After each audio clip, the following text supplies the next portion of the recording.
Death of a Travelling Man by M.C. Beaton. Read by David Monteith. Chapter 1. From his brimstone bed at break of day, a-walking the devil is gone, to look at his snug little farm of the world, and see how his stock went on. Robert Southey. Police Sergeant Hamish Macbeth was never to forget that fine spring day. It was the day the devil came to Loch Dhu. Hamish was strolling along the waterfront of the tiny Highland village, glad to be free for a brief spell from the bloodhound efficiency of his sidekick, PC Willie Lamont. Although his promotion to sergeant had meant more pay, it had also meant that this eager beaver of a policeman had been thrust upon him, interfering with Hamish's easy-going life and home. Willie was also a cleanliness fanatic, and Hamish was tired of living with the all-pervading smell of disinfectant. The day was fine and warm, unusual for March in the Highlands.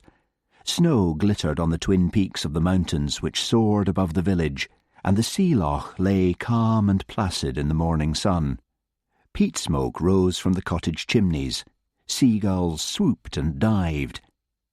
And then Hamish saw it, parked in front of what was once the Loch Dhu Hotel, still up for sale. It was a battered old bus, which had been converted into a travelling home.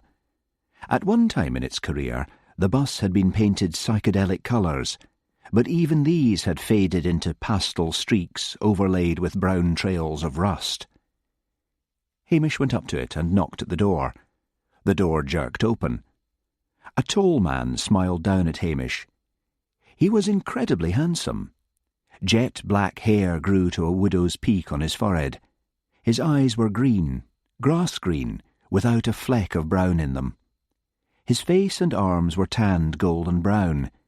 He was wearing a blue and white checked shirt and blue jeans moulded to long muscular legs.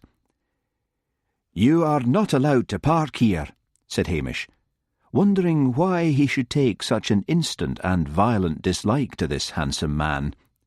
"I am a traveller," the man said in a cultivated English voice. "My name is Sean Gourlay." Hamish's face hardened. Sean would have been called a hippie not so long ago, and a beatnik a long time before that. Now he belonged to that unlovable crowd who euphemistically referred to themselves as travellers. The itinerant race who descended on places like Stonehenge, complete with battered unlicensed vehicles, dirt, drugs, and dogs. To some charitable souls who had never had their sheep ripped apart by dogs or their land turned into a sewer, the travellers carried with them an aura of romance, like the gypsies they pretended to be. Living on the dole, they travelled aimlessly from place to place. The reason these nomadic layabouts claimed to be travellers, or sometimes new travellers, was that they demanded the privileges and camping rights given to gypsies, privileges often dating back centuries. Hamish was tolerant of gypsies and knew them all. He had no time for these so-called travellers. "You are not a gypsy," said Hamish, "and therefore have no rights. This is private property." A girl squeezed in beside Sean at the doorway. She had straggly, sun-bleached hair, a small, dirty face, and a thin, flat-chested body. "Get lost, pig!" she said, in the guttural accents of Glasgow. Hamish ignored her. He addressed himself to Sean. "I can direct you to a place up on the moors where you can camp." Sean gave him a blinding smile. "But I like this village," he said. "And so do I," retorted Hamish, "which is why I am ordering you to move on. Let's see your driving licence." A stream of four-letter words erupted from the girl. Sean dug into the back pocket of his jeans and produced a clean, new driving licence, issued only a few months ago. The girl had now jumped down from the bus. She was very small in stature.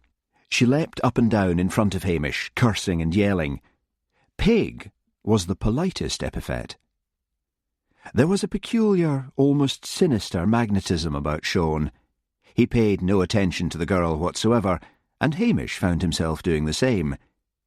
He examined Sean's insurance and the road tax disc on the bus. Both were in order. He handed back the papers and said firmly, "Now, get moving." Sean grinned. "Certainly, officer." The girl told Hamish to perform an impossible anatomical act on himself, and then suddenly bolted back into the bus, like some small hairy animal darting into its lair. "Pay no attention to Cheryl," said Sean lazily. "Rather an excitable type." "Her full name," snapped Hamish. "Cheryl Higgins, like the Professor." Hamish waited until Sean had climbed into the driver's seat and the bus clattered off. He stood with his hands on his hips and watched it go. Then he shook his head. He should not have allowed Sean to upset him. If they parked up on the moors, they would not stay long. He knew the travellers preferred to be with their own kind. It was unusual to find just two of them and one old bus. This fine weather was unusual. Soon there would be the lambing blizzard, that last vicious fall of snow which always arrived in the late spring to plague the shepherds. His mind turned to the problem of P.C. Willie Lamont. He would not have minded at all having a helper. All policemen, however crime-free the area they lived in, were landed with a lot of paperwork. Hamish regarded the police station as his home, his own home, and he wished he could manage to get Willie to live somewhere else in the village. As he ambled back again in the direction of the police station, he saw that his dog, Towser, was once more tied up in the garden. Poor Towser was always being banished outside these days, thought Hamish. Willie must be scrubbing the floors again. He decided to go up to Tommel Castle Hotel, where his friend Priscilla Halberton Smythe was working in the hotel gift shop. Priscilla's father, Colonel Halberton Smythe, had turned his home into a hotel to recoup the vast losses he had made by trusting his money to a charlatan. The hotel had prospered, having excellent shooting and fishing and high enough charges to appeal to the snobbish and the parvenus who thought the Colonel's high-handed manner with his guests was a sign of true breeding, rather than the mixture of arrogance and sheer bloody-mindedness that it, in truth, was. As he unhitched Towser and led the dog to the police Land Rover, Hamish reflected sadly that having Willie in the police station was like being married to a nag of a wife. Archie McLean, the fisherman, spent most of his time either in the pub or sitting on the harbour wall to get away from his wife's perpetual cleaning. The new gift shop was a pleasant place, full of the very best of Scottish goods: Edinburgh crystal, Caithness glass, silver jewellery, fine woolens, along with a multitude of cheaper goods for the tourist to take home: shortbread, locally made fudge, guidebooks, postcards, souvenir pens and pencils, and stuffed toys. Priscilla was wearing her new tourist uniform of frilled white shirt and short tartan skirt. Hamish wondered what the tourists made of her, this graceful woman with the smooth blonde hair and the superb figure, who looked as if she had stepped out of the pages of Vogue. She saw Hamish and smiled. "I've had a coffee machine put in here. You must have got word of it." "I'm not mooching," said Hamish, who nearly always was, "but I will have the coffee none the less." "What brings you here, Sergeant?" asked Priscilla, as she poured 2 mugs of coffee. She never tired of calling him Sergeant these days, he reflected. He knew she took his promotion as a sign that he had finally come to his senses and decided to be ambitious. "It's Willie," he said. "Cleaning again. I canna call my house my own." "You're too easy-going, Hamish," said Priscilla firmly. "You should put your foot down. Find him something to do." "Well, I was thinking of phoning the superintendent and pointing out that there is not the work here for 2 men. "And then what would happen?" demanded Priscilla. "The police station would be closed down and you would be moved to Strathbane, and you would hate that." I mean, it's not as if you would want to be demoted, is it? As a matter of fact, that would suit me just fine, said Hamish, whose Highland accent became more marked when he was upset. I had the good life afore the last murder, and I should ha' let Blair take the credit for solving it. Detective Chief Inspector Blair was the bane of Hamish's life, but in the past he had let him take the credit for solving cases, not wanting any promotion to disturb his calm life. But at the end of the last case, during which Blair had been more than usually obnoxious, Hamish had cracked and told the superintendent that he had solved the case himself, and so the result had been promotion to sergeant and the arrival of Willie. "Oh, Hamish, you're just saying that." "No, I'm not. I had the fine life afore I got these wretched stripes. I want Willie and his scrubbing brush out, and I don't know how to go about it." She sat down on a high stool behind the counter and crossed her legs. They were excellent legs, thought Hamish, not for the first time. But he wasn't going to be daft enough to fall in love with her again. He had enough trouble in his life with Willie. "Look," said Priscilla, "here's something we could do." Hamish brightened at the sound of that "we." He found another stool and perched on it, facing her over the glass counter. There was a sample bottle of a scent called Mist of the Highlands. He sprayed some on his hand and sniffed it. It was very strong and very sweet and cloying. "Pooh," he said, scrubbing at his hand. "Can't you leave any free samples alone?" said Priscilla. "You'll smell of that stuff for weeks. Believe me, I've tried it. It's immune to soap and water. Now, about Willie. He's a bachelor, right?"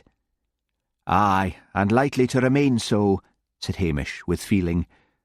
"What woman can compete with all Don cleaning and polishing and cooking? Besides, he's a terribly finicky eater." "That doesn't matter. An awful lot of people are finicky eaters, and there are a lot of women who would be delighted to have a housekeeper." "What are you getting at?" "Find him a wife," said Priscilla. "If he gets married, there's no room in that station for a married couple. They'd need to find him new quarters." Hamish's face brightened. Then it fell. "Who is there who would even look at the beast?" "We've got a new hotel receptionist. Doris Ward's her name. Prissy, fussy, competent, not all that good-looking. Invite Willie up to the castle tonight and we'll all have dinner. It'll start his meeting females anyway." "All right," said Hamish. "I'll try anything." He was driving back slowly through the village, but he slowed to a mere crawl as he saw a vision standing outside Napoli, the new Italian restaurant. The vision was shaking out a duster. She had an old-fashioned figure, that is. She had a voluptuous bust, a tiny waist, and a saucy, plump backside. She was wearing a short, skimpy black dress, over which was tied a frilly checked apron. She had a heart-shaped face, a tiny nose, and a wide, soft mouth. Her hair was a riot of dusky curls. She was wearing very high heels, and she had firm muscled calves, like you see on dancers' legs. "Must be one of old Ferrari's relatives," thought Hamish. Mr. Ferrari was a Scottish Italian. That is, his father had settled in Scotland at the turn of the century. From his father, Mr. Ferrari had inherited a prosperous restaurant in Edinburgh, but having retired and turned it over to his sons, he found time lying heavy on his hands. And so he had started the restaurant in Lochdu and staffed it with remoter relatives from Italy. Hamish arrived at the police station in time to meet Willie, who had his uniform on and was preparing to leave. "Where are you off to?" asked Hamish. "There's gypsies up on the field at the back of the manse," said Willie. Hamish's eyes narrowed. "An old bus?" "Aye." "I'll come with you. They're not gypsies, but travellers." "Commercial travellers, sir." "No, I'll tell you about them as we go along." Sure enough, there was the bus in the grassy field behind the manse. Followed by Willie, Hamish knocked at the door. Cheryl opened it. "Two pigs," she said in disgust. "Here now," said Willie. "There is no reason at all to be using nasty words." "Go screw," said Cheryl, and then suddenly she covered her face with her hands and began to sob pathetically, saying between her sobs, "Why are you always persecuting me?" "And just what do you think you are doing, Sergeant?" demanded a wrathful voice from behind Hamish. He swung round. Mrs. Wellington, the minister's wife, stood there, and behind her was Sean, rocking lightly on his heels, a mocking look in his green eyes. "I am moving these people on," said Hamish. "You have no right to do any such thing," said Mrs. Wellington wrathfully. "I gave this young man permission to put his bus here, and that is all there is to it. These poor young people are hounded from pillar to post by bureaucratic monsters like yourself, Hamish Macbeth. These people of the road should be admired for their lifestyle." "If you have given your permission," said Hamish, "then that is all right, but I shall be calling on you later." As he walked off with Willie, he heard behind him Sean's light, amused laugh. "Get on to Strathbane," said Hamish to Willie, "and see if they have anything on their files on Sean Gourlay and Cheryl Higgins."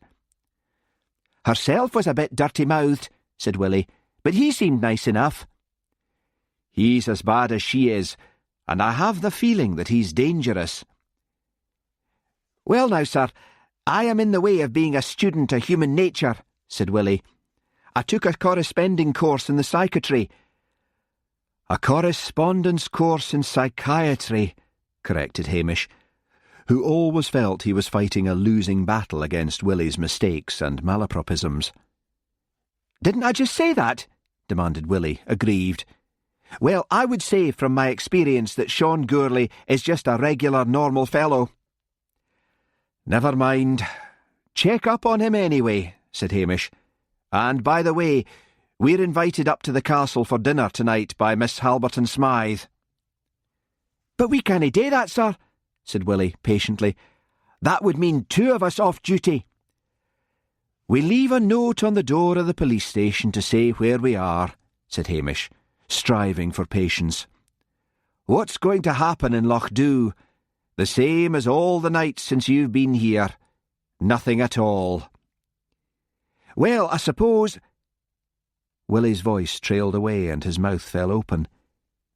They had arrived outside the Italian restaurant, and the beauty Hamish had seen earlier was down on her knees scrubbing the restaurant steps, her bottom waggling provocatively with each movement of the scrubbing brush. "That's something you dinna see these days," said Willie, staring in admiration. "What, a bum like that?"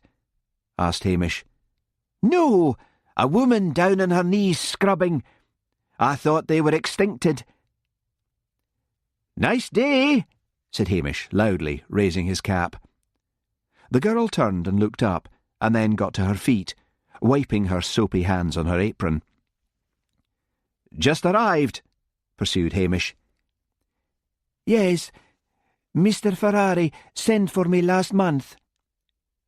"But you knew English already." "My mother, she is from Edinburgh. She go back to the village to get married. The village is outside Naples." She held out a small work-reddened hand. "I am Sergeant Hamish Macbeth, and this is P.C. Willie Lamont," said Hamish. "And you are—" "Lucia Livia." "And what do you think of Lochdew, Miss Livia?" "It is very quiet," she said, her eyes looking beyond them to the still loch. A group of fishermen and forestry workers came along and stopped short, all of them staring at Lucia in silent admiration. "I feel it is the duty of the police to look after newcomers to the village," said Willie suddenly. "Perhaps you would allow me to show you around the place, Miss Livia." "I am not sure," she said cautiously. "I would have to ask Mr. Ferrari. I work every evening." "Aye, well, just you ask him," said Willie. You've left the corners of the steps dirty. That'll no do. Wait and I'll show you. For heaven's sake, muttered Hamish, his Highland accent becoming more sibilant. But Willie was already down on his knees, scrubbing busily at the step. I'll say good day to you, Miss Livia, said Hamish stiffly. Some of us have the police work to do. Willie scrubbed on, unheeding. Hamish walked gloomily back to the police station. In the small kitchen everything gleamed and shone, and the air smelled strongly of bleach and disinfectant. He made a cup of coffee and carried it through to the police station and sat down at the desk. He phoned Strathbane and spoke to Detective Jimmy Anderson, giving him the names of Cheryl and Sean. The address on Sean's driving licence had been a Glasgow one, and Hamish remembered it clearly.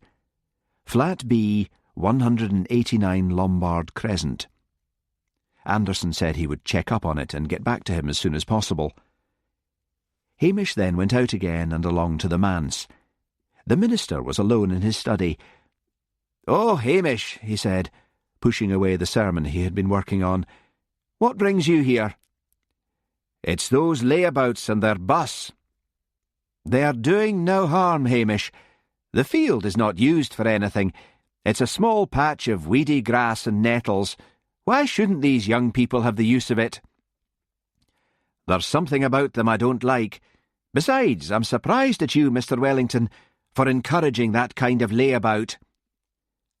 "Now, Hamish," said the minister mildly, "you know jobs are few and far between." "So why don't they go somewhere where there are jobs?" demanded Hamish, exasperated. The minister chewed the end of his pencil in an abstracted way, and then put it down. "There is something appealing about their way of life," he said. "I sometimes think it would be wonderful to just take off and travel around without any responsibilities whatsoever. And then who would pay the taxes?" "They're both young," said Mr. Wellington comfortably. "Time enough yet for them to grow up and become responsible." "Sean Gourley is, I should guess, in his late 20s, pointed out Hamish, "and the girl has a gutter mouth." "Come now, she was charming to me." "Well, I feel you are being conned," said Hamish. "Don't say I didn't warn you." Hamish and Willie drove up to Tommel Castle Hotel that evening. Hamish climbed down from the Land Rover and sniffed the soft air with pleasure. The light evenings were back. Gone was the long, dark tunnel of winter. A faint breeze blew in from the moors, scented with wild thyme. And then one of the castle cars, driven by a young woman, drove up and began to reverse park next to the police Land Rover. "Wait a minute!" shouted Willie, moving purposefully forward. "You're no doing it right! Hard left! Now straighten up! Straighten up! Dear God, lassie, how did you ever pass your test? Don't you know how to straighten up?" Face scarlet, with a mixture of fury and mortification, the woman parked at an angle and then climbed out and slammed the car door. Willie shook his head. "Women drivers," he said. "You'll need to do better than that." She gave him an angry look and walked off into the hotel without a word. "Stop being Mr. Know-all," said Hamish. "She'd probably have done just fine if you had left her alone. Now, forget you're a cop and try to be charming." Suddenly nervous, Willie tugged at his tie. "Do I look all right, sir?" Yes, just watch that mouth of yours." Priscilla met them in the entrance hall. "Doris is waiting for us in the bar," she said. "I told her to get herself a drink and settle down. Some fool of a man was trying to tell her how to park." Hamish groaned inwardly. Doris Ward was a plain young woman with thick glasses and a rather rabbity mouth. She was wearing a blouse and skirt and a tartan waistcoat. She shook hands with Willie and Hamish, and then said to Willie, "I should have known you were a bobby." "Sorry about that," said Willie awkwardly, after a nudge in the ribs from Hamish's elbow. "Forgot I was off duty." "I am sure you have more to do when you are on duty," said Doris, "than hector women drivers." "You're English, aren't you?" said Hamish, desperate to change the conversation. "Thanks, Priscilla. I'll have any sort of soft drink, but Willie here will have a whisky." "Yes, I'm English," said Doris. "It's all very remote up here, isn't it?" Everyone agreed that, yes, it was remote, and then there was a heavy silence. "Willie here is from the city, Strathbane," said Hamish at last. "He's finding it difficult to get used to village ways."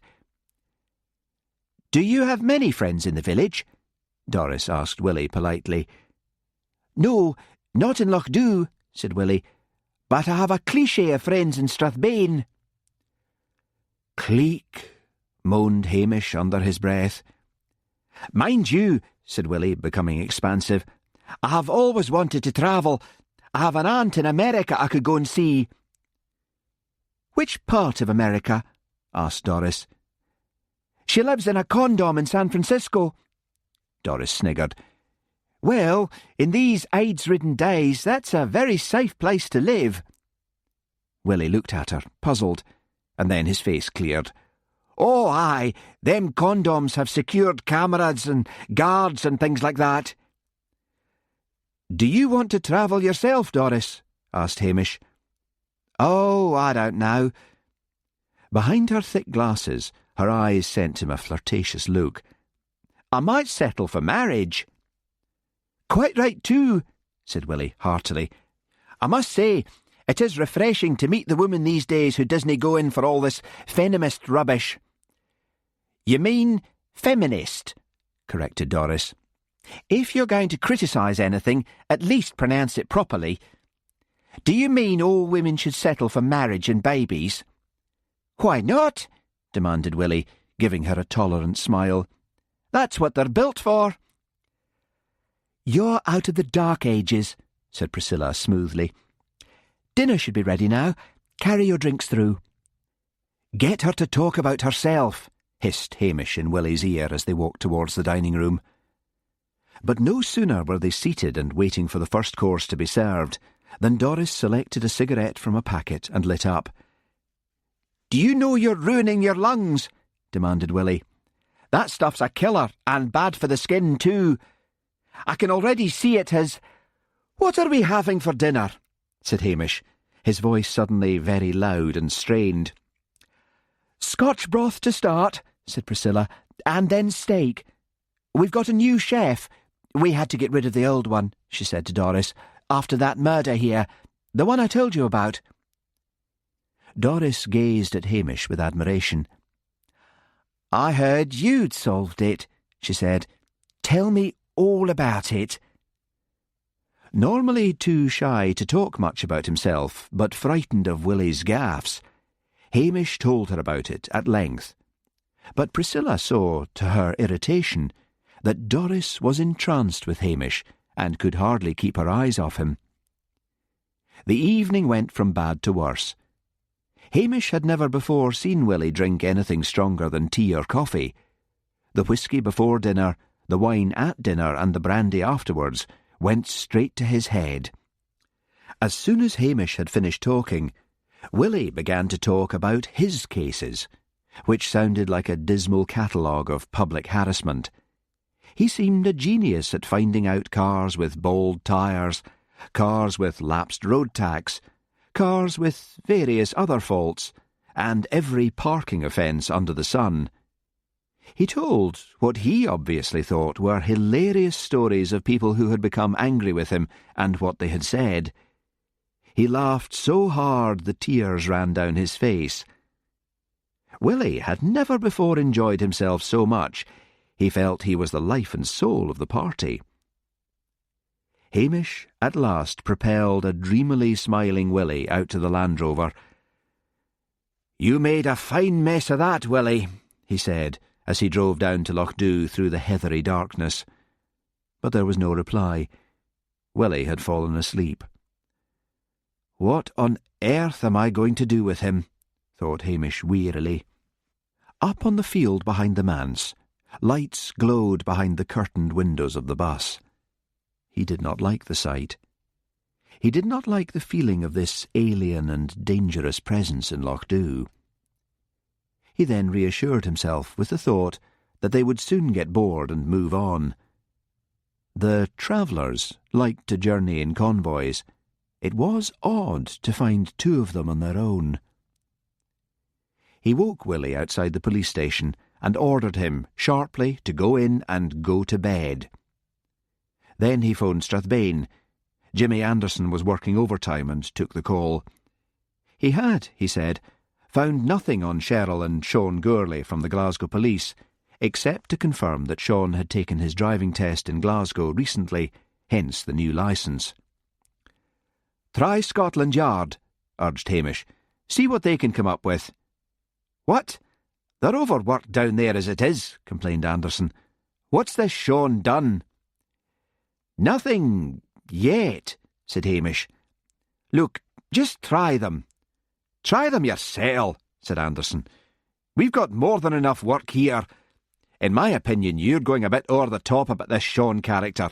Wait till he does something." Hamish put down the receiver. He felt he had been a bit silly. There was no need to phone the Yard. Besides, what could he have told Scotland Yard anyway? That he had a bad feeling, an intuition. Sean would be gone by next week at the latest. And with that comforting thought, Hamish went to bed. Chapter 2. We believe no evil till the evil's done. Jean de La Fontaine. But a week later, the bus was still parked up behind the manse. A much cleaner and quieter Cheryl than Hamish had first met wandered about the village or up on the moors. She and Sean were hardly ever to be seen together. They seemed a popular enough pair with the villagers, who were all Highland enough to admire really genuine laziness when they saw it. And Hamish was irritated to overhear one of the village women saying, "Thon Sean Gourley can beat our Hamish any day when it comes to the idleness." Hamish felt this was particularly unfair, as he had suddenly been beset with a series of small accidents and crimes to deal with. There were frying-pan fires, minor car crashes, lost sheep, lost children, boundary disputes, poachers, and various other things which seemed like dramas at the outset and resolved themselves into minor happenings at the end. Particularly the 3 reported cases of lost children who turned out to have been playing truant from school to go fishing. But it still meant a lot of paperwork, and Hamish found that easier to do himself than to spend hours correcting Willie's prose. The weather was still unseasonably mild, and all the burns and rivers were foaming with peaty water, like beer, as they rushed down from the hills and mountains, fed by melting snow. The air was full of the sound of rushing water. Curlews piped on the moors, sailing over their nests, their long curved beaks giving them an prehistoric look. There were vast skies of milky blue, and tremendous sunsets of feathery pink clouds, long bands of them, each cloud as delicate as a brushstroke. Hamish would have put Sean Gourley out of his mind had he not found him hanging around the hotel gift shop where Priscilla worked. Sean gave Hamish his usual mocking look as he strolled out of the shop. Hamish waited until he had gone, and then said to Priscilla, "You shouldn't encourage him." "Why not?" demanded Priscilla coolly. "The first time he bought a silver and amethyst ring, and the second a mohair shawl. He's a genuine customer, Hamish." "Where does he get the money?" demanded Hamish. "I happen to know the pair of them are drawing the dole from the post office." "Maybe he's got a private income," said Priscilla. "Look, Hamish, the way you go on and on about layabouts is a joke. You've never been a one for hard work yourself." "Aye, but I get my money honestly," said Hamish. annoyed that she should defend Sean. "Hamish, I happen to know that you poach salmon from the river." "Well, only the odd one." "Still, that's stealing. You're supposed to stop poaching." "It's the gangs that dynamite the rivers I'm after," said Hamish huffily. "I don't do any harm." "You must have less than ever to do now that you've got Willie," pursued Priscilla. "On the contrary, I've got double the work. That fellow makes work. That was a grand idea of yours to get him married off, but there isn't a woman in Loch Dhu that would have him." "Seen anything of Doris?" asked Priscilla casually. "She called at the police station a couple of times, just in a friendly way," said Hamish defensively. The phone on the wall rang shrilly, and Priscilla picked it up. "It's for you," she said, handing the receiver to Hamish. Mrs. Wellington's voice sounded shrill and harsh from the other end. "Hamish, wee Roderick Fairley is trapped on a rock in the Anstey below the bridge, and the river's rising by the minute. Where were you? Why isn't there anyone at the police station? Why—" Hamish dropped the receiver on the counter. "There's a wee boy stuck on a rock in the Anstey," he said to Priscilla. "See if you can get Willie." As he ran out, he could hear Mrs. Wellington's voice still squawking from the receiver. He drove fast down to the village. He could see a group of men and women hanging over the parapet of the humped-back bridge over the River Anstey. He jumped down from the Land Rover and pushed them aside. Roderick Fairley, a chubby 5-year-old with hair as flaming red as Hamish's own, was sitting astride a large rock in the middle of the river, which was foaming about him with a deafening roar. "The river's rising every minute," said a man at Hamish's ear. "We'd throw the wee lad a rope, but the force of that water would pull his arms for their sockets." "Get a ladder," said Hamish. He scrabbled down the side of the bridge and onto the river bank. The force of the water was tremendous as it cascaded under the bridge and poured around large rocks, like the one on which the child was sitting, and then hurtled down the falls below. Rainbows rose in the air above the water. Hamish cupped his hands to call to the boy, and then realised that Roderick would not be able to hear him above the force of the river. "Here's Jimmy with the ladder," came a voice, and Hamish twisted about. "Bring it here," he shouted, "and we'll lay it from the bank to the rock." More faces peered over the parapet of the bridge. With the help of Jimmy Gordon, a forestry worker, Hamish laid the long ladder from the bank out to the rock. The terrified Roderick sat motionless, his mouth open in a soundless wail of fear. "It's no very steady," shouted Jimmy. Hamish asked, "How did he get over there?" "His friend says they was jumping frae rock to rock, and then the river rose, sudden-like," said Jimmy. More men had come up. "Now," said Hamish, removing his cap and throwing it down on the bank, "you lot hold the ladder steady." Hamish began to inch his way across. A great silence fell on the watching crowd. The roar of the water seemed to be louder and stronger. He pulled himself along the ladder, shouting as he did so, "Don't be afraid, Roddy, I'm nearly there." And then the roar of the water became louder, and high above it rose a great, keening wail of distress from the women on the bridge and on the banks. Hamish cast one frightened, agonised look up the river, and saw a wall of water rushing down the mountain towards the bridge, and made a lunge and grabbed the child just as the water struck with full force. Priscilla arrived just in time to see the crowd scatter from the bridge before the torrent struck, to see Hamish's red hair disappearing under the roaring flood. Stumbling and cursing and weeping, she made her way down towards the loch, over boulders and roots of shaggy fir trees, over tearing brambles, and down to the beach. Her eyes raked the torrential stream and then the waters of the loch. Nothing.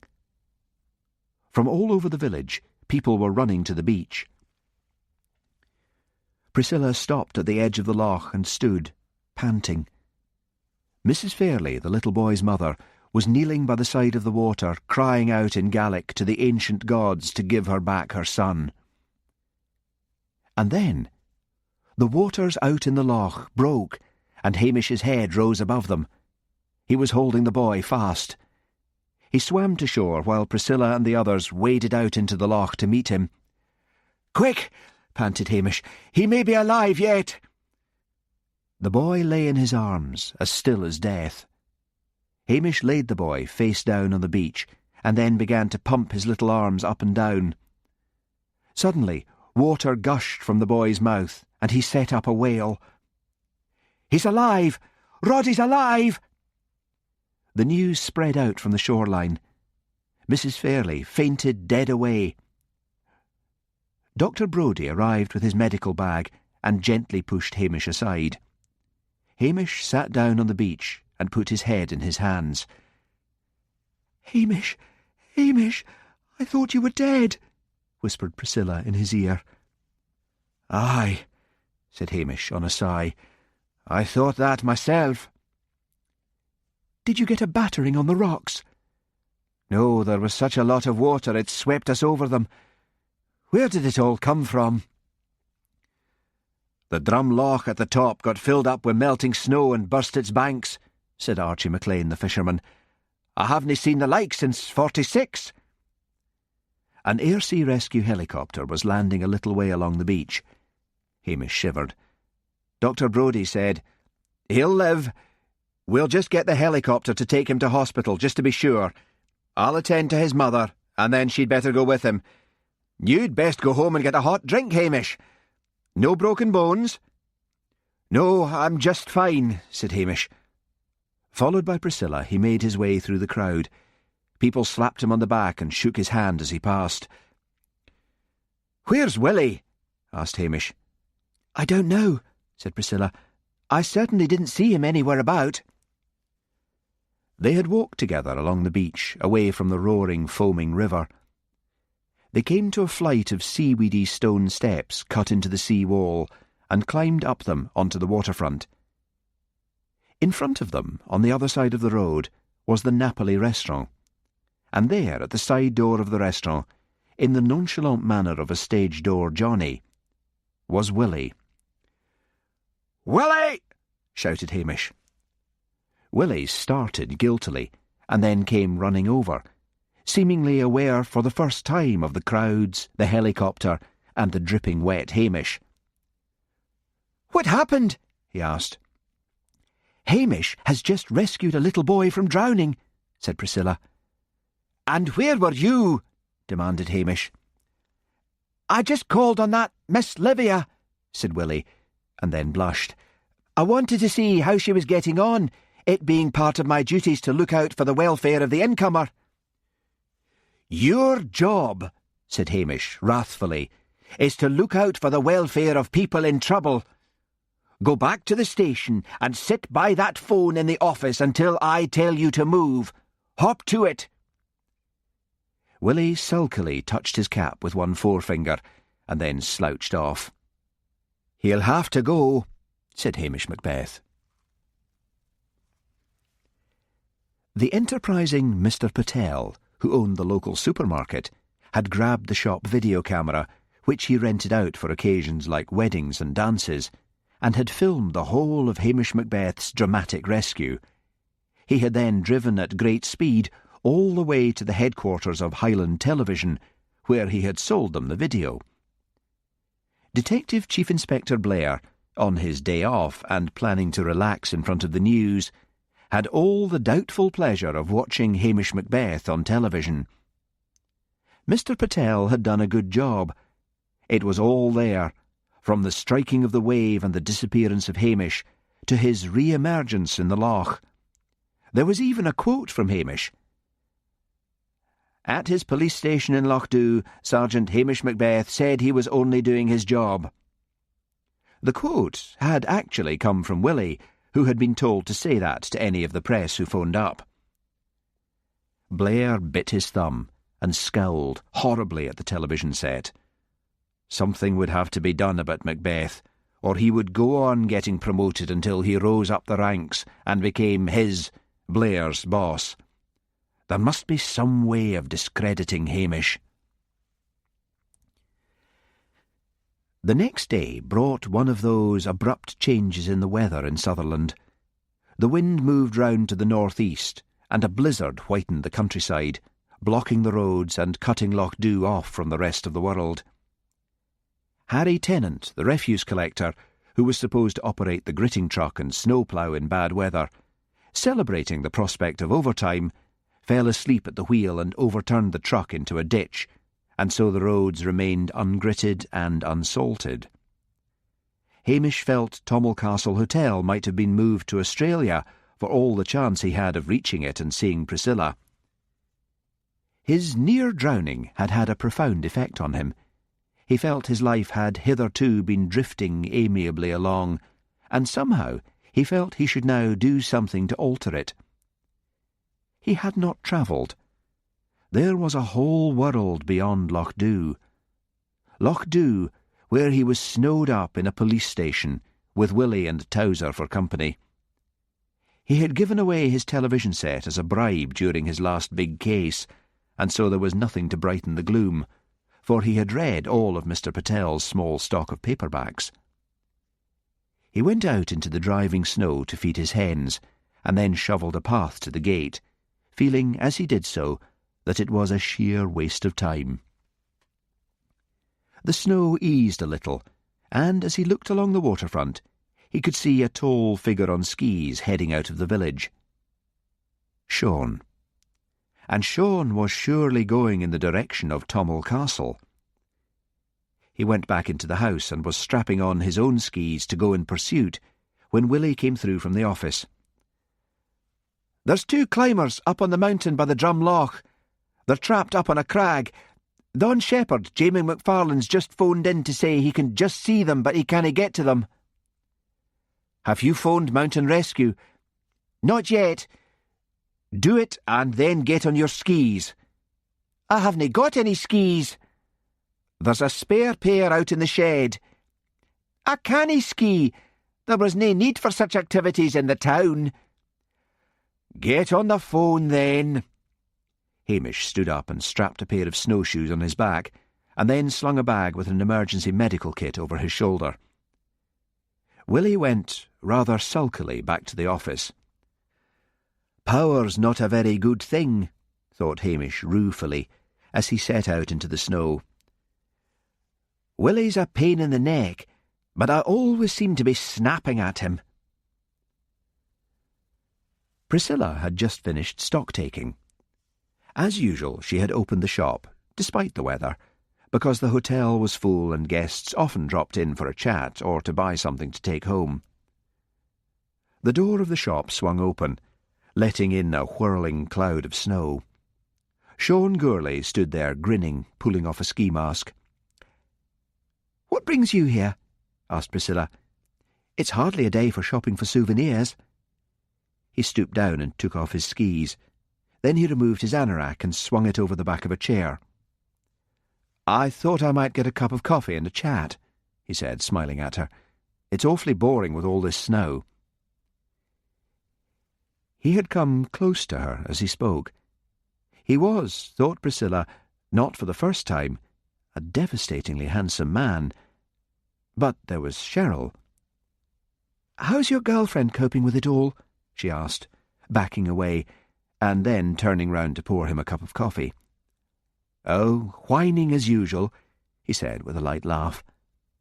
He took the mug of coffee from her. "Cheryl's not really my girlfriend, just a little creature who tags along." "Oh, really?" said Priscilla, coolly. "I know that sounds cruel, but she had been living with this chap and he threw her out, so she had nowhere else to go. What does a beauty like you find to do in Peasantville?" "Helping to run a family hotel keeps me very busy," said Priscilla. His very presence was making her feel claustrophobic. His grass-green eyes were glittering hypnotically, and he was exuding a strong air of male virility. "Never feel like running away from it all?" "No, I like it here." "And what about boyfriends?" "Mind your own business." He smiled at her, unruffled. "Can't be much around here," he said. "You don't fit in. You're much too glamorous for a place like this." Priscilla gave an impatient little sigh. "Do you want to buy anything?" "I might." His eyes roamed over the goods, and then came to rest on Priscilla's coat and scarf, which were hanging on a hook behind the counter. "Perhaps that scarf." "That's mine." "I'd like to buy it nonetheless. I'd like something of yours." "Perhaps you'd better go, Mr. Gourley." He came round the counter and stood next to her, very close. "No, I don't think so," he said softly. "Not until I get that scarf." Priscilla backed off to the end of the counter, and then she quickly pressed the alarm bell under it. Immediately she had done it, she felt silly. There was no need to feel so frightened of him. Men had made passes at her before. "Finish your coffee and go," she said firmly. "You are wasting my time, and I've got a job to do." The shop door crashed open, and Doogie the gamekeeper stood there, a shotgun in his hand. "I heard the bell," he said. Priscilla now felt thoroughly foolish. "I must have pressed it by mistake. This is Mr. Gourley, Doogie. He's just leaving." Sean clipped on his skis and put on his coat. He pulled a black ski mask down over his face. "Bye, beautiful," he said, and then he was off. "Did you really press the on bell by accident?" asked Doogie. "No," said Priscilla. "He scared me. I don't know why." "If he comes again," said Doogie, "just ring the bell, and tell Hamish about this." "There's no need to tell Hamish," said Priscilla. "He's probably having a lovely time sitting in his kitchen with his feet on the stove." Then she gave an exclamation. "My scarf's gone! He must have taken it." "Ah, well, you'll need to phone Hamish now. That's theft." Sean skied easily down towards the village. He had heard gossip about the local Bobby and Priscilla. Some said he was sweet on her. Some said she was sweet on him. Whatever way, he planned to let Hamish see him wearing the scarf. Irritating that Highland pig would be a pleasure. And then he cursed under his breath. Who was to know whether Hamish would recognise that scarf? And what if that hoity-toity bitch called him to report a theft? Then Hamish would have him, Sean, just where he wanted him. Damn! He skied back and made his way across country so that he would arrive at the back of the shop. The snow was easing now. He looked in the window. Priscilla was just putting on her coat.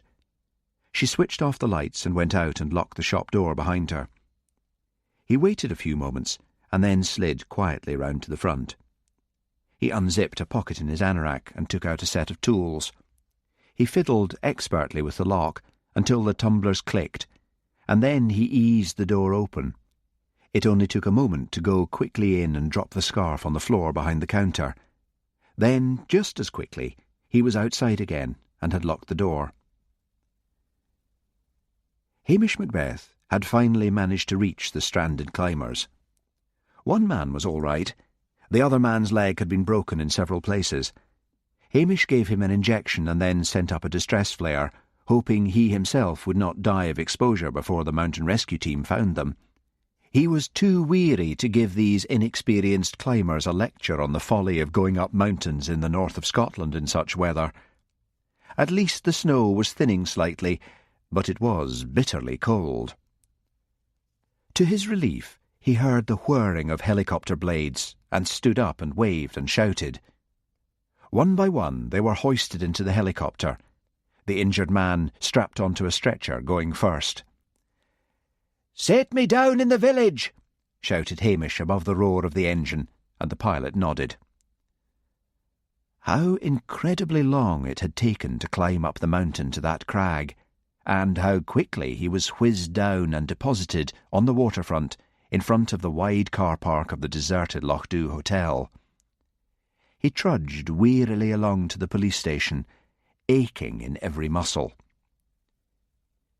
He was furious to find the station unmanned and the kitchen stove out.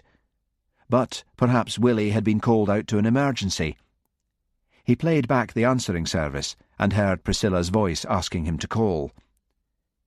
He sat down and phoned her at the hotel and listened to the tale of the theft of the scarf. As he spoke to her, a churning, grating and whirring sound from outside told him that the Loch Dhu snowplough was once more back in action. "Don't worry, Priscilla," said Hamish. "In a way, that's the best news I've heard all day. I'll get rid of the bastard now." He left a note for Willie, and then got out the Land Rover and moved off slowly along the newly cleared road. He stopped at the manse. The lights were on in the front room, and he could clearly see Sean sitting at the dining table with the minister and his wife. There was no sign of Cheryl. "Well," he thought with satisfaction, "what'll they think of their ewe lamb when they hear what I've got to say?" Mrs. Wellington answered the door and looked with disfavour at the tall, lanky figure of the sergeant. "What is it, Hamish?" "I want a word with Sean Gourley." "Come in." Hamish followed her into the manse dining room. "Sean Gourley," said Hamish, "I am arresting you for theft and must ask you to accompany me to the police station. Anything you say—" "Wait a minute," said Sean easily. "Theft of what?" "Miss Halberton Smythe's scarf. You took it from her gift shop this afternoon." "This is ridiculous," exclaimed Mrs. Wellington. "She probably lost it." "It's an awful fuss to make about a scarf," pointed out the minister. "My umbrella was stolen last time I was in the Loch Dhu bar, but no one did anything about that." "None the less," began Hamish. "Fiddlesticks," said Mrs. Wellington. "We are going up right now to have a look at that gift shop, and mark my words, I'm sure that scarf will be there. Young girls are so careless." "If you insist," said Hamish, "I can take a statement from Priscilla when I'm there." He drove them up to the castle and received a long lecture from Mrs. Wellington about how police were always persecuting innocent citizens instead of going after real criminals. Priscilla avoided looking at Sean as she led them all over to the gift shop and unlocked the door and switched on the lights. "My scarf was with my coat on that hook behind the counter," said Priscilla. "Mr. Gourley said he wanted it." "Why?" asked Hamish sharply. "It's a pretty one, and I thought poor little Cheryl might like that." "That's not what you said to me," protested Priscilla. "Well, all this is a fuss about nothing." Mrs. Wellington heaved her tweedy bulk behind the counter. "You probably dropped that scarf. It's probably on the floor or somewhere. Why, here it is." She held it up. "Is this the scarf?" "Yes," said Priscilla, amazed. "But how—" "How did it get there?" demanded Mrs. Wellington. "It didn't get anywhere. It just lay where you dropped it while you and this Highland layabout go around persecuting innocent young men. Oh, yes, Hamish, I know you've had your knife into poor Sean since the day he arrived." Her booming voice went remorselessly on and on while Hamish led them out to the car. She was still berating him when he dropped them off at the manse. "And furthermore," added Mrs. Wellington, "Miss Halberton Smythe is being influenced by your tawdry mind. She is a lady. I know we are supposed to live in a classless society, but you would do better, Hamish Macbeth, to consort with your own kind of female."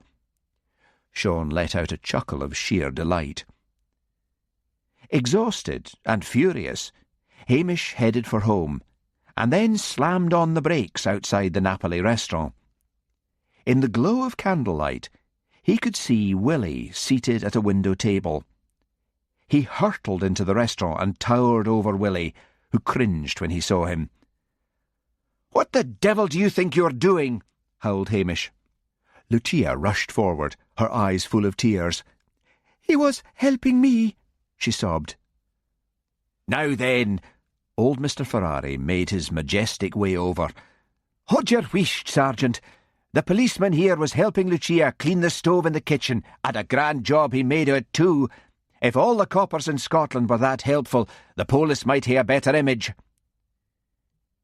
Hamish sank down suddenly into the chair opposite Willie. "Has everyone run mad?" he asked. "Begin at the beginning, Willie, and tell me why you left your post." "It was awfully quiet," said Willie, "and I thought I'd just call at the kitchen door to see if Lucia was all right. You see, I think it's part of my duties to—" "Yes, yes," said Hamish. "Skip that bit." "Well, herself was scrubbing at the stove with her wee hands, and no doing the job well at all. 'You need pure ammonia for that,' I says, and I hae a bottle at the station. I only meant to show her, but I got working and I didn't notice the time, and then Mr. Ferrari told me to sit down and hae a glass of wine, so I was just having a glass of chanter when you walked in." "Chianti?" said Hamish. "Aye, weel, that's what I said." Hamish leaned back in his chair and surveyed his sidekick, and took several deep breaths. If Willie had not been in Lochdew, he thought, then his own day would have been much the same. Perhaps instead of constantly shouting at this infuriating policeman, it might be an idea to try some kindness. "Some wine?" asked Mr. Ferrari, deftly placing a glass in front of Hamish with one hand and holding up a bottle with the other. Hamish Macbeth sighed. "If you can't beat them, join them." "Aye, that would be grand," he said. Chapter 3. "I'll hae the law on ye, Randy. I'll hae your life." S.R. Crockett. A hard frost set in, turning Lochdew into a Christmas card, and slowing the tumult of the River Anstey. A subdued Willie told Hamish, when the sergeant had returned from an early morning walk around the village, that headquarters at Strathbane had called, and he was to phone Superintendent Peter Daviot immediately. Puzzled, Hamish phoned. The superintendent was not available, but his secretary said the message was that he was to report to Strathbane in person as soon as possible, but she could not say what it was about. "They're probably going to give you some sort of medal," said Willie, "for the wee laddie's rescue." "Maybe," said Hamish, fighting down a feeling of unease. "Although I thought if that was the case they might have sent me a formal letter. Keep the house warm, Willie, and I'll talk to that scunner Blair again about the central heating he promised me and didn't deliver. Check the sheep dip papers, and don't forget to cover the beat. The roads are terrible and someone could be in trouble. Use your own car. I'll need to take the Land Rover with me. I've forgotten to give the sheep their winter feed. Do that and make sure they've got water." "Hardly the job for a policeman," mumbled Willie, who seemed determined to remain in a prolonged sulk. No sooner had Hamish driven off than Willie darted into the office and phoned a friend at headquarters and asked why Hamish was being sent for. "Oh, it's a right goings-on," said the friend. "Some tarts come in screaming for the super and carrying a baby. Says the bairn's father is Hamish Macbeth." "Oh, my!" exclaimed Willie, in simple delight. "He's going to have that uniform and stripes ripped off him," said the friend. "I should think the police station at Lochdew will be yours after today." Willie thanked him and put down the phone. He went through to the living quarters and looked slowly around. He could get that wallpaper with the nice Regency stripe for the living room, and get rid of that nasty open fire which caused so much dust, and put in one of those electric ones with the fake logs. He would take over Hamish's bedroom, which was larger than his own. He would rip the wood-burning stove out of the kitchen and replace it with a Calor gas cooker. He rubbed his hands gleefully. And that battered armchair Hamish liked so much could go for a start. A good spring cleaning was what the place needed. Whistling cheerfully, he tied on an apron and got to work. Hamish sat nervously in the superintendent's office in Strathbane Police Headquarters. Strathbane. How he hated the place. a dreary, soulless town on the edge of the sea, with rotting docks and rotten houses and a general grey air of failure. Superintendent Peter Daviot came in and Hamish jumped to his feet. "Sit down, Macbeth," said the superintendent. No Hamish. A bad sign. "What's it about?" asked Hamish, wondering if Priscilla's father's water bailiff had seen him poaching on the river and reported him. "It's about Maggie Dunlop." "Who?" Come, Sergeant. Let's talk this out, man to man. Maggie Dunlop is waiting downstairs with your son." This is a bad joke." "No, Macbeth. She has reliable witnesses and photographs to prove it." Hamish leaned back in his chair and said very quietly, "Let's have the lassie in here. I'm fascinated." "Very well. I'm sorry about this. I thought you were doing so well, and the rescue of that little boy from the river was a credit to the force." He pressed a bell on his desk and said, "Send Miss Dunlop. You'll find her with Mr. Blair." "Blair," said Hamish slowly. "Is he behind this?" "I don't know what you mean. He happened to be here when she called, in great distress, I may add." After a few moments, the door opened, and Blair ushered in a scrawny girl clutching a dirty baby. "Oh, Hamish!" she cried when she saw him. "How could you?" "I've never seen you before in my life," said Hamish flatly. She began to weep and wail while the baby bawled. Blair thrust 2 photographs at Hamish. "What have you to say to that, laddie?" Hamish stared down at the photographs in bewilderment. There were 2 snapshots of him with Maggie. He was smiling and had an arm around her shoulders. In each photograph he was in uniform. "They must be fakes," he said. The baby abruptly stopped crying and looked at Hamish wide-eyed. Mr. Daviot leaned forward and clasped his hands. "Now, we all make mistakes.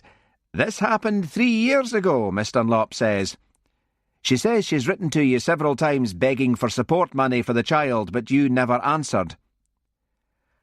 "And who is this reliable witness or witnesses?" demanded Hamish grimly. "Mr. and Mrs. John Tullyfeather, who live next door to Maggie, can testify that you visited her frequently." "And where do they and this woman here live?" "The Nelson Mandela block of flats down by the old dock." "Stop this farce, Hamish. As you very well know, Miss Dunlop lives at number 23. Blair gave a coarse laugh. "You canna get your leg over these days, Hamish, without paying the consequences." "That's quite enough of that," snapped Mr. Daviot. "You may get back to your duties, Blair." Blair left, reluctantly. Hamish looked closely at the photographs again. He suddenly remembered the horrible time when the police station had been closed down in Lochdew and he had been called to serve on the force in Strathbane. Before his blessed return to his village, where the locals had organised a crime wave to get him back, he had had his photograph taken down on the waterfront by Jimmy Anderson. But in those pictures, he had been standing with his arm around WPC Pat MacLeod. Jimmy had given him the film to get developed, but then Hamish had had the glad news of his return and had left the roll of film in his desk. So someone, probably Blair, had got the film and persuaded some bent photographer, probably himself — Hamish remembered the detective saying he had a darkroom at home — to fake up the photographs. "Could I have a word with you in private, sir?" said Hamish. "Indeed you can. This ugly business must be cleared up," said Mr. Daviot. "Goodness, if the local press got their hands on this."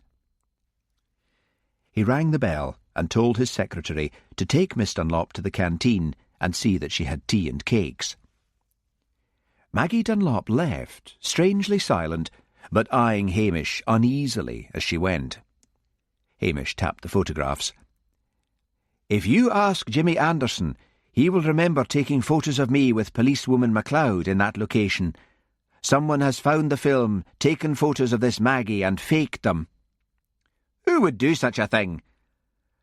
Someone who didn't like me being made sergeant or getting all that coverage on television. If you mean a jealous member of the police force, you must be mistaken.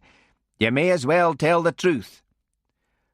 Furthermore, sir, said Hamish quietly, did you check whether this Maggie Dunlop and the reliable witnesses have criminal backgrounds? Of course not. Why? Just do me a favour, said Hamish, and ask.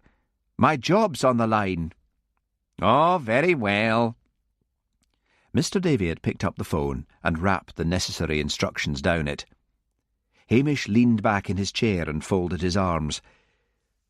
We'll just wait and see. It seemed an age before the phone rang. Mr. Davitt snatched it up and listened intently. Then he gazed at Hamish as the voice went on, his eyes round. He finally put the phone down and said awkwardly, Well, Hamish, it seems as if you have the right of it. I asked Pat MacLeod to check, and there was nothing on our files against either of them. But she's a bright girl, and she checked the Central Scottish criminal records by phone.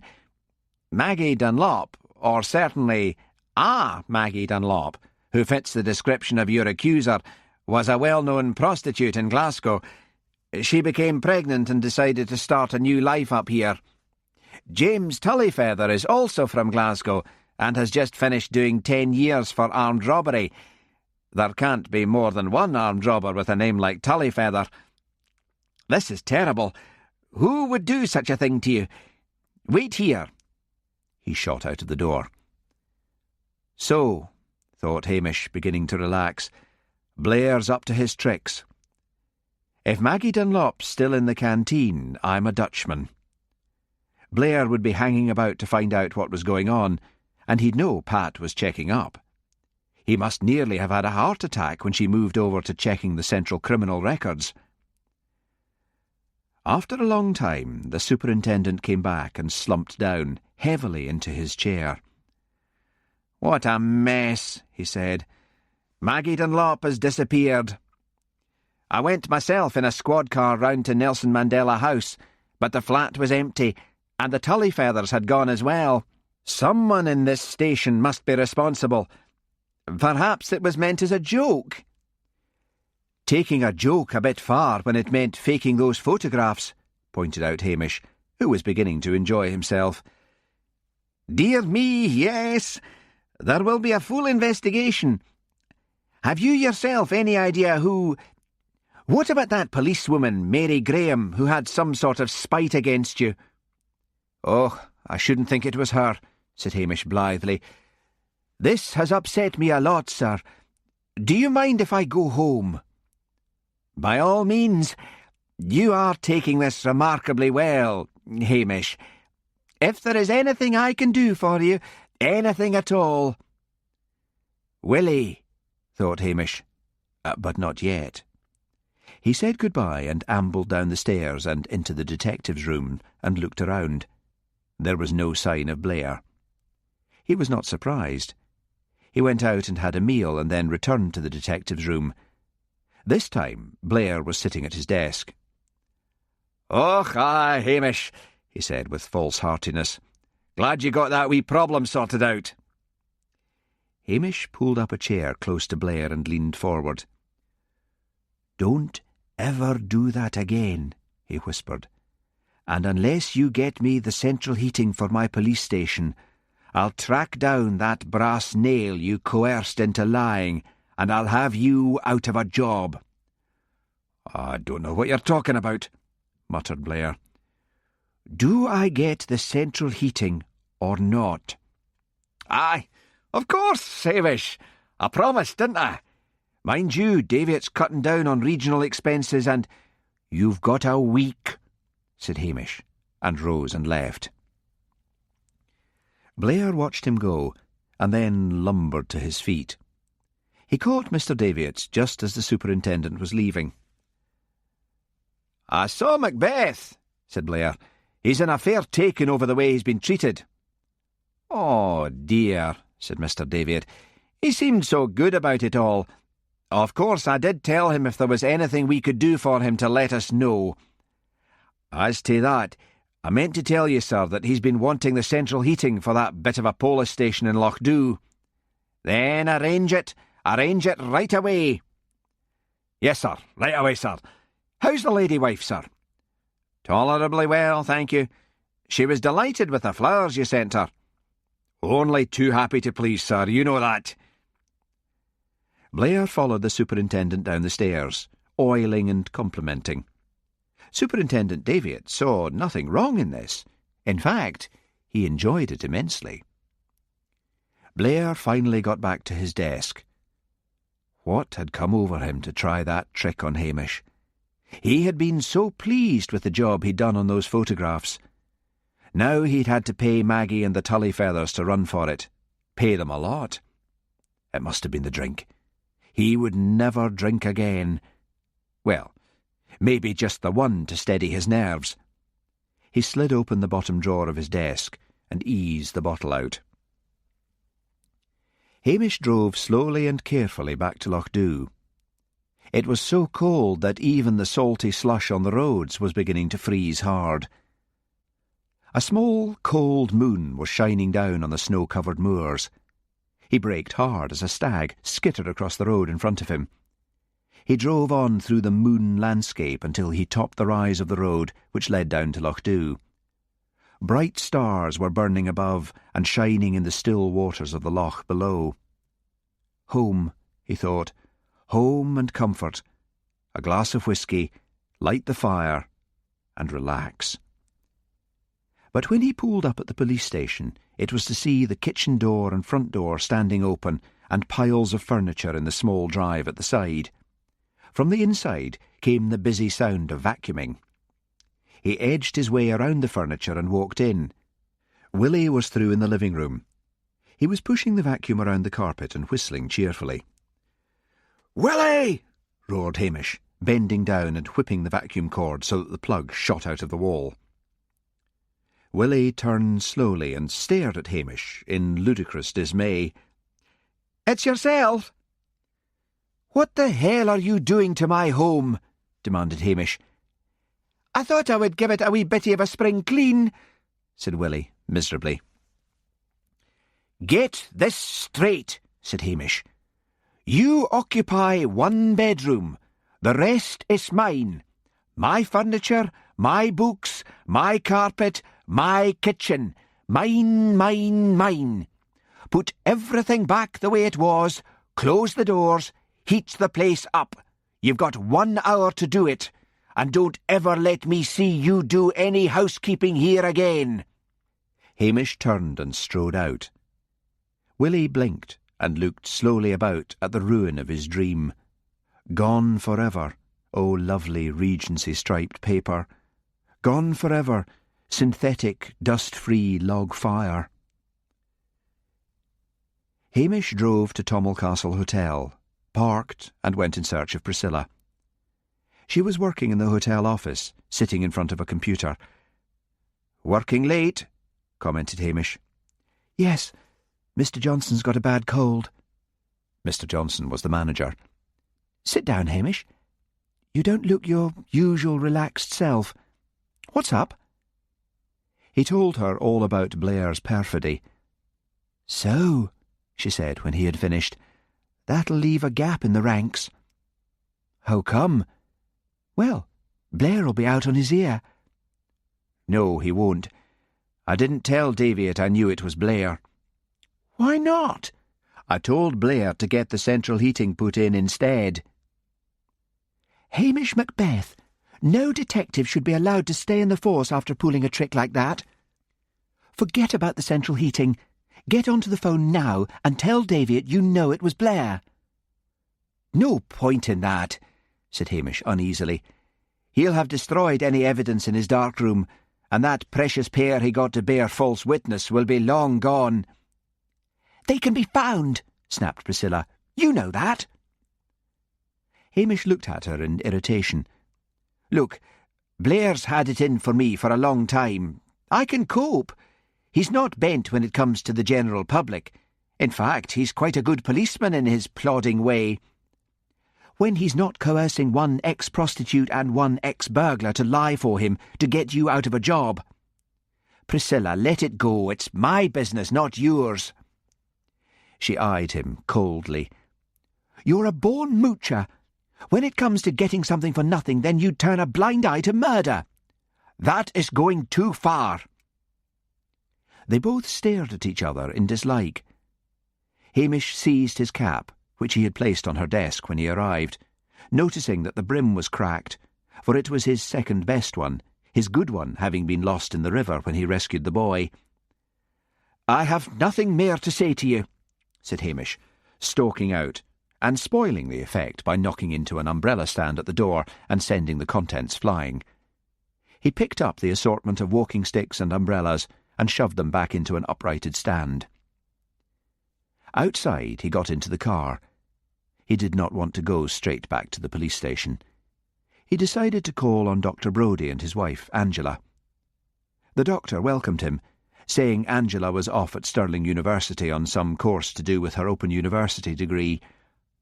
Hamish told him the tale of Blair, and the doctor laughed appreciatively. "So, you'll be getting the central heating at last. How's that wee moron of yours getting on?" Correctly identifying the moron as Willie, Hamish told him of the spring cleaning of the police station. "That's bad," said Dr. Brodie, shaking his head. He handed Hamish a glass of whisky, and then shovelled 2 dogs off the sofa so that Hamish could find a place to sit down. "Remember when Angela had that spell of frantic cleaning? Man, it was terrible. Each house should have a little of its own family dirt. Gives the place character. I see you've still got your beatniks up at the back of the manse." "They don't call them beatniks any more," said Hamish gloomily, still thinking of Priscilla's angry face. "They call themselves the Travellers or New Travellers, and try to claim the same rights as the gypsies. That pair has me fair puzzled. You see, normally these travellers like to go around in convoys, making some landowner's life hell. Landowner screams for the police, complains his land is being turned into a sewer, that the travellers' children aren't going to school, and that drugs are being traded openly. If he has enough power, then the police come in to move them on. Press arrive in droves, next day letters in the papers from Church of England vicars and so on, complaining about harassing these poor innocent people, and the landowner is nothing but a bloated capitalist. A few people complain that the travellers are allowed to run around without road taxes and on bald wheels and all the other crimes for which John Smith is regularly stopped by the police and hauled over the coals.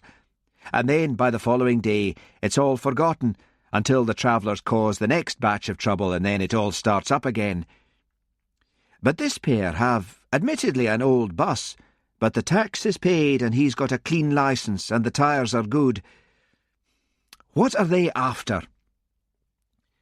"Maybe not after anything," said Dr. Brodie, throwing another lump of peat on the ash-choked fire. "Maybe genuine drifters."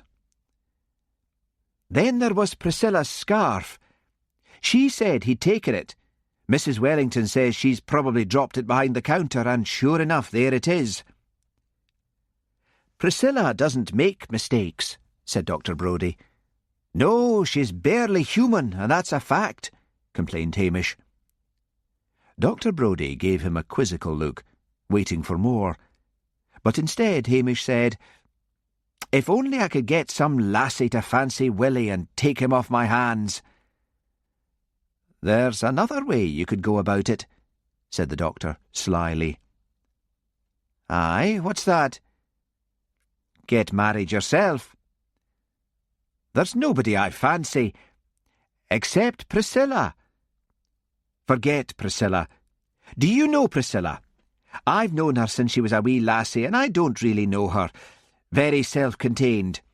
She'll eventually marry the right bloke, some landowner, and we'll never know whether it was love or whether she was doing the right thing to please her parents. What about that new luscious lovely at the restaurant? Lucia? Och, everyone's after her, including Willie, and Willie hasn't a hope in hell. I gather his idea of courtship is telling her how to scrub the steps and clean the cooker. There's Maisie Gowan. Maisie Gowan's 18 years old. What's up with that? She fancies you. Then there's that Doris Ward from the hotel. No, not her, said Hamish. I don't want anyone. I want my old life back. I want rid of Willie. Man, this power is the terrible thing. When I had no one to boss but myself, I was that easy-going. Now I breathe down Willie's neck and snap if he doesn't have the paperwork just the way it should be. Ach, the man's a fair scunner, but I make things worse. Never mind. Have another whisky, said the doctor. It's this bitter weather, very claustrophobic. The good weather'll be along soon and everything will be more open and relaxed. Is there anything on the telly? Asked Hamish, looking longingly at the set in the corner. Willie had one, but he got rid of it because he says he just doesn't believe in it, just as if it was a type of religion. Wait, and I'll look up the paper and see what's on, said the doctor, judging by the hissing sibilancy of Hamish's Highland accent that he was really upset. Here we are. BBC One. Whither England? Mary Pipps of the former Communist Party discusses plans for a European future. Dear me. BBC Two. The rape of the Brazilian rainforests. Not again. You know what's caused the demise of the Brazilian rainforests, Hamish? Camera crews trudging all over the place. Grampian. The Reverend Mackintosh of Strathbane Free Presbyterian Church gives his view on the spread of AIDS in Africa. Nothing left but Channel 4. Let me see. Highlights of the Gulf War. A repeat of last year's showing. Well, Hamish? None of that. Can I take a look through your paperbacks and borrow a hot water bottle? Willie threw my hot water bottle out. He said the rubber was perished. You sound like a man with a nagging wife. The books are over there. Help yourself. Hamish, after much deliberation, chose an American detective story of the tough cop variety. He collected a hot water bottle and then crunched his way out through the icy snow on the doctor's unswept garden path. Great stars still burnt overhead, but were beginning to be covered with thin, high trails of cloud. He sniffed the air. A change was coming. The air smelt damp. Rain damp, not the metallic smell of snow. He drove slowly to the police station. The furniture was gone from outside. Inside, the stove was blazing merrily in the kitchen. Everything smelt damply of ammonia and disinfectant. He took a look around the rest of the place. Willie's bedroom door was tightly shut, a mute reproach to Hamish's lack of understanding about housekeeping. Hamish went back to the kitchen and sat in front of the fire and opened the detective story. In it, the detective had a blonde girlfriend whom he treated abominably, something which seemed to make her even more adoring. Long and careful questioning of suspects was out of the question. He simply slapped them around until he got the answers. It was as remote a way of life to Hamish as an Arthurian legend. He read happily, and finally went to bed with much of his old good-natured frame of mind restored. Let Willie clean and scrub and write reports in convoluted English. If he just ignored the man and went about his own ways, then life would be tolerable. As for Priscilla— pompous, hard-faced bitch, he thought, clutching the comforting hot water bottle to his stomach. Who needs her anyway? The weather again went in for one of its abrupt changes, and heralded in the morning light with a blast of wind which roared into the loch and departed at the other end with an eldritch screech. Following it came the rain, steady, drenching rain.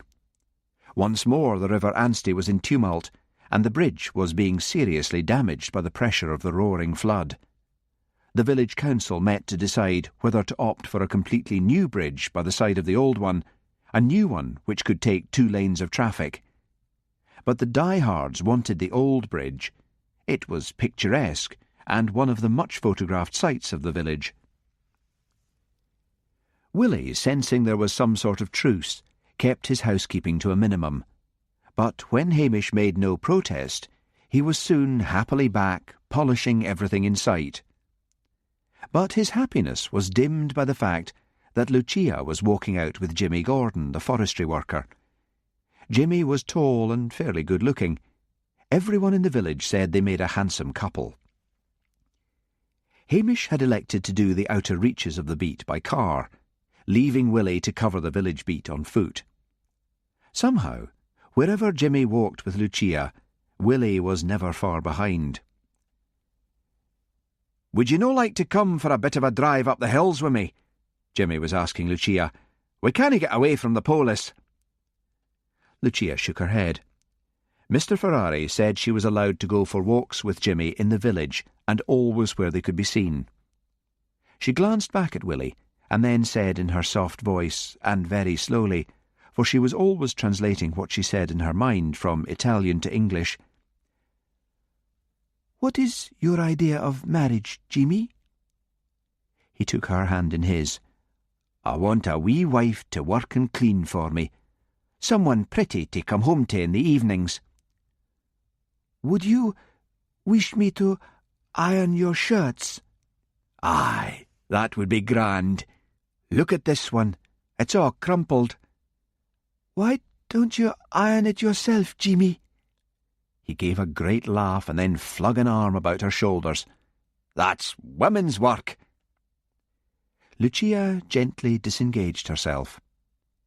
Jimmy never knew what he had said wrong. But after that, when he called at the kitchen door for Lucia, it was always old Mr. Ferrari who answered, and who told him that Lucia was too busy to see him. Chapter 4. They flee from me that sometime did me seek. Sir Thomas Wyatt. The good weather did not come all at once. At first there was a lessening of the wind, then the rain decreased to a thin drizzle, and soon the rain ceased altogether, letting fitful rays of watery sunlight through the clouds. The days grew perceptibly warmer, until even Hamish Macbeth, who delighted in his new central heating, was forced to admit that the police station was becoming like a hothouse. And then, one day, all the clouds rolled back, and pale blue skies stretched over Loch Dhu, and the River Anstey, at long last, settled back down into its familiar banks, leaving a path of torn trees and bleached grass on either side as a record of its recent fury. But the coming of the idyllic weather made Hamish Macbeth realise he was becoming oddly unpopular. Angela Brodie, the doctor's wife, went out of her way to avoid him, as did Mrs. Wellington. No more did Priscilla drop in on him for a chat. Even Nessie and Jessie Curry, the village spinster sisters, dived indoors and left their gardening tools scattered on the lawn when they saw him coming. And for some reason, Hamish felt it all had something to do with Sean Gourley. The bus was still there, looking to Hamish like a cancerous sore in the heart of the village. But he could not ask Sean to move on because of a feeling of evil, or rather a premonition of evil to come. He knew several of the villagers, the Mrs. Curry and Angela among them, had been visitors to the bus. Cheryl was occasionally to be seen about the village, much cleaned up and quiet, always on her own and talking to no one. Hamish was sure Sean had started some campaign to turn the villagers against him. And then there was the strange behaviour of Mr. Wellington, the minister. Like most churches these days, Mr. Wellington's was sparsely attended, although the organisations connected with the church were as busy as ever. Most women in the village belonged to the Mothers' Union, of which Mrs. Wellington was the chairwoman. The Boy Scouts and Girl Guides were both well attended. But gradually the church began to fill up on Sundays, and Hamish was surprised to see members of the Free Presbyterian Church, members from the Free Church of Scotland, and from the Unitarians, all neglecting their own kirks to go and hear Mr. Wellington preach. What could be the reason? Hamish decided to find out. He told Willie to man the phone in the police office and went along to the church himself, meeting the fisherman Archie McLean and his wife on the way. "I've never known you to go to the kirk before," said Hamish. "Aye, but this is different," said Archie. "Mr. Wellington preaches a rare sermon. We've heard nothing like it since the old days." Hamish was intrigued. On his rare visits to church, he had tried to keep awake as Mr. Wellington's gentle, scholarly voice wrestled with one of the more esoteric points of the Bible. Hamish often thought it sounded as if the minister were reasoning with himself. He slid into a pew at the back. The hymns were of the variety now frowned upon by liberal churchmen of all denominations as being too militant. Stand up for Jesus, ye soldiers of the Lord, and onward Christian soldiers. Then the minister climbed up into the high pulpit and looked down at a sheaf of yellowing notes. Hamish was surprised. Before, the minister's sermons had been extempore, or rather so well rehearsed that he spoke without notes. Then he suddenly looked down at his flock and said in a harsh voice Hamish had never heard him use before, "There are many of you here who will all burn in hell." There was a pleasurable indrawing of breath. Mrs. McLean edged a peppermint into her mouth. For some reason it was considered all right to eat peppermints in church, although chocolates would be considered downright sinful. "Yes," went on the minister, "there are many of you who are liars and fornicators, and your lot will be to be cast into the pit where your flesh will fry. Yea, and your crackling skin will be pricked with pitchforks by demons." The sermon ranted on for 1 hour and 40 minutes. Hamish sat, stunned. It was only when the minister summed up by asking them all to pray to God to protect them from the evil that was Napoleon Bonaparte that a glimmer of understanding began to dawn in his hazel eyes. Curious and beginning to be half worried, half amused, he also went to the evening service. He was late and had to stand at the back, for the church was full to overflowing. He was among the last to leave. He shook Mr. Wellington's hand and said quietly, "Can I drop up to the manse and have a word with you?" "Yes, Hamish," said the minister absent-mindedly. "I shall be there to hear your troubles." "It's your troubles I'm thinking about," said Hamish. But the minister was already shaking hands with a couple behind him and receiving their plaudits. Hamish went up to the manse later, glad to find the minister on his own. "What can I do for you?" asked Mr. Wellington. "What's come over you?" asked Hamish. "You never were a one for all that fire and brimstone." "It brings people to church and instills a fear of God in them, which is what I am here for," said the minister primly. "But it's not like you," expostulated Hamish. "You know what I think?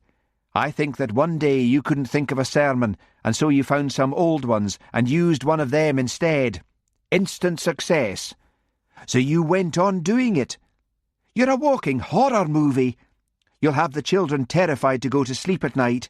You don't even listen to what you're saying, which is why you left in that bit about Napoleon." The minister flushed angrily and glared at the wall. "Come on, what's been happening?" asked Hamish gently.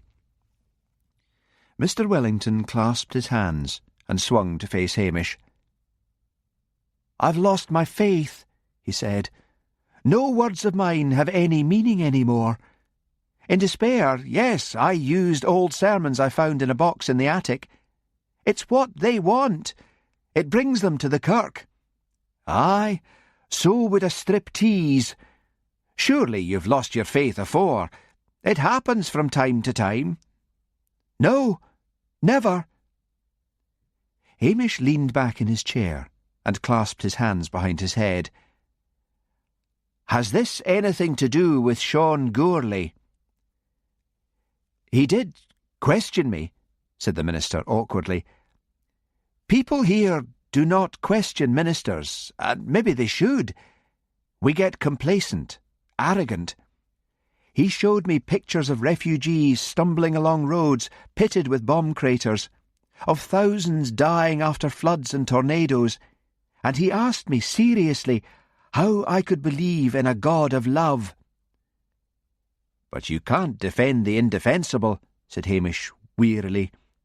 Blind faith's the only answer, you know that. You must have had all they arguments dinned in your ears when you were a student. I am out of the world up here, Hamish. As Sean rightly pointed out, I have an easy life, while millions are starving and suffering under the lash of the God I worship. There are millions who would suffer a damn sight more if they didn't have something to believe in, said Hamish angrily. How do you think they would feel if they were told that this is it, this is all there is, and after the grave there is nothing? My wife feels the same as I do, he said heavily. It has affected her badly. She is a shadow of her former self. Spiritually, but not physically, thought Hamish, who had seen the large, tweedy bulk of Mrs. Wellington in church that evening. Don't make any rash decisions, said Hamish. Give it a few months. Talk to some other members of the clergy. Father Peter along at the Roman Catholic Church seems a good man, and a clever one too. Have a word with him. The minister smiled wryly. I do not know what my flock would think if they saw me consulting a Roman Catholic. We're all ecumenical these days, pointed out Hamish. Anyway, no one need know. Run along and see him. It's all the one God. When Hamish left, he strolled along the waterfront, wondering if he himself believed anything he had said, wondering if there really was anything far beyond the first stars, which were beginning to glitter in a pale green sky. With a sigh, he went into the police station, to be met with a delicious smell. "You're late for dinner," said Willie, sliding a plate of beef casserole, which smelt of rich wine sauce, onto the table. "Where did this come from?" asked Hamish. "Mr. Ferrari," said Willie, deftly opening a bottle of Italian wine. "He's been cleaning the restaurant stove again," thought Hamish, but was too grateful for the delicious meal to say so. After dinner, the phone rang. It was Jimmy Anderson from Strathbane. "I took pity on you, Hamish," said the detective, "and contacted the yard. Sean Gourlay's got a record." "Tell me about it," said Hamish eagerly. "Nothing great, mind you. Petty larceny, possession of cannabis, disturbance of the peace. Nothing for the last 3 years. Was in Hong Kong where he got his first driving licence. Let it lapse and took the test in Glasgow." "Well, send me up a report," said Hamish. "It might do to get him off the manse field and out of this village." Willie came into the police office. "The doctor's here to see you," he said. Hamish rang off and turned to face an agitated Dr. Brodie.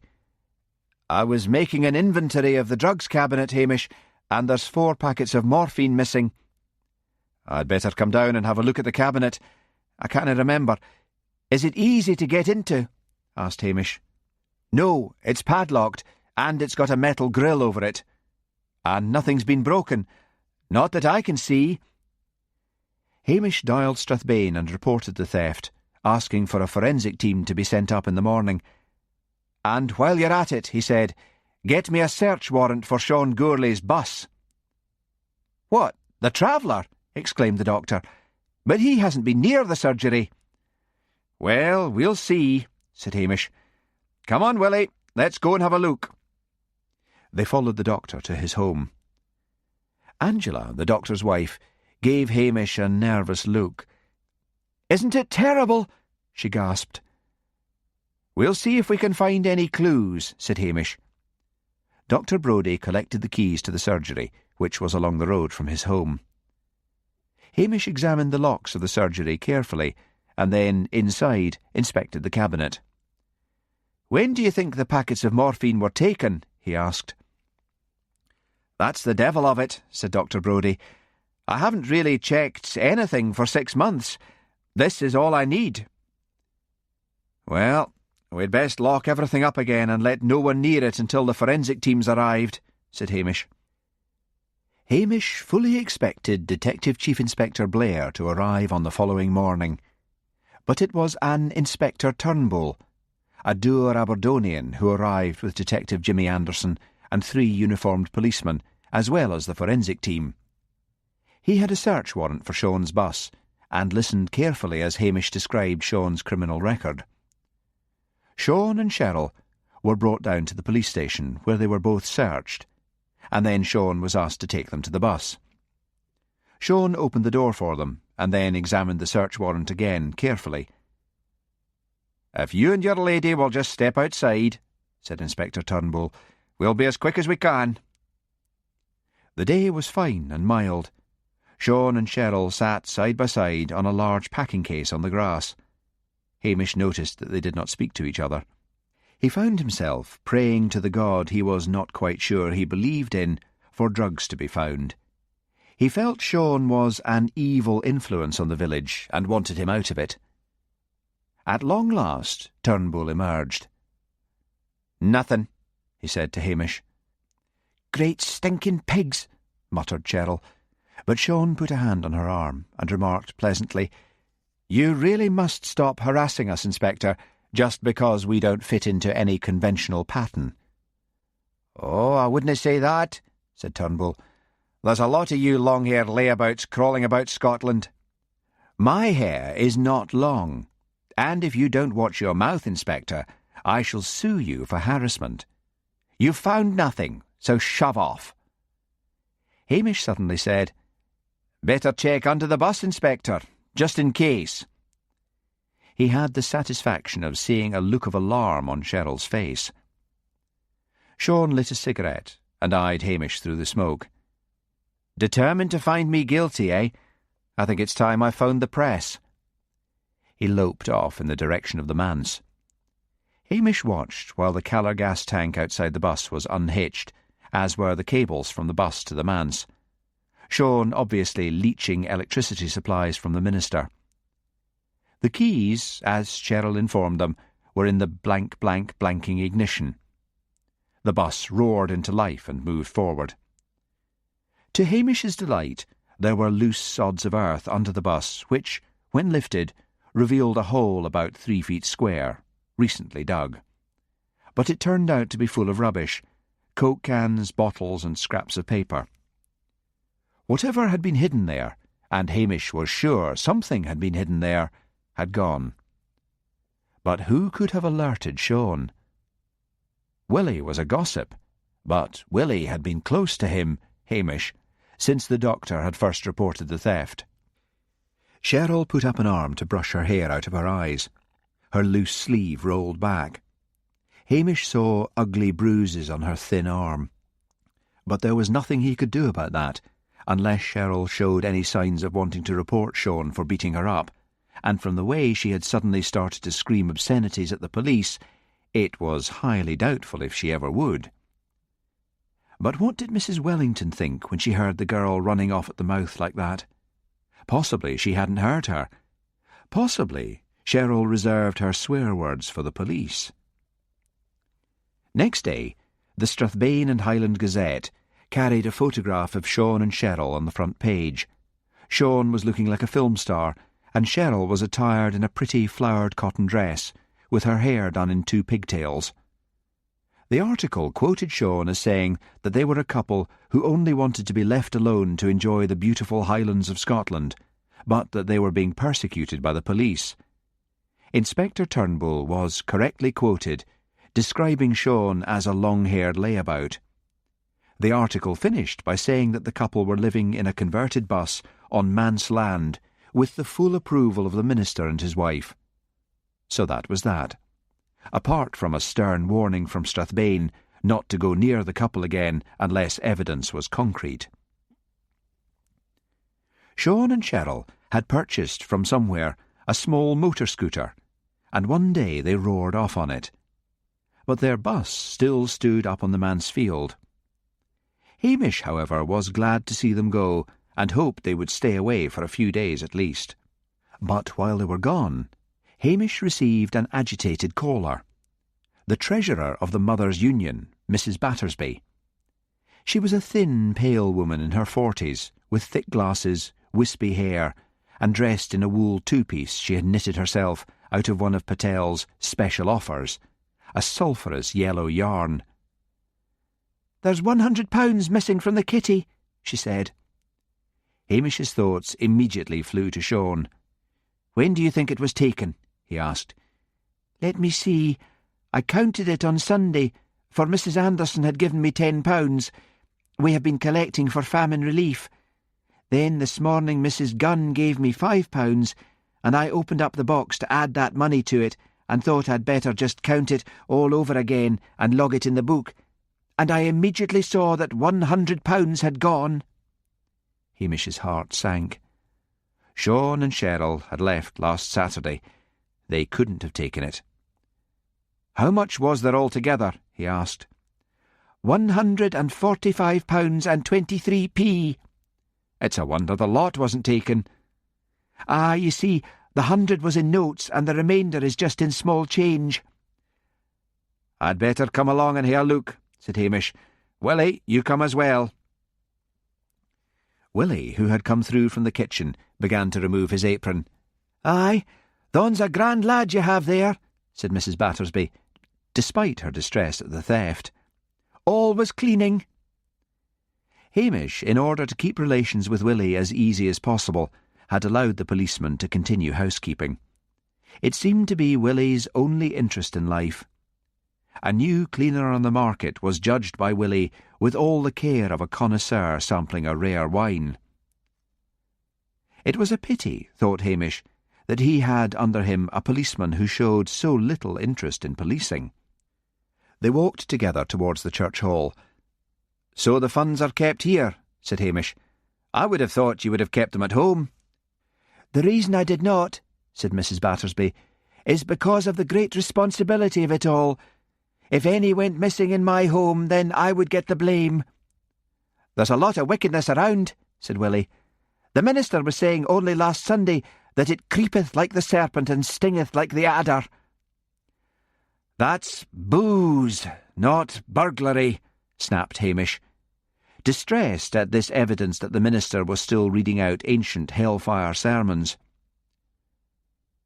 There was a small group of women outside the church hall, headed by Mrs. Wellington, her face white with distress. "Who could have done such a thing?" she cried when she saw them. "Just let me see where the money was kept," said Hamish. Mrs. Wellington produced a massive key and unlocked the church hall. She led the way into the kitchen and opened a cupboard under the sink. There, among the cleaners and dusters, was a tin box with a small padlock. The padlock had been broken. "Now, that's very interesting," said Willie. "What is?" demanded Hamish. "Judge's lemon shine," said Willie, holding up a bottle. "That'll no get you very far with the cleaning ladies. It's no good with the grease."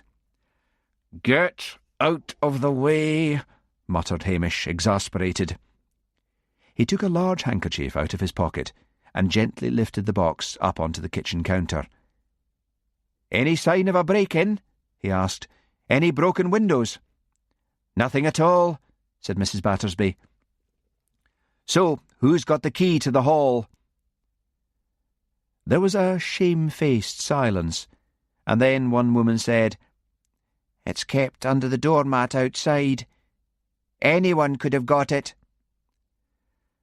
"There's not much I can do, ladies," said Hamish, "short of fingerprinting the whole village, and even then I doubt if I'd find the prints of the thief on the box. There's probably only your fingerprints on it, Mrs. Battersby." A small, angry-looking woman, Mrs. Gunn, said, "I noticed you got a new microwave the last week, Mrs. Battersby." "What are you saying?" squeaked Mrs. Battersby.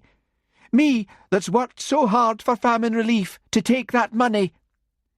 "We won't get to the bottom of this if you're all going to maliciously accuse each other," said Hamish sharply. "Now, the money was all right on Sunday. This is Wednesday.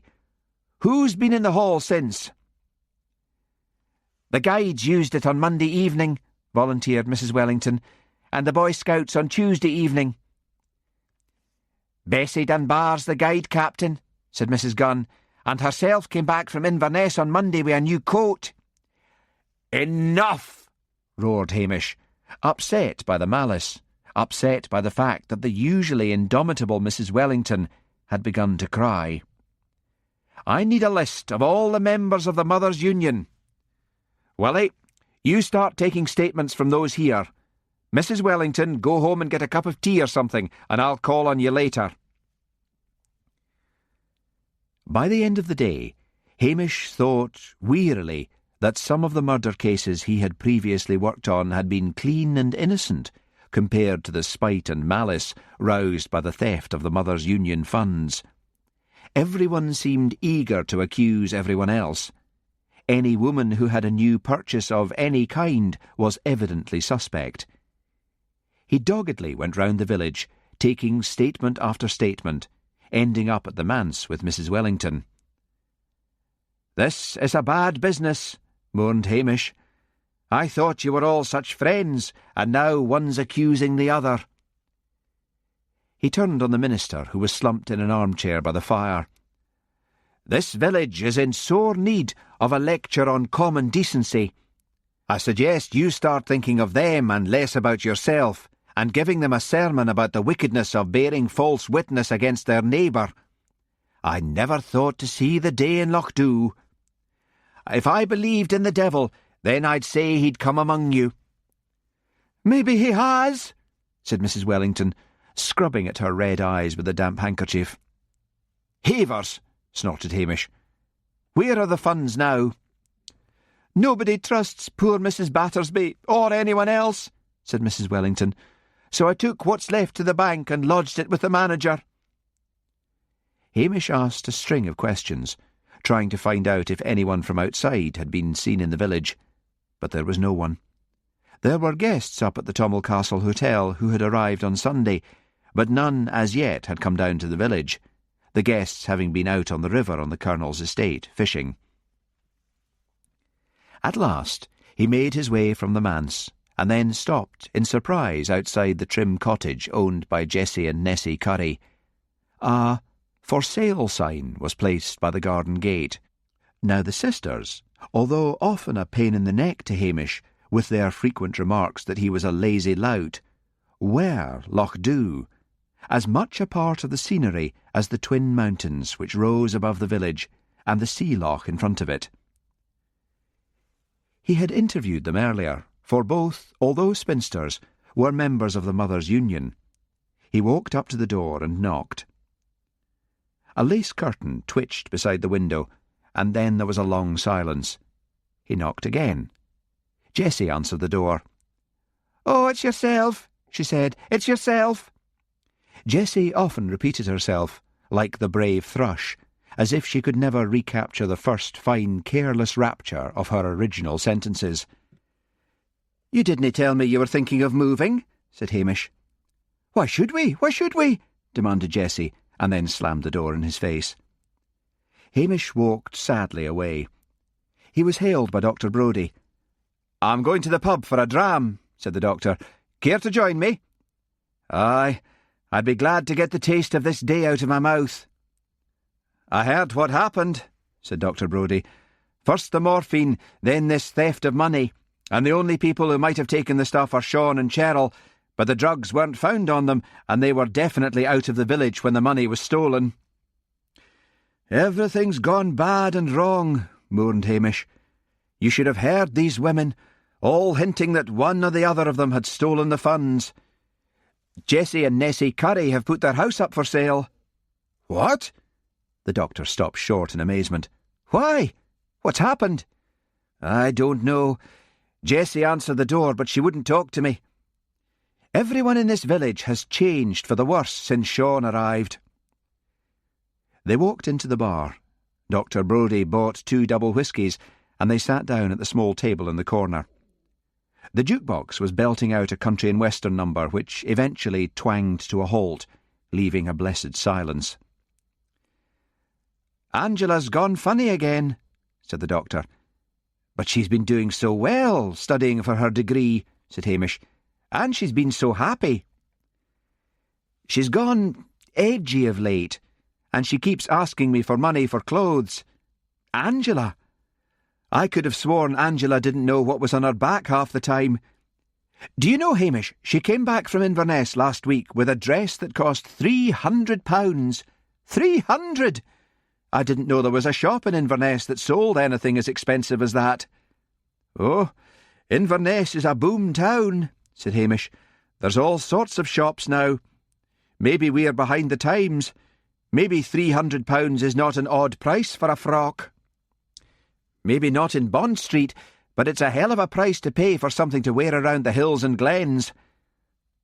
Is it a very grand frock? I'm no judge, it's just black, and the only thing about it is that it's got a Christian Dior label. Are you worried she's fallen in love with someone else? Asked Hamish. There can't be anyone else. If you're thinking of Sean Gourley, forget it. Oh, she took the odd cake and things over to the bus, but then she's like that, always ready to welcome any newcomer to the village. But after the initial visit, she lost interest. There's something secret and nervy about her. I got out my torch and examined her eyeballs in case she had been taking the drugs for herself. Well, that's enough to put any woman off her husband for a start. Aye, but I had to know. It's not drugs. She's plain miserable. One minute she's all over me, and the next she's telling me to get lost. Sean Gourley, began Hamish. Forget it, sighed Dr. Brodie. Admit it. You've had a bee in your bonnet about that one since he came here. But everything's gone wrong since he came here, protested Hamish. Everything's wrong. Everything's polluted. Mr. Wellington's lost his faith and is ranting rubbish from the pulpit, which was written in the last century, and he doesn't believe a word of it. Mrs. Wellington's a wreck. Jessie and Nessie are selling up, and the women at the Mothers' Union are that spiteful you wouldn't believe it.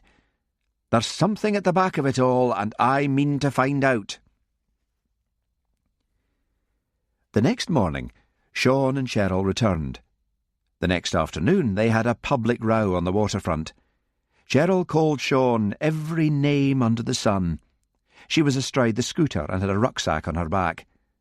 The fluency of her obscenities amazed the villagers, the mothers clamping their hands over their children's ears, but continuing to listen themselves.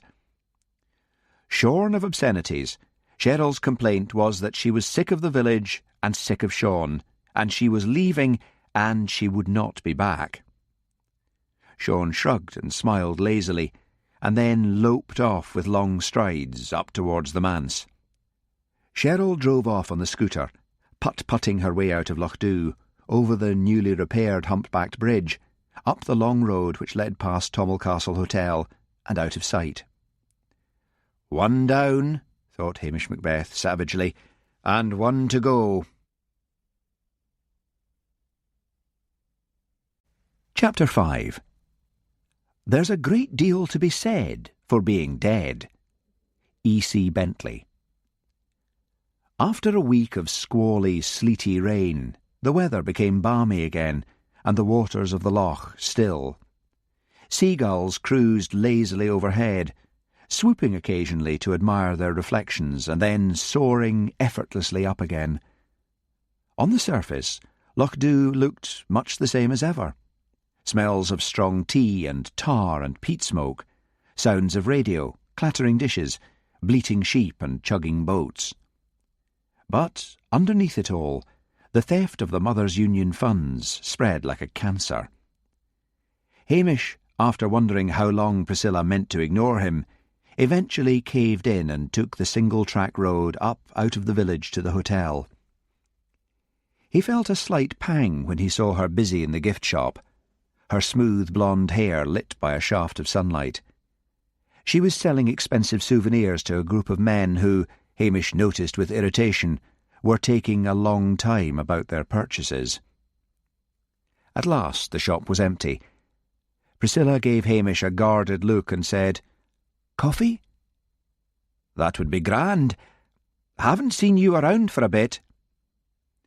"I've been here, you know," said Priscilla, with an edge on her voice. I gather you and Doris had a pleasant dinner last week. She invited me, said Hamish defensively, for he felt guilty at having accepted the invitation, knowing he had only done it in the hope that Doris would tell Priscilla, which she evidently had. Priscilla handed him a mug of coffee. Well, let's hope our new receptionist doesn't fall for you as well. New receptionist? What's happened to Doris? Dear me, didn't she tell you? She left. She's got a job in a hotel in Perth. Hamish felt nothing but relief. Doris had all but proposed to him, and it had been an agonising and embarrassing evening. Well, what's going on? Asked Priscilla. I heard about the money disappearing from the Mothers' Union. Oh, it's a bad business. Hamish pulled a chair up to the counter and sat down. All the women are at each other's throats, the one accusing the other. Dr. Brodie's had 4 packets of morphine stolen, and the only suspect was Sean, but he was searched and we couldn't find anything. His girlfriend's gone off, but the bastard's still here, like some canker in the middle of the village. It's those demonic good looks of his, Hamish. He's just a small-time crook, not the devil. I know he took that scarf and then slipped it back somehow. He's doing a rare job nonetheless. He's managed to talk Mr. Wellington out of his faith, and Mr. Wellington has been using some old sermons he found, and it's all hell-fire and damnation, and they love it. Archie McLean told me he gave up seeing a video of the werewolf women of planet Xerxes because, to quote him, the kirk was better fun. You should hear those sermons. A real medieval hell with devils and pitchforks and weeping and wailing and gnashing of teeth. I tried to get him to talk to the priest. I tried to get him to preach kindness and love thy neighbour, but the man sunk in gloom. Mrs. Wellington looks a wreck. Nessie and Jessie Curry are selling up and leaving, but what that's got to do with Sean I don't know, but I feel it has. Angela Brodie's gone on the twitch again, and this time is spending a fortune on clothes. It sounds awful. How's Willie? I don't know whether the lad's smitten with Lucia Livia or whether it's the dirty stoves at the restaurant he's after. He lives to clean. Look at that. Hamish held up one glittering black boot for her inspection. Even the insoles are polished. Look at my shirts, starched, every one of them. I've got such knife-edged creases in my trousers, it's a wonder I don't cut myself. Some people would think you were lucky, pointed out Priscilla, living as you do with a combination of housekeeper and valet. No, it is not. I sat down to my breakfast this morning, and Willie screeches, "A fly, a fly," seizes a can of fly killer and pumps it all over the kitchen and all over my food. If they ever take a blood sample from me, it'll be 3 parts insecticide and 1 part disinfectant. But I've got used to Willie. He's a kind enough lad, he's just stark staring mad, that's all. No, I feel if I could sort Mr. Wellington out and get him to put some sense into the villagers, things would get better. I'll see what I can do, said Priscilla, unhitching her coat. I'm just about to lock up for lunchtime anyway. You? What can you do? He might just listen to me. It's worth a try. Well, said Hamish doubtfully, do your best. Have you forgiven me? For letting Blair get away with all sorts of mayhem. I still think that was bad of you, Hamish. But when have I ever been able to stay mad at you for long? It's a long time since you've been to see me. I'm an old-fashioned girl. The gentlemen are supposed to call on me. Well, I'll call on you tonight and take you for dinner. Can't. The hotel's too busy. Sunday's free. Let's catch the Hellfire sermon and then go to the Napoli. Suits me, but see if you can do something with Mr. Wellington. Priscilla found the minister in his study. He was sitting in front of the fire reading a book. "Oh, Miss Halberton Smythe," he said in a dull voice, "what can I do for you?" "I've been hearing about you from Hamish," said Priscilla. The minister gave her a tortured look. "Ah, yes," he said with a weary sigh. "About my loss of faith." "I am more concerned about you losing your marbles," said Priscilla incisively. He turned his head away. "There is so much suffering in the world," he moaned, "and what can I do about it?" "You could do something with your own parish. If everyone did something good about themselves, their families and their neighbours, the ripples might begin to spread outwards.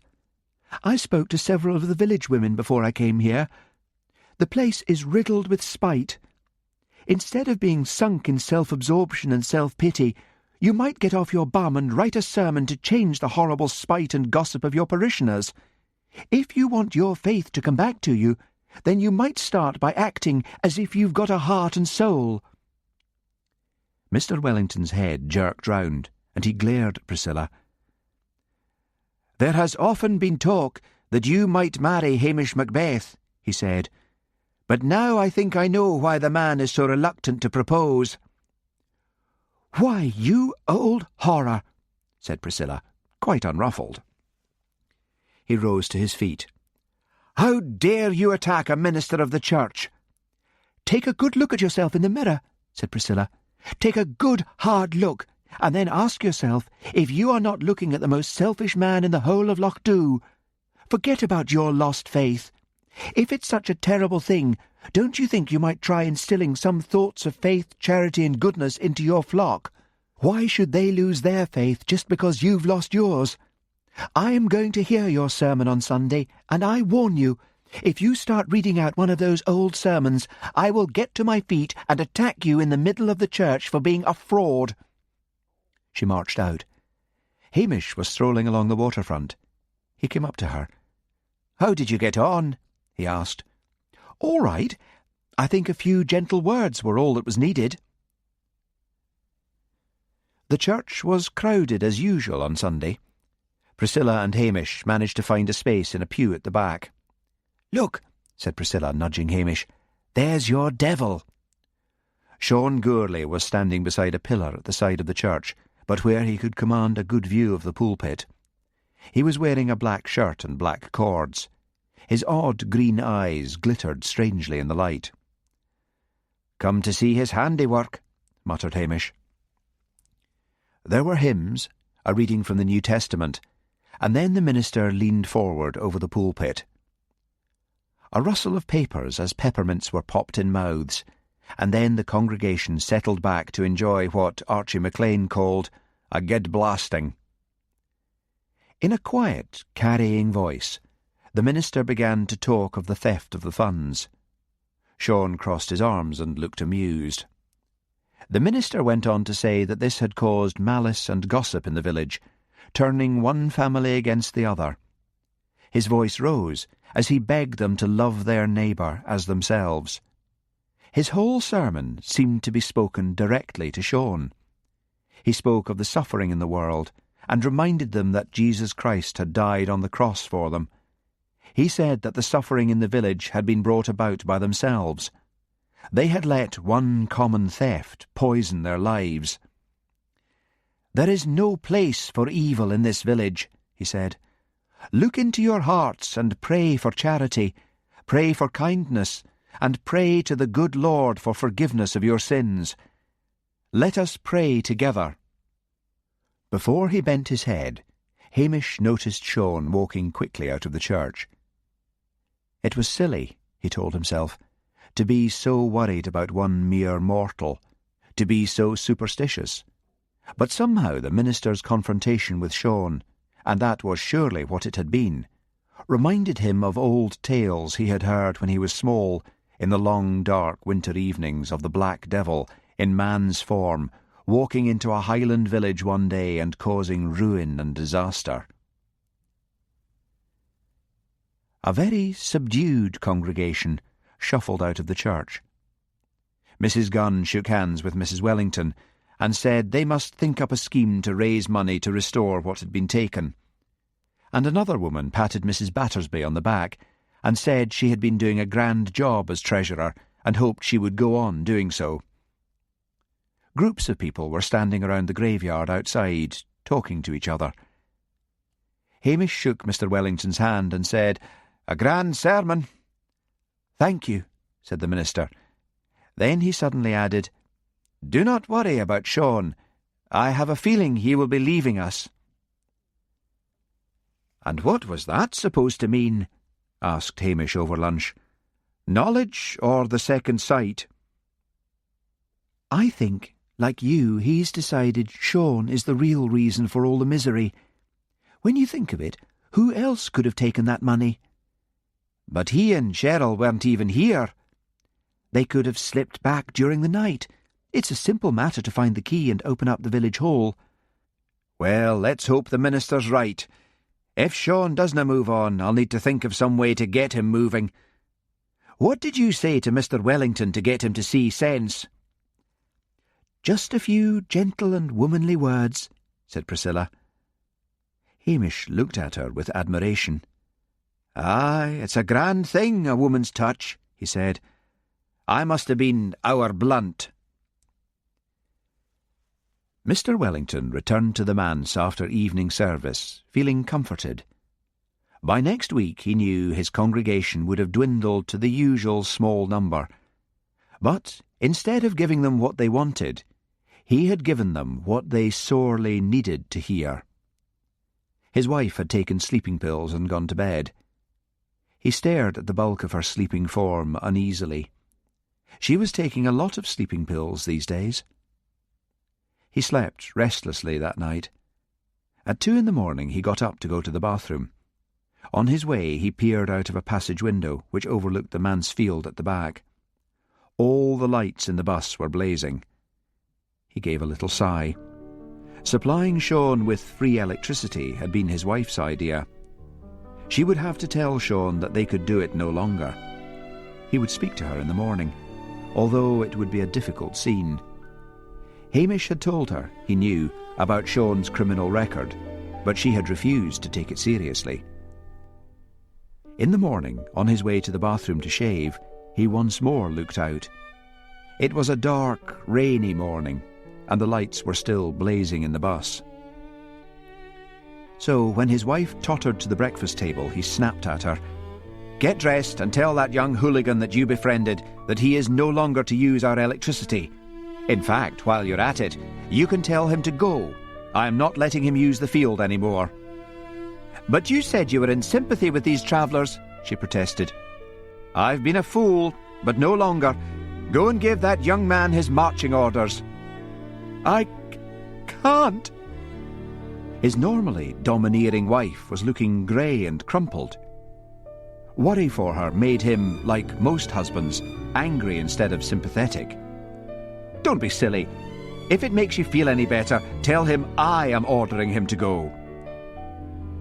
Mrs. Wellington eventually, encased in a voluminous waxed coat and rain hat and Wellington boots, walked across the wet field to the bus. She could hear the chatter from the television set inside. She knocked at the door and waited. "Sean?" she called tremulously, and knocked again. No answer. She longed to turn away, to forget about the whole thing, but her husband would want to know why. She knocked loudly this time, and then, in sudden desperation, sudden longing to get the whole distasteful business over with, she rattled the handle of the door. It swung open. "Look here, Sean," she began, heaving her bulk inside. She stopped short, and her mouth opened in a soundless scream. Sean Gourley lay on his back on the floor. His face and head had been beaten to a pulp. Beside him on the floor lay a bloody sledgehammer. On the table, on the small television screen, a woman chattered in that inane way early morning presenters have, as if addressing an audience of children. Mrs. Wellington backed to the door. Small, thin sounds were issuing from her mouth.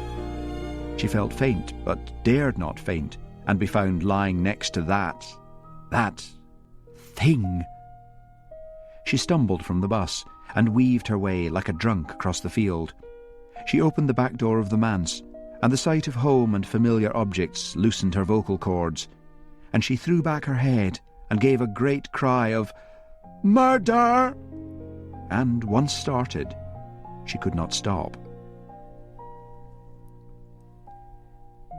Hamish Macbeth stood miserably in the manse field in the driving rain, with Willie beside him, while a forensic team went over the bus inch by inch. Detective Chief Inspector Blair was pacing up and down, wearing a deerstalker and an old Inverness cape, looking like someone in an amateur production of a Sherlock Holmes mystery. The only thing that was lightening Blair's gloom was the fact that it was a nice seedy murder, no toffs involved. Just a hippie with his head bashed in. He'd had a public row with his girlfriend. The girlfriend had killed him. It was only a matter of time before they picked her up. He loathed being back in Loch Dhu, a locality he associated with success for Macbeth and failure for himself. There was no need for either Hamish or his sidekick to be hanging about in the rain, but Blair had kept them there to make them suffer. But as trickles of water began to run down inside his collar, he realised he was suffering as well, and suggested they go back to the police station and discuss the matter there and let the forensic boys get on with their job. "Well," began Blair, pausing for a moment in surprise as Willie put a coaster under his coffee cup. "it's straightforward enough. This creep had a row with his lassie comes back and bang crash, goodbye boyfriend." "Was it murder with intentions?" asked Willie eagerly. "If you mean was her intention to bash his head in, yes, you moron. Now the pathologist says death came fae they blows from the sledgehammer. Sledgehammer belongs to the manse. What do you think, Sergeant? That your minister friend was at the sauce and slammed Sean Gourlay's head in?" Blair laughed heartily. Hamish looked at him bleakly, his thoughts racing. He found he was hoping against hope that the murderer was Cheryl, but for reasons he could not explain. He began to give Blair a report on Sean's criminal background, reminding him of the theft of the morphine and the theft of the church money, although adding that both Sean and Cheryl had been away from the village when the money was taken. The police station was pleasantly warm, and Willie's coffee was good. "I'd best just sit here by the phone," said Blair, "while you two go off and take statements. I want to know anyone who saw hide or hair of Cheryl Higgins, or anyone who heard the sound of that scooter you were talking about during the night." Hamish and Willie agreed to divide the village between them, Willie eagerly volunteering for the part which contained the Italian restaurant. Despite the rain, little groups of people were standing about, peering anxiously up the hill towards the field at the back of the manse. All day long Hamish questioned and questioned, but no one had seen Sean after he had left the church, and no one had seen Cheryl. Mrs. Wellington had given the police a photograph of Cheryl, which she had taken shortly after the couple had first arrived. It was shown on the 6 o'clock news. By 7 o'clock, Cheryl Higgins had walked into the police station at Strathbane, and Blair, hearing about it, had driven back to headquarters. By 9 o'clock, Detective Jimmy Anderson phoned Hamish. "Bad news," he said. "Cheryl Higgins has a cast-iron alibi." "But she can't have," exclaimed Hamish. "Aye, but she has. She's been staying with a bunch of travellers in a field outside Strathbane, and she's been playing the guitar in a group called Johnny Rankin and the Stoters, she being one of the Stoters. The pathologist is checking the contents of Sean's stomach and says the man was killed, at a rough guess, between 10 in the evening and midnight. Cheryl was playing in Mullins Roadhouse, you know, about 2 miles outside the town, from 9 till 1 in the morning. Then she went on from there to a party in Strathbane. Witnesses all along the way." "But how reliable are the witnesses?" asked Hamish. "Stoter means glue sniffer, doesn't it? Is that how the group got its name?" "Probably. Most of them were away with the fairies when we tried to talk to them. But there was the audience, about 40 decent, or fairly decent witnesses. She could have slipped away from the party, for I don't know if any of that lot knew whether they were coming or going. But the point is the time of the murder, and during that time she was performing in front of about 40 people at the Roadhouse. I'm surprised any band is allowed to play on the Sabbath in Strathbane," observed Hamish. It's outside the town, so nobody bothers. So, where's this field she's living on? On the Dalwart Road, out of the north side, about 5 miles out on the left. Belongs to Lord Dunkel, him what had the pop festivals back in the 60s. Still thinks he's a swinger, silly old scunner that he is. She's living in a caravan with a couple called Wayne and Bunty Stoddart, old friends from Glasgow. She doesn't look at all like the picture the minister's wife gave us, but it's her all right. She's dyed her hair orange since the photo was taken. In Cheryl's humble opinion, some bampot in Lochdew upped with a sledgehammer and gave him 50 whacks. And good riddance to bad rubbish, she says. Did she suggest anyone? Anderson chuckled. Aye, she did that. Who? Sergeant Hamish Macbeth. Silly bitch. I'm telling you, that pleased Blair no end. Hamish sighed. So, I suppose Blair'll be back tomorrow? No, it'll be me and Harry McNab. There's been a big robbery at the home of one of the super's friends, so Blair's jumped at that. He doesn't care about the death of a layabout. No press coverage in it for him. There's been a fair amount of press about today, said Hamish. Aye, but they willna be there tomorrow. Nobody in that village of yours had a good word to say for Sean Gourley. If they could all say something nice, then the press would have run a much-loved type a bit. Even the Strathbane and Highland Gazette have dropped it in case anyone remembers their touching piece about what a charming couple Sean and Cheryl were, and being hounded by the nasty cops. They found out from you and then Blair that Sean had a record. Any relative to claim the body? Got a mother in London. Respectable body by all accounts. Coming up tomorrow to see the Procurator Fiscal. I'm surprised the villagers turned out to be so down on Sean. All I got when the couple first arrived was about the romance of the road and leave the poor souls alone. Believe me, the romance wore off. Or maybe it's now that he's murdered and his past has come out. None of them want to confess to having had a liking for him. But you see what this means, Hamish? I don't want to. I can see that. It means that mair than likely someone in Lochdew did it. Hamish groaned. Cheer up, said Anderson. You might find an itinerant maniac if you're lucky. Hamish said goodbye and replaced the receiver. He pulled forward a sheet of paper. He would need to start with any villagers who had been on friendly terms with Sean. Top of the list were Mr. and Mrs. Wellington. Then Angela Brodie had been seen visiting the bus. Then came Nessie and Jessie Curry.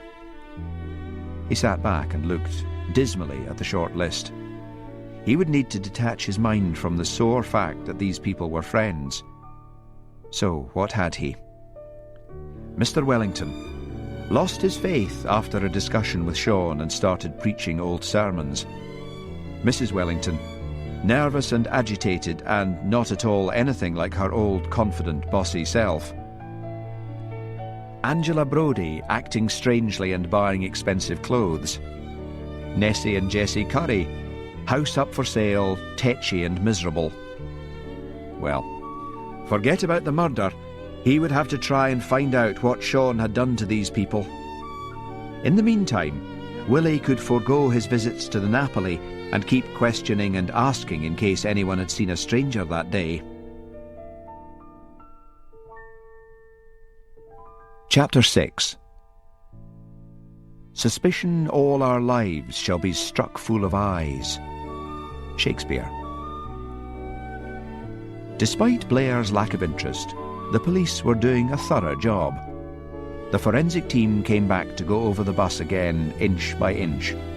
The sledgehammer was identified as belonging to the manse, but the bus was also full of items which Sean had borrowed from the Wellingtons. Mr. Wellington said the sledgehammer was normally lodged in a shed at the end of his garden. He was not aware that Sean had borrowed it at any time. Hamish had had high hopes for that hidey-hole under the bus, but it turned out to be full of the same bits of rubbish as before. In a neutral voice, he told Harry McNab and Jimmy Anderson of the women who had been friendly with Sean, relieved in a way that the detectives would be questioning them and not himself. Never before had he been so reluctant to investigate any case. Still, he could not resist asking them at the end of the day how they had got on. "They're all white and shaken," said Anderson, "but that could be because of the shock. I mean, you've known all these women for some time now, Hamish, and you can hardly say that any one of them have shown criminal tendencies." "Forget about the women. What about the minister?" "Nice old boy, but odd. Really odd. He said something about the hammer of God." "He was probably quoting Chesterton," said Hamish, who had read the Father Brown stories. "Whoever he was quoting, he seemed smug. He said he'd called on the Lord for help, and the Lord had helped. That sort of thing. Was he always that daft?" "Not that I ever guessed," said Hamish bleakly. "Did you tell the Curry sisters they would have to stay in the village until the investigation was over?" "Why? I thought a trip to Inverness was a big adventure for that pair." "Their house is up for sale." "Not now it isn't," said Anderson. "So," said Hamish, "they were going to leave, Sean gets murdered, and they change their minds. Why?" "Look, Hamish, I know you like these people, but you know more about them than anyone else, and you're going to have to ask some questions yourself." Anderson was lying back in a chair in the police station office, with his feet on the desk. Willie came in with a tray of coffee cups, clucked in disapproval, put down the tray and picked up a newspaper and slid it under Anderson's feet. "That's more like a houseboy than a policeman," snorted McNabb when Willie had left the room. "But he makes a grand cup of coffee." "And there was nothing in the bus," pursued Hamish. "Nothing at all." "Not a clue," said Anderson. "No morphine, no £100, no letters." "So what happens to the bus now?"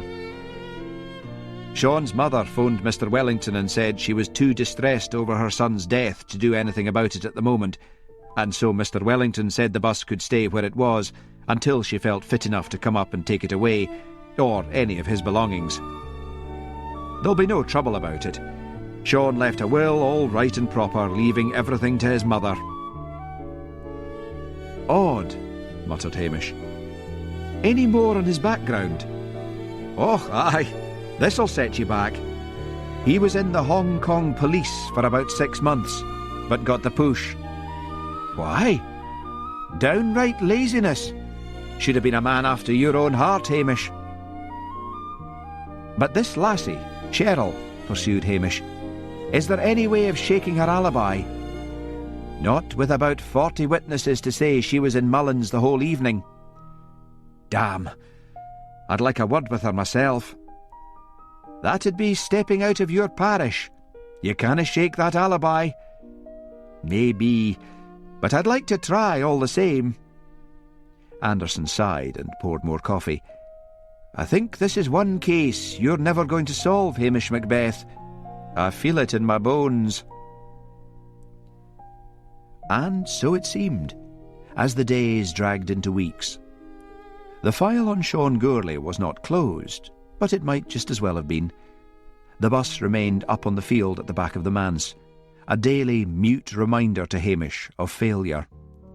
He had interviewed the Wellingtons, Angela Brodie, and the Curry sisters several times, but there was no change in their statements.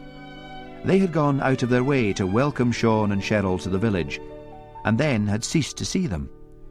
They had been nowhere near the bus on the night of the murder. He decided, in despair, to risk the wrath of Strathbane and go over on his day off and see if he could talk to Cheryl. He went to Mullins first, a sprawling red brick building with a huge car park. It was open 24 hours. A poster advertising various groups that neither Hamish nor possibly anyone else had ever heard of was pasted up on one of the windows. Hamish pushed open the door and went in. It was a monument to the age of plastic. Plastic plants trailed plastic fronds from plastic flower boxes.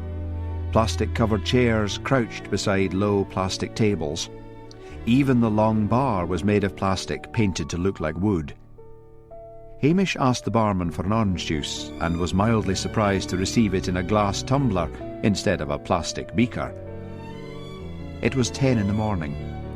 A few couples were seated at the tables, eating Mullen's breakfast special. Perhaps, thought Hamish, it was livelier in the evenings, with bands and crowds. "Have you got Johnny Rankin and the Stoters playing here?"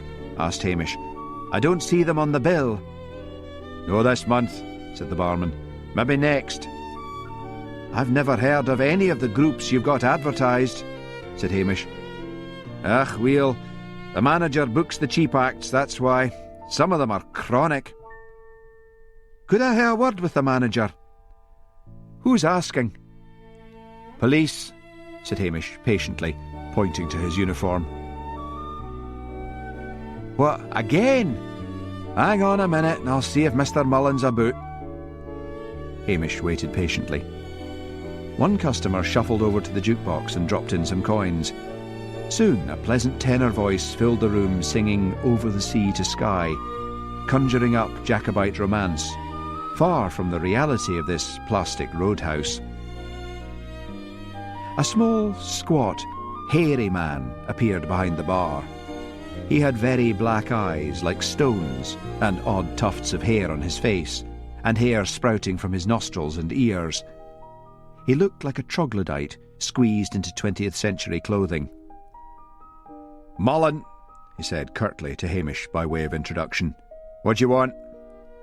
"I want to talk to you about Cheryl Higgins," said Hamish. "Oh, her. What can I tell you that I've no said already? She was here all night from 9 till 1 in the morning, caterwauling away." "And you're sure it was her?" "If you can find another lassie in the Highlands with orange hair, it'll be a miracle. No, it was her all right. Foul-mouthed creature. But then a lot of them are." "And she didn't leave the room at any time during the show?" "No, that lot are like camels. Once they've got an audience, they can go on for hours and hours." Hamish thanked him and left, feeling depressed. But he got into the police Land Rover and drove off in the direction of the travellers' campsite. As he parked outside the field, he noticed the flurry of activity the sight of him caused. Weird figures were seen scuttling here and there. Doors banged shut as children were scooped up and carried inside. It was as if a monster had arrived, but Hamish guessed they were probably hiding drugs or items of petty theft. Only one woman stayed where she was, stirring something in a cooking pot over an open fire. Hamish approached her. "Where are the Stoddarts?" he asked. She was a thin, fantastically dressed creature, wearing a heather coronet on her tangled locks.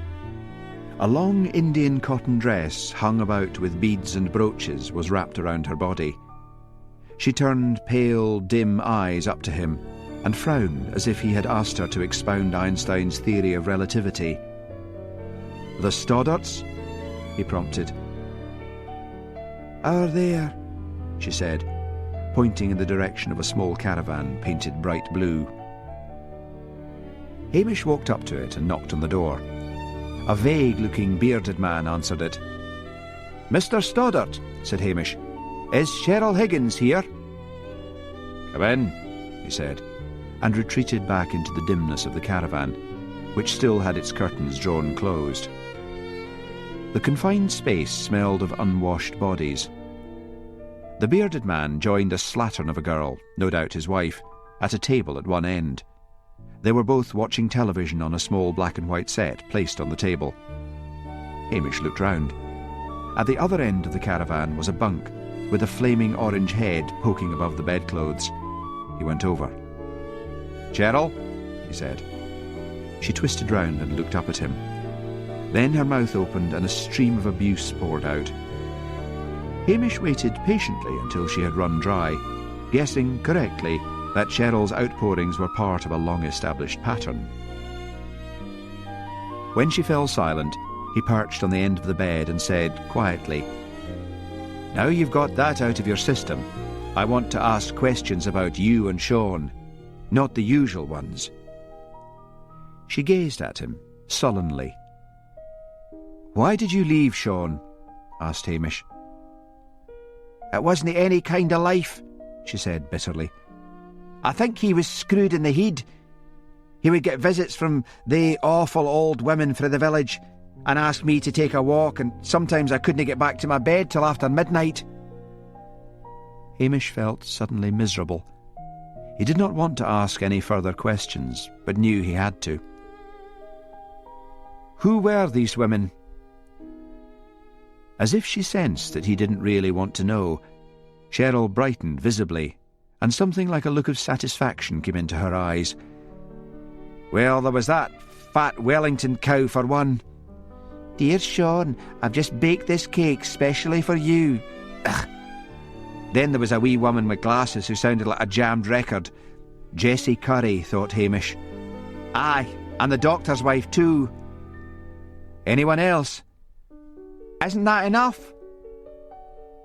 "How often did Sean beat you?" She sat up in bed and hugged her thin arms about her body. "Get out of here," she muttered.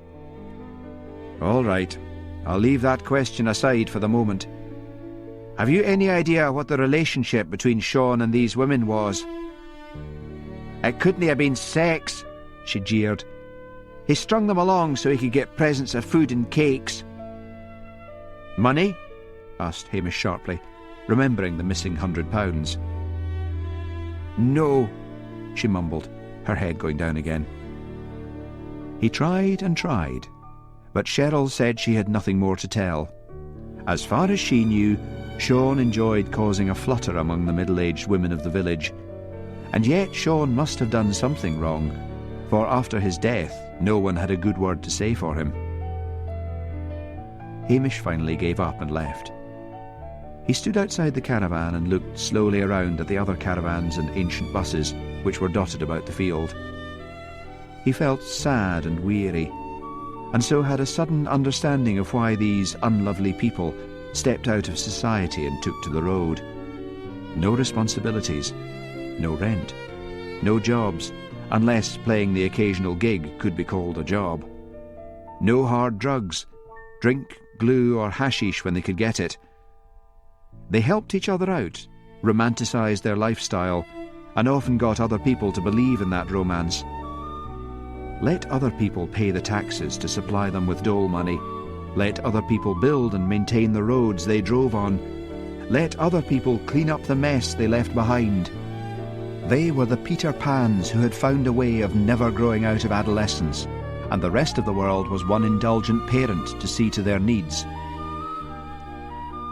A small, fine rain was scudding in on a warm west wind. The woman was still stirring that pot, although the fire had blown out. Hamish gave himself a mental shake. It was unlike him to stand moralising in the middle of a damp field, when he himself was hardly one of the world's exemplary workers. So, what had Sean done with the women? He wondered as he drove north again. Had he talked them into some sort of mental crisis, like the one he had inflicted on the minister? He had undoubtedly possessed a certain magnetism. But what had he done to drive someone to bashing his face and head in? It had been a murder done in pure hatred. Mrs. Wellington, Angela Brodie and Jessie Curry would have to be questioned again, and this time without their minders. Mrs. Wellington without the minister, Angela without Dr. Brodie, and Jessie without Nessie. Evening was settling down on Loch Dhu as he drove down the hill in the heathery twilight. The fishing boats were setting out to sea. Smoke rose lazily from chimneys, and a group of children were playing on the beach, their cries as shrill as the calls of seabirds. But the blackness, the malignancy that lay under it all would never go away unless he found out who had murdered Sean. He went into the police station, thinking wryly that for all his impatience with Willie, he was becoming spoilt by being perpetually waited on. But Willie was in the living room, slumped in front of a television set. "Where did that come from?" asked Hamish. "Mr. Ferrari," said Willie dully. It's an old one of his. He's got one of the new ones. This one doesn't have the remote control." "That's grand," said Hamish. "What's on?" "I dinna know and I dinna care. I don't like television." Hamish sat down opposite him, first turning off the set. "Out with it, Willie. It's a serious matter, and I don't want to have to put up with your usual levitation." "No levity, I promise." "I was at the restaurant," began Willie. "You're always at that restaurant," said Hamish impatiently. Willie threw him a hurt look. "I'm sorry," said Hamish quickly. "What happened? Was it anything to do with Lucia?" Willie nodded. "Did you make a pass at her and get your face slapped?" Willie sat up straight. "I would never lay a finger on that lassie if she didn't want it." "So, what's the problem?" "I shouldn't have been listening," said Willie. "Lucia said there was a new dish the cook, Luigi, wanted me to try. It was this morning and the restaurant wasn't opened yet. So I was sitting at the table over by that old fireplace and I could hear Mr. Ferrari quite clearly. He was talking to someone in the room above, a man. I heard the name Sean Gourley, and that's when I started to listen. Mr. Ferrari said, 'Thon bastard's dead and gone, thank goodness. I'm glad I was saved from killing him myself.' The other man said something I couldn't hear, and then Mr. Ferrari said, 'After what he did to Lucia,' and then I couldn't hear any more." "So did you ask him about it?" "I couldna," wailed Willie. "If there was something between her and Don Monster, I don't want to know." "I'm beginning to think not knowing is worse than anything else," said Hamish, half to himself. "Help yourself to a whisky, Willie. I'll ask Ferrari." "He'll know I was listening," cried Willie. "True, but I'll tell him you couldn't help it." As Hamish walked along to the restaurant, he turned over the names of the staff in his mind. There was old Mr. Ferrari and Lucia, who acted as waitress, Conchita Gibson, another distant relative who had married a Scotsman who had died of cancer the year before, Luigi, the cook, Giovanni, the undercook, and Mrs. McLean, Archie, the fisherman's wife, who came in daily to clean, made up the rest of the staff.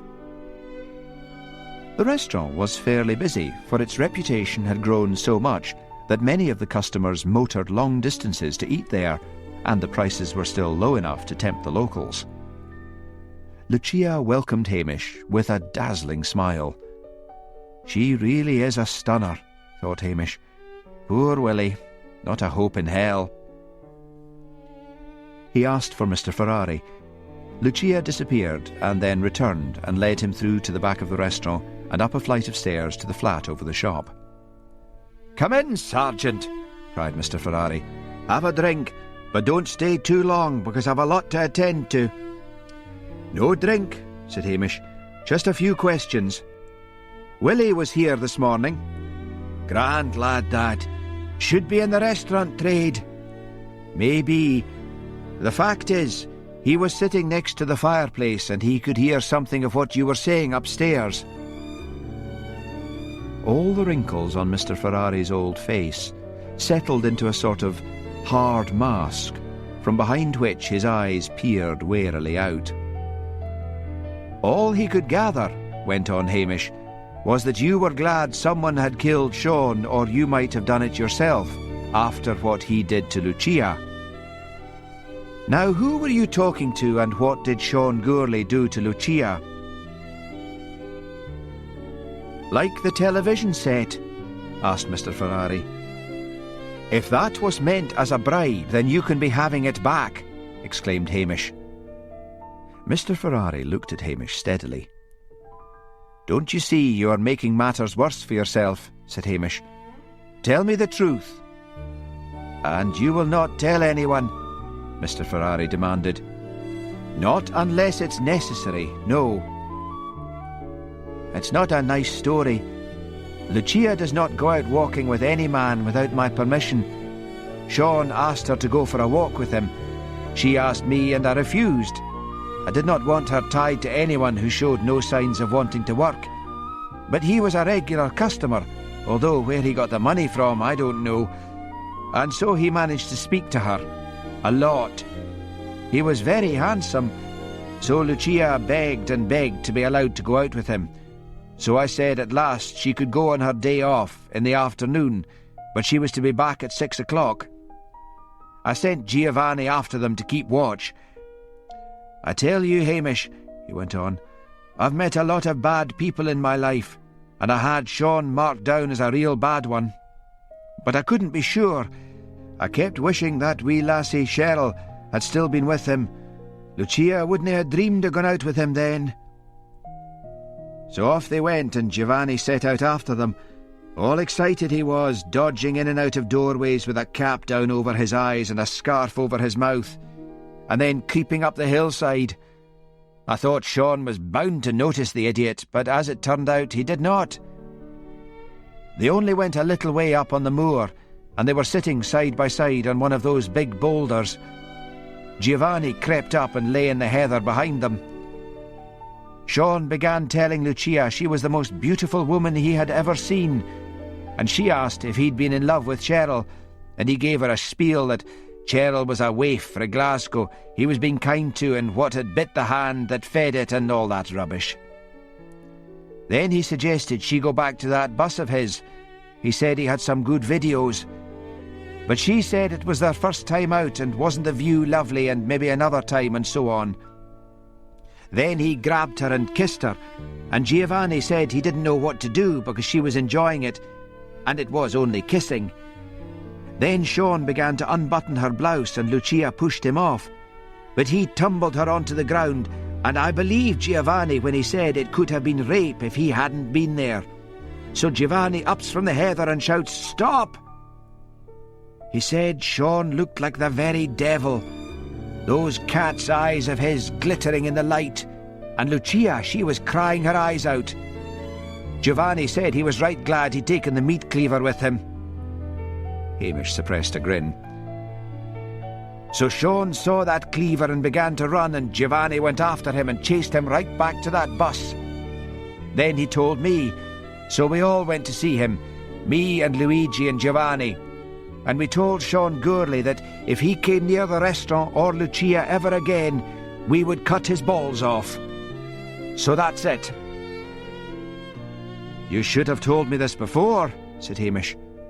Why? Demanded Mr. Ferrari. None of us killed him. But Hamish left, very worried. There was a field at the back of the restaurant, and from the field it was possible to cut across the other fields and get to the one behind the manse. And yet, how simple it would be for him if, say, Giovanni had done it. How he longed for an outsider. And yet, although Mr. Ferrari and his relatives had only set up their restaurant a short time ago in the village, they had quickly become a valuable part of the local life. The small shack, which served as a Catholic church, was to be gradually replaced by a brick building, money supplied by Mr. Ferrari.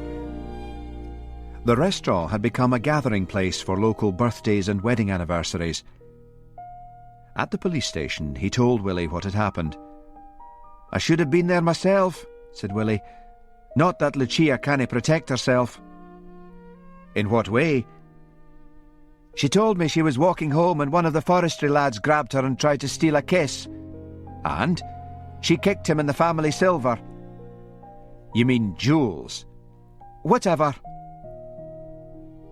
Could Lucia have done it herself? Wondered Hamish. She had been keen enough on Sean to beg Mr. Ferrari to let her go out with him. Was she one of the women who had gone to the bus?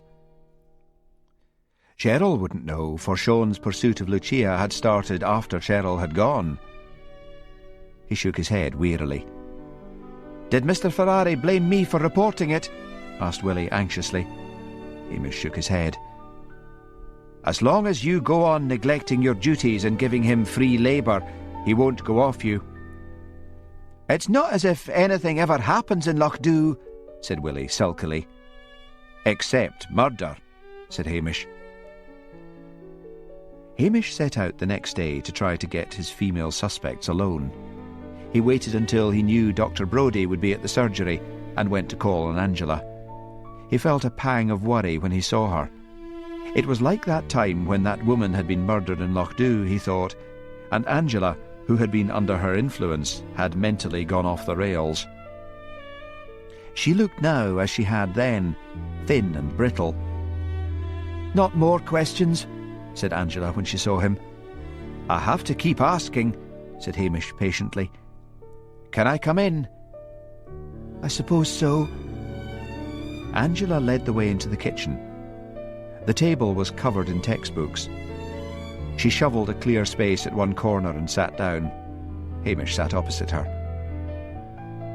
"I went to see Cheryl yesterday," said Hamish. Angela pushed a tress of fine wispy hair out of her eyes. "And?" she demanded. "I gather that some evenings Cheryl was sent out for a walk while Sean entertained some ladies. You were one of the ones mentioned. The previous times I've spoken to you, you've always said you went over with cakes and things when Sean and Cheryl originally came to the village, as a sort of welcome. You never said anything about spending any time with Sean alone." "I didn't want my husband to find out," said Angela. "All that happened was that I went over one evening to talk about my studies because he had seemed interested, and John never listens to me. When I talk about anything to do with this Open University degree, he switches off. Cheryl went out when I arrived. I stayed and talked and had a few drinks, and then left. I never went back again because I thought if John ever found out about it, it would look odd." "And that's all there was to it?" "Yes, Hamish. What else could there have been?" "Sean didn't ask you for money or—" Hamish looked at her in growing concern. "Drugs?" "I thought you were a friend, Hamish. How can you say such things?" Angela covered her thin face with her thin hands and began to cry. Now, said Hamish awkwardly. "Dinna greet. I have to ask these questions, you know that. Haven't you anything you'd like to get off your chest?" "I'd like you to get out of here, now!" yelled Angela, her tear-stained face contorted. Hamish rose to his feet and stood looking down at her. "I'll go now," he said heavily, "but I'll have to be back." Priscilla, he thought, as he stood outside the doctor's house. I need Priscilla. He drove up to the hotel in time to catch her closing up the gift shop for lunch. "Hello, Hamish," she said. "I'm just about to have lunch. Coffee and sandwiches in the bar. You can join me if you'd like." When they were seated in a corner of the bar, Hamish having agreed to coffee and refused whisky because he was driving, much as he would have liked one, for he had found the interview with Angela harrowing. Priscilla looked at him and said, "This case is really getting you down. Want to talk about it?" So he told her all he knew, from the beginning, outlining his fear that the murder had been committed by someone from the village. "I think we should write some of this down," said Priscilla. She rose and went through to the reception desk and came back with several sheets of paper. "Now," she said, "let's sort it out. All the women who have visited Sean have become wrecks. Mrs. Wellington is a shadow of her former self. Angela is on the twitch and spending far too much money on clothes, which is totally out of character. The Curry sisters plan to sell up and move. Sean dies. They take the sign down. There's a common factor there, Hamish. You're normally so acute. You've missed it, although it's been staring you in the face all the time, because you're praying for some outsider to turn out to be the murderer." "And what's the common factor?" Priscilla tapped the paper with her pen. "Money," she said. "They all needed money. Perhaps not Mrs. Wellington, but the rest badly needed money." Chapter 7. O villain, villain, smiling, damned villain. Shakespeare. Hamish looked down at the paper. his mind scurrying this way and that, trying to find a road away from the three women. Then he gave a sigh and leaned back. Aye, maybe you're right. But Angela now, she was spending money on herself, not Sean. Priscilla tapped the paper again. Drugs, Hamish. The missing morphine. And there's another thing. What's that? I called on Angela. She was wearing a black dress. I complimented her on it, although I thought it made her look like a waif-like widow, and she said uneasily that it had cost an awful lot of money, that it was a Dior. So was it? Yes, I should think it was, but a second-hand Dior. How second-hand? There were worn patches under the arms, and although it was a simple style, it's very short in the skirt, and I would guess it was about 20 years old. What are you getting at? There are thrift shops in Inverness, Hamish, where a woman can buy a model dress for a few pounds and then tell her husband it cost a fortune. Hamish looked at her miserably. Now, Hamish, it may not be any of them, but you'll never get to the bottom of it if you don't start finding out why they all needed money. Sean must have been blackmailing them. And Sean is dead, and they're all still worried, although the Curry sisters have decided to stay in Lochdu, said Hamish. And they are worried, which means they think perhaps Cheryl or someone might have got their hands on the blackmailing material. I'm going back for another look at that bus. I notice it's still there, said Priscilla. Wasn't there a mother or someone who was going to claim it? Yes, Mrs. Gourley. She said she would be up next week to take a few things. She asked if anyone would want to buy the bus, and I suggested she try Ian Chisholm at the garage. I'd better start work right away. Could Willie help? I doubt it. He's really lovesick now. Lucia's walking out with Tim Queen. Oh dear, said Priscilla. Tim Queen was a handsome young man whose father owned the Lochdu bar. Aye, Willie skulks around after them looking like a whipped dog.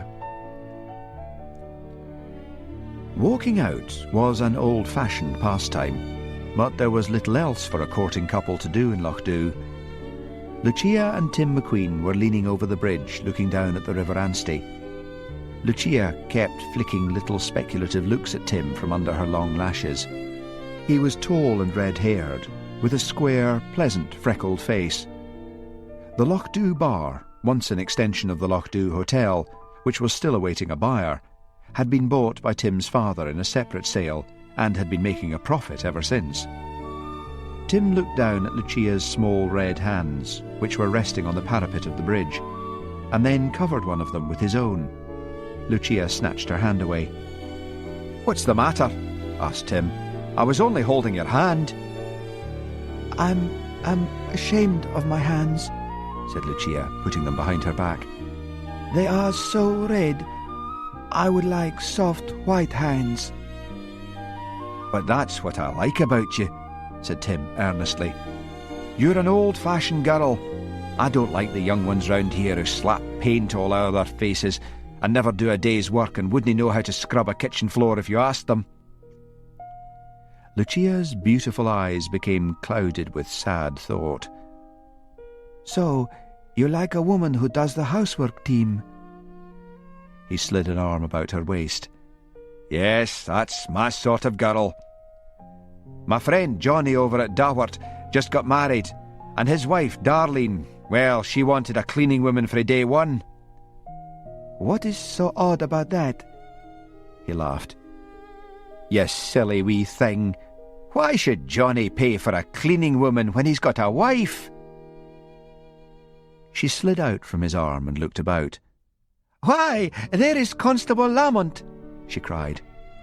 She was looking at a stand of trees beside the river. Tim could not see anything, but Lucia waved, and, sure enough, Willie eased out from behind a tree. "Do not bother to walk back with me, Tim," said Lucia gaily. "See, I am safe with my policeman." And Tim never knew what he had said wrong. Hamish collected the keys to the bus from the police station and then strode up to the field behind the manse. Sean's presence still seemed to be around the place. He had a superstitious feeling that he was still in the bus and would laugh at him when he opened the door. The day was warm and overcast, with great clouds of midges dancing on the muggy air. He unlocked the door of the bus and climbed inside. Everything was as the forensic team had left it, and he had last seen it. He began to search methodically, but wondering all the time what he could find that an experienced forensic team had missed. He even opened packets of coffee and bags of sugar in the hope of discovering something hidden in them. He worked for hours and did not find one thing. He sat down miserably on a bench at the side of the table and looked dully at the blank screen of the small television set. There were videos piled up in a heap at the end of the table. As a last hope, he slid them out of their packets. They were mostly of the brutal sex and violence kind, but nothing under the counter, nothing illegal. He sighed. Then suddenly a little picture came into his brain, a picture of Sean striding along the waterfront with that easy athletic pace of his, carrying a video camera. He looked wildly around. There was the television, there were the videos, there was the video recorder, but no camera. But Patel rented one out. The bus was still hitched up to the manse electricity. He switched on the television set and began to feed the videos into the machine, fast-forwarding them through a series of murders and rapes and general mayhem. The weather was clearing outside, and yellow sunlight suddenly flooded the interior of the bus. Children's voices drifted in along with the other homely sounds of the village, a different world from the misery of filth and violence which was flickering in front of him. He ejected the one he had scanned through and put in another called Rage of the Mutants, and pressed the fast-forward button. Then, with an exclamation, he ran it back to the beginning and began to play it at normal speed. With a sinking heart, he found himself looking at Mrs. Wellington. She was smoking and giggling and drinking. Hamish stopped the film and peered hard at that cigarette. It was a reefer, hash, grass. "You do make me feel wicked," Mrs. Wellington burbled as he started the film again. Her eyes were glazing over. Sean's voice was only a mumble in the background. Then there was a long blank, and suddenly a couple in an amorous embrace leaped onto the screen. Angela Brodie and Sean. His mouth was clamped over hers, and one hand was stroking her breast, and she was moaning in his embrace. Angela suddenly pulled free, and the film went blank again. It ran on towards the end, and then Hamish blushed, for there was Jessie Curry, stark naked, roaring and laughing and holding a glass of something. And then the film finished. Hamish sat back, sweating. It all fell into place. Mrs. Wellington's distress and the missing money from the Mothers' Union, Angela and the second-hand dress and the missing morphine, Nessie and Jessie selling their house. He should phone Strathbane and send them the video and let them take it from there. But he could not. Even if none of them had murdered Sean, their reputations would be in rags. Dr. Brodie and Mr. Wellington would have to know what their wives had been up to. Hamish switched off the television set and put everything back in place, except the incriminating video, which he took with him. There must be some way round this. For a start, he would have to try to get the culprits alone. He let himself out of the bus and carefully locked the door. He stood, blinking in the late sunshine. A brisk wind was blowing, and the midges had gone. He had a sudden picture of Sean, smiling and lounging beside the bus, his hands thrust into his trouser pockets, and Hamish Macbeth felt that he could have murdered the man himself for wrecking such innocence. Hamish was sure Cheryl either did not know about the money, or if she had not been able to get any of it. If that was the case, it still had to be hidden somewhere. He looked slowly around. There was no outside toilet, and none on the bus. Sean had probably used one of the lavatories at the manse, the one situated just inside the back door. There was nothing outside except the packing case lying on its side, gaping empty, on which Sean and Cheryl had sat on the day he had come to search for morphine. He gave it a slight push, then peered inside. It was weighted down with rocks. He placed the video carefully on the grass and crawled inside the packing case and dragged out the rocks. Then he pushed it aside. A square of bleached grass was revealed. He examined it closely and noticed that the square was made up of squares of long-grassed turf. Excited, he started to haul them up, a difficult job, for they had begun to grow together. Finally, he got the last one clear and smiled with satisfaction. Buried underneath was a plastic rubbish bag full of something. He pulled it up and opened it. It was heavy, but proved to be weighted with stones. But inside, as well, was a square cash box. The box was locked. "Tampering with the evidence," screamed a voice of warning in his head. But he shrugged it away and took out a set of skeleton keys from his pocket and got to work. It took some time, and he was glad the bus screened him from the manse windows. Finally, the lock clicked, and he opened the lid. The box was stuffed with pound notes, 50s, 20s, 10s and 5s. Underneath lay 4 packets of morphine. He counted the money carefully. Just over £1,000, hardly blackmail on a grand scale. He carefully replaced everything and put the bag back in the hole and covered it over with turf and the packing case, and then crawled inside to replace the rocks. Once the rocks were pushed to the back, he realised that to the forensic team they would not be visible, and it would simply have looked to them like an empty packing case on its side, showing the world that there was nothing there. He consoled himself with the thought that he could always pretend to find the stuff later. Right now, he meant to confront the women on that video. But how to get them alone?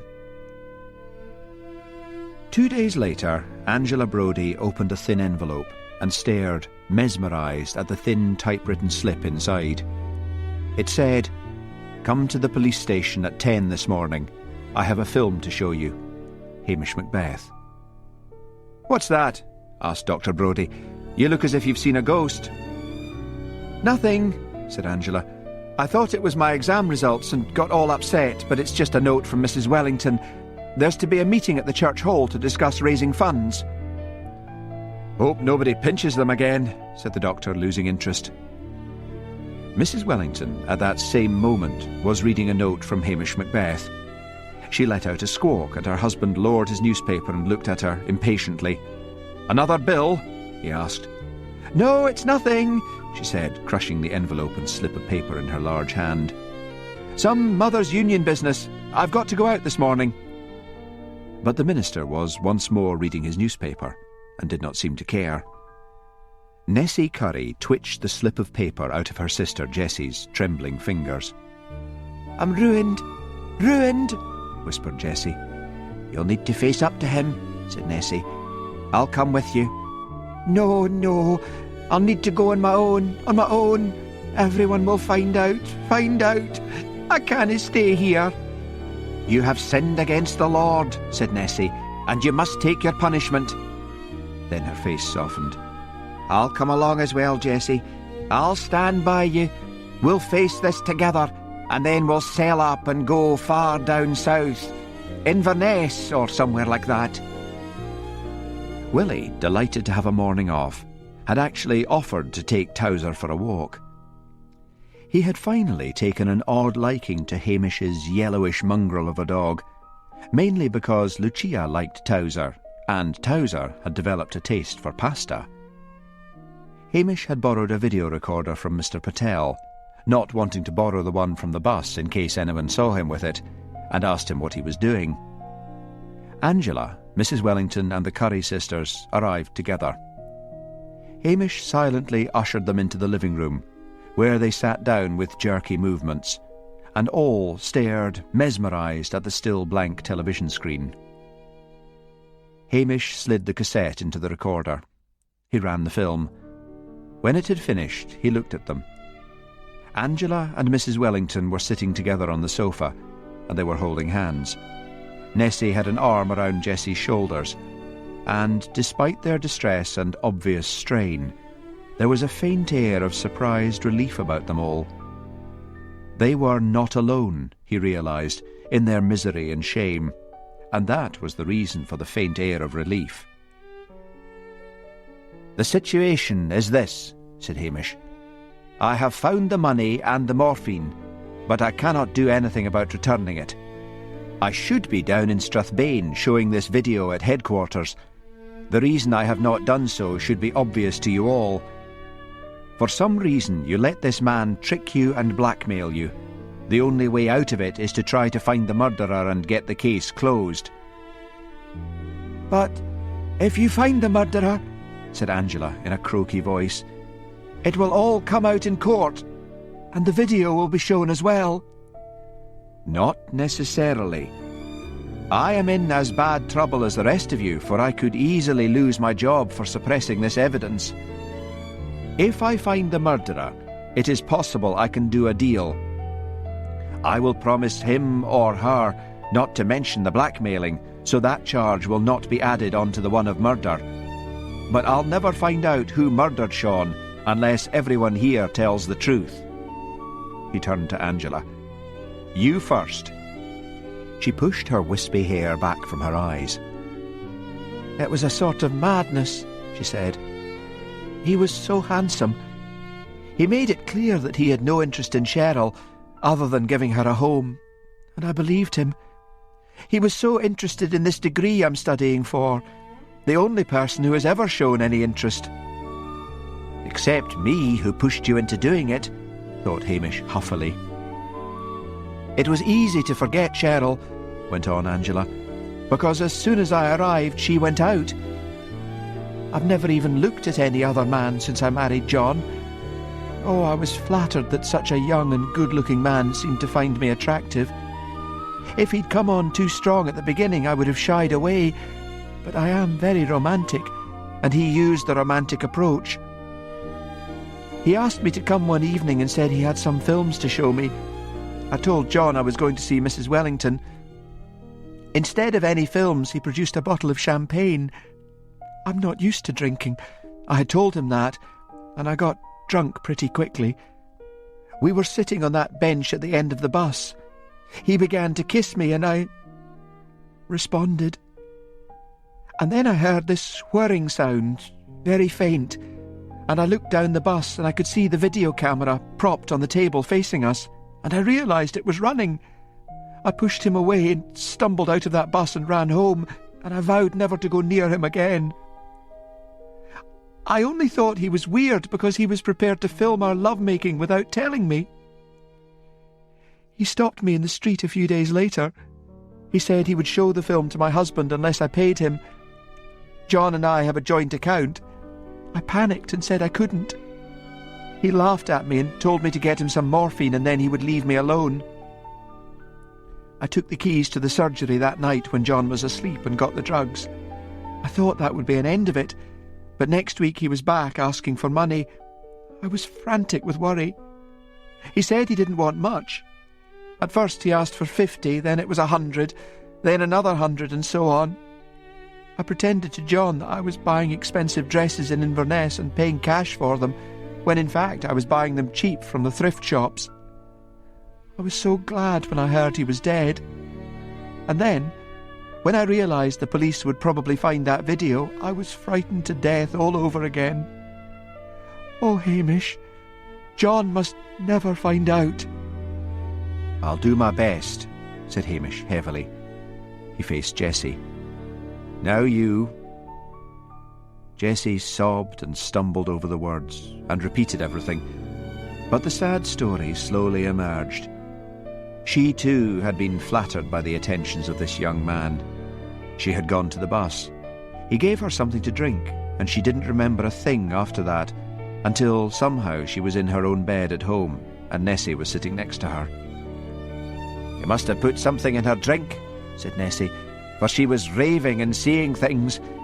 I didn't call the doctor, thank the Lord for that, but I thought she maybe had the DTs, and that would have been a shame and a disgrace. When she told me she had had one drink and didn't remember anything after that, I didn't believe her. Then Sean Gourlay called, as bold as brass. He asked to see her alone. After he had gone, I could see she was frightened to death, and so I got it out of her. He wanted £20. That's a lot for us. Dad left us the house and a bit in the bank, but just enough for us to get by on if we watch carefully. I told Jessie to give him the 20, but warned her he would probably be back. And so he was. So I said to Jessie we should sail up and get out of Loch Dhu, where he could never find us. Her voice trailed off, and she sat in dumb misery.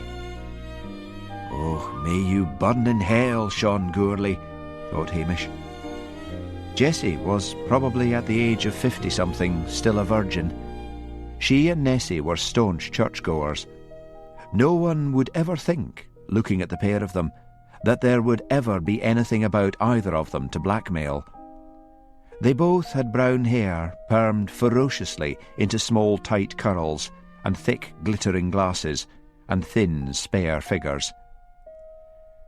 "Now, Mrs. Wellington," he said, "what is your story?"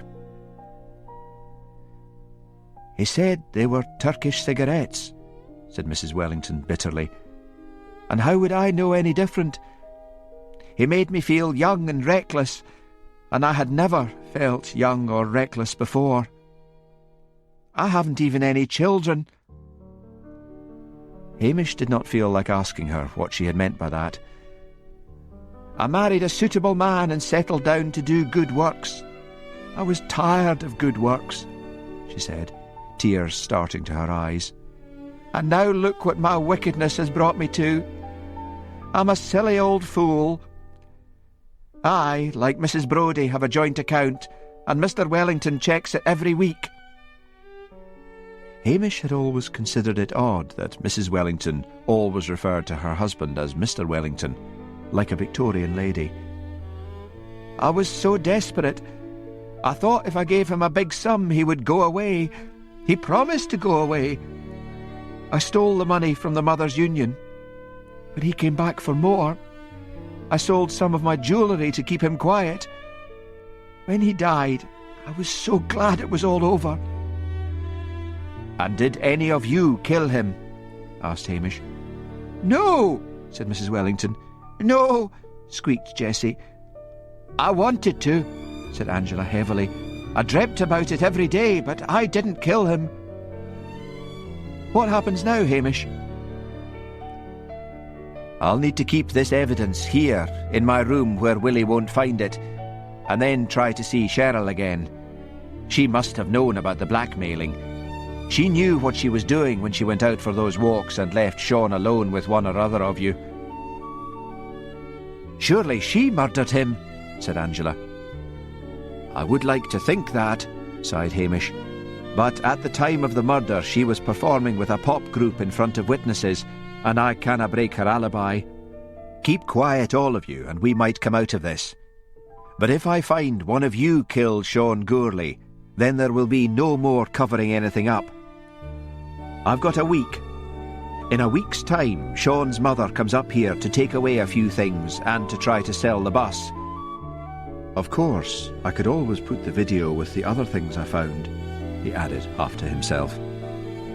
"You mean you found the missing drugs?" asked Angela eagerly. "And the money?" put in Mrs. Wellington. "Yes." "Where?" asked Angela. "Can't we have the money back, and the drugs?" "No, I'm sorry. They'll have to stay where they are for now."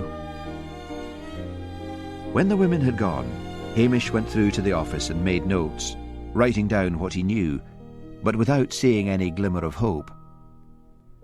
The phone beside him rang. It was a tearful woman calling to say a truck had crashed into her car up on the moors. He drove off to deal with that, but all the while his mind was turning over what he knew, and worrying in case one of the three women was a murderess. It was during that evening, when the light began to fade, and Willie was whistling to himself in the kitchen as he prepared the supper, that Hamish, with a sudden lurch in his stomach, wondered if either of the three might go to the bus to try to find the money or drugs. He shouted to Willie that he had to go out and to keep his dinner warm, and made his way up to the manse field. The bus stood dark and forlorn.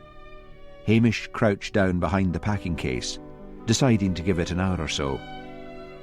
Mrs. Wellington and Angela, if they wanted to make a move, would do so before bedtime so as not to rouse their husband's suspicions by getting up and going out in the middle of the night. By 11 o'clock he was beginning to shiver, for the night was getting cold. He rose stiffly up from behind the packing case and then crouched down again. 3 shadowy figures were at the edge of the field. He waited a moment and then switched on the large torch he was carrying, stood up and shone it straight at the bus. Angela, Mrs. Wellington and Jessie Curry swung round and stood hypnotised in the light like startled rabbits.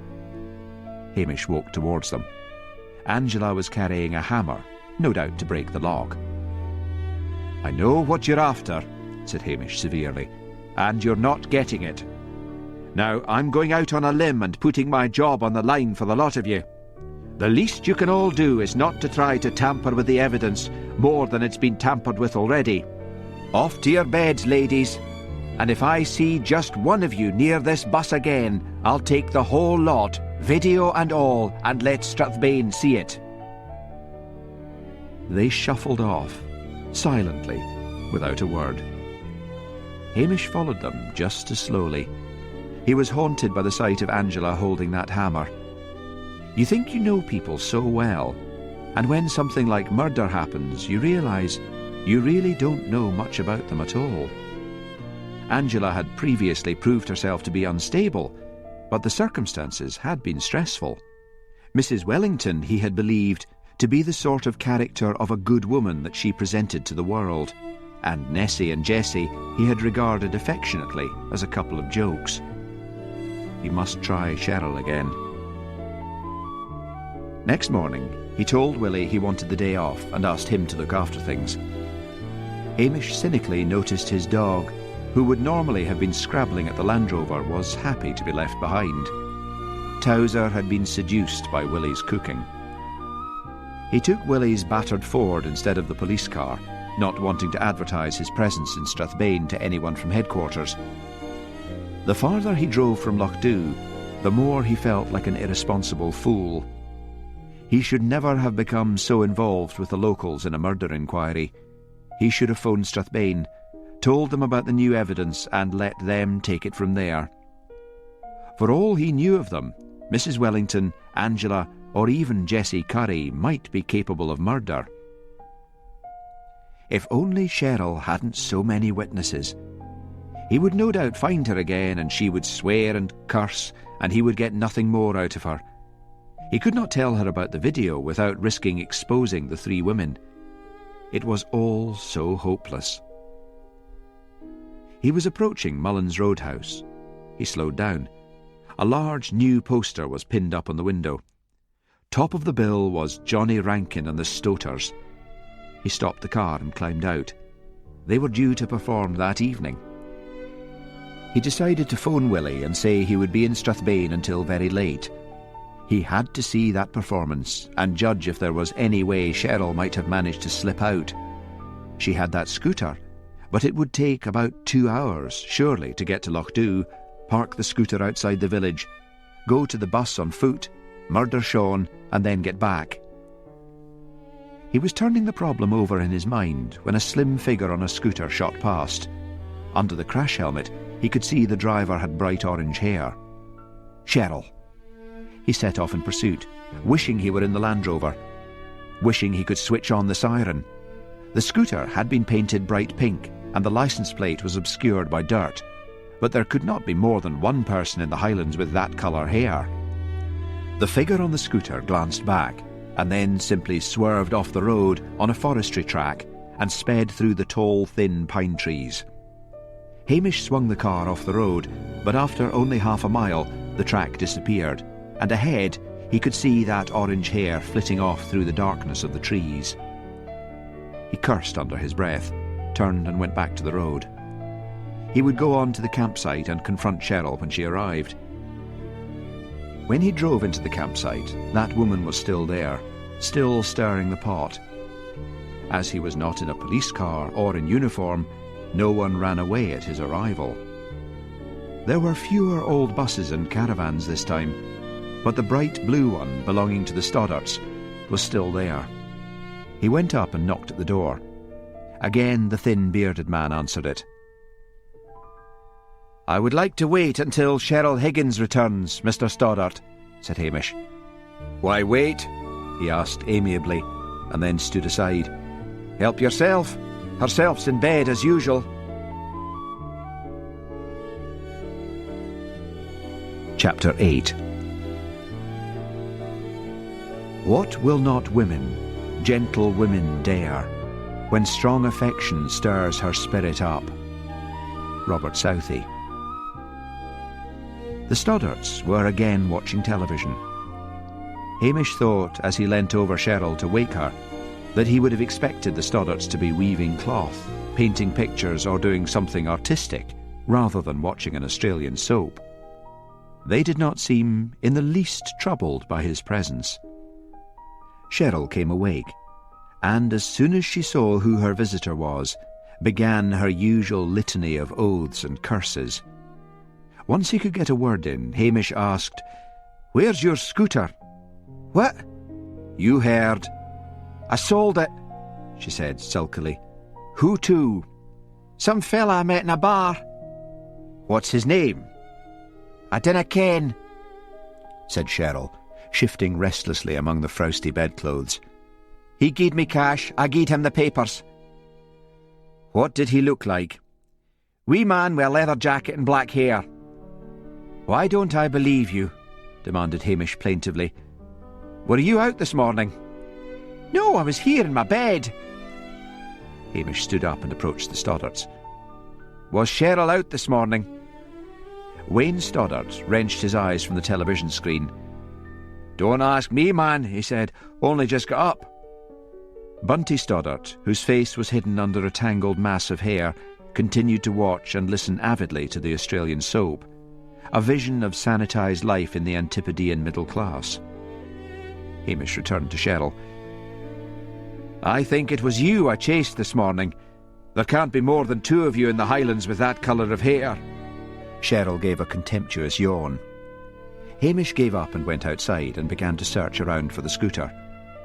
The wind was howling through the piles of refuse and old cars which dotted the field among the buses and caravans. A dismal scene, but there was no sign of the scooter. He began to experience a pressing, nagging fear that he was in the wrong place, that the clue to the murder lay back in Loch Dhu, buried among the inhabitants. But he stubbornly decided to wait in Strathbane until evening and see Johnny Rankin and the Stoters. It was no use questioning Cheryl again. He would not get anything out of her. He drove into Strathbane, a misery of a place, with tall concrete blocks of flats and an air of failure.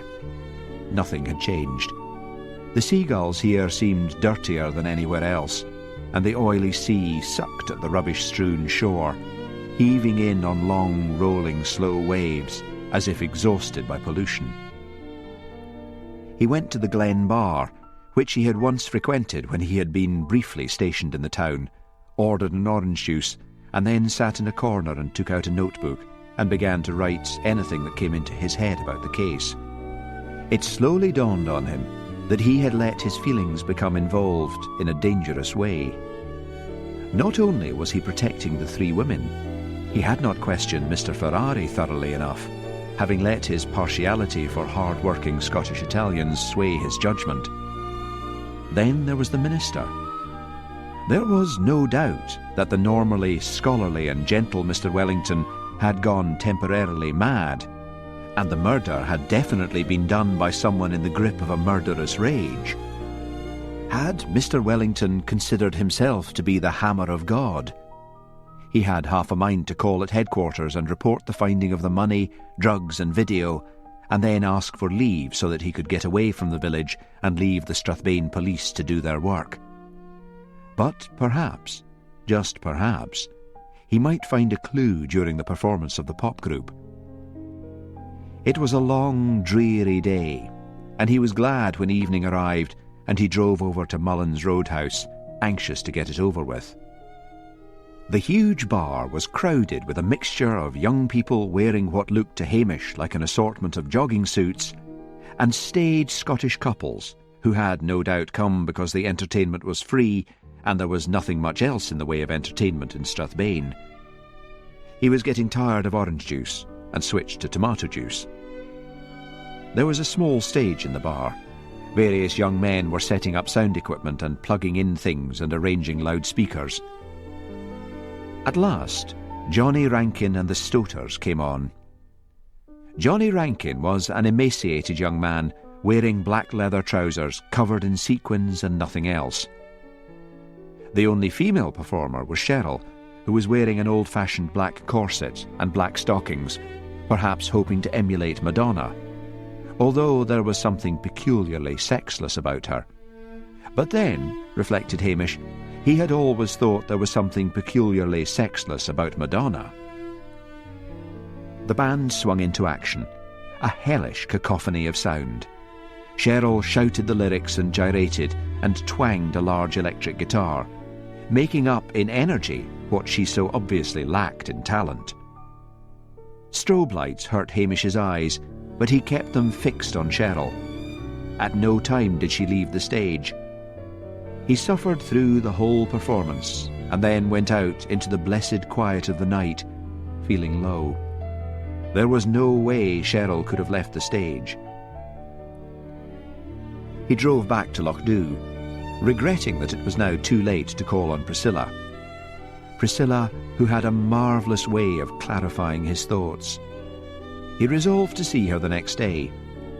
The need to turn the evidence over to Strathbane was becoming pressing. And then, as he was driving past the manse, he suddenly stopped, abruptly, a little beyond it, and looked back up at the field. All the lights were on in the bus. He got out of the car and sprinted up towards the field. He reached the bus and quietly leaned in through the door. Mr. Wellington, the minister, was feverishly looking through the cupboards. Groceries and Sean's clothes were lying tumbled on the floor. Hamish stepped inside. "What the hell do you think you're doing?" he demanded. Mr. Wellington swung round, his face grey. I lent Sean a valuable book," he stammered. "I was looking for it." "In the middle of the night?" demanded Hamish. "This is breaking and entering." "I have a spare set of keys," said Mr. Wellington. "Sean left them at the manse in case he should ever lose his own." "Then it was your job to turn them over to the police," snapped Hamish, torn between anxiety and fear.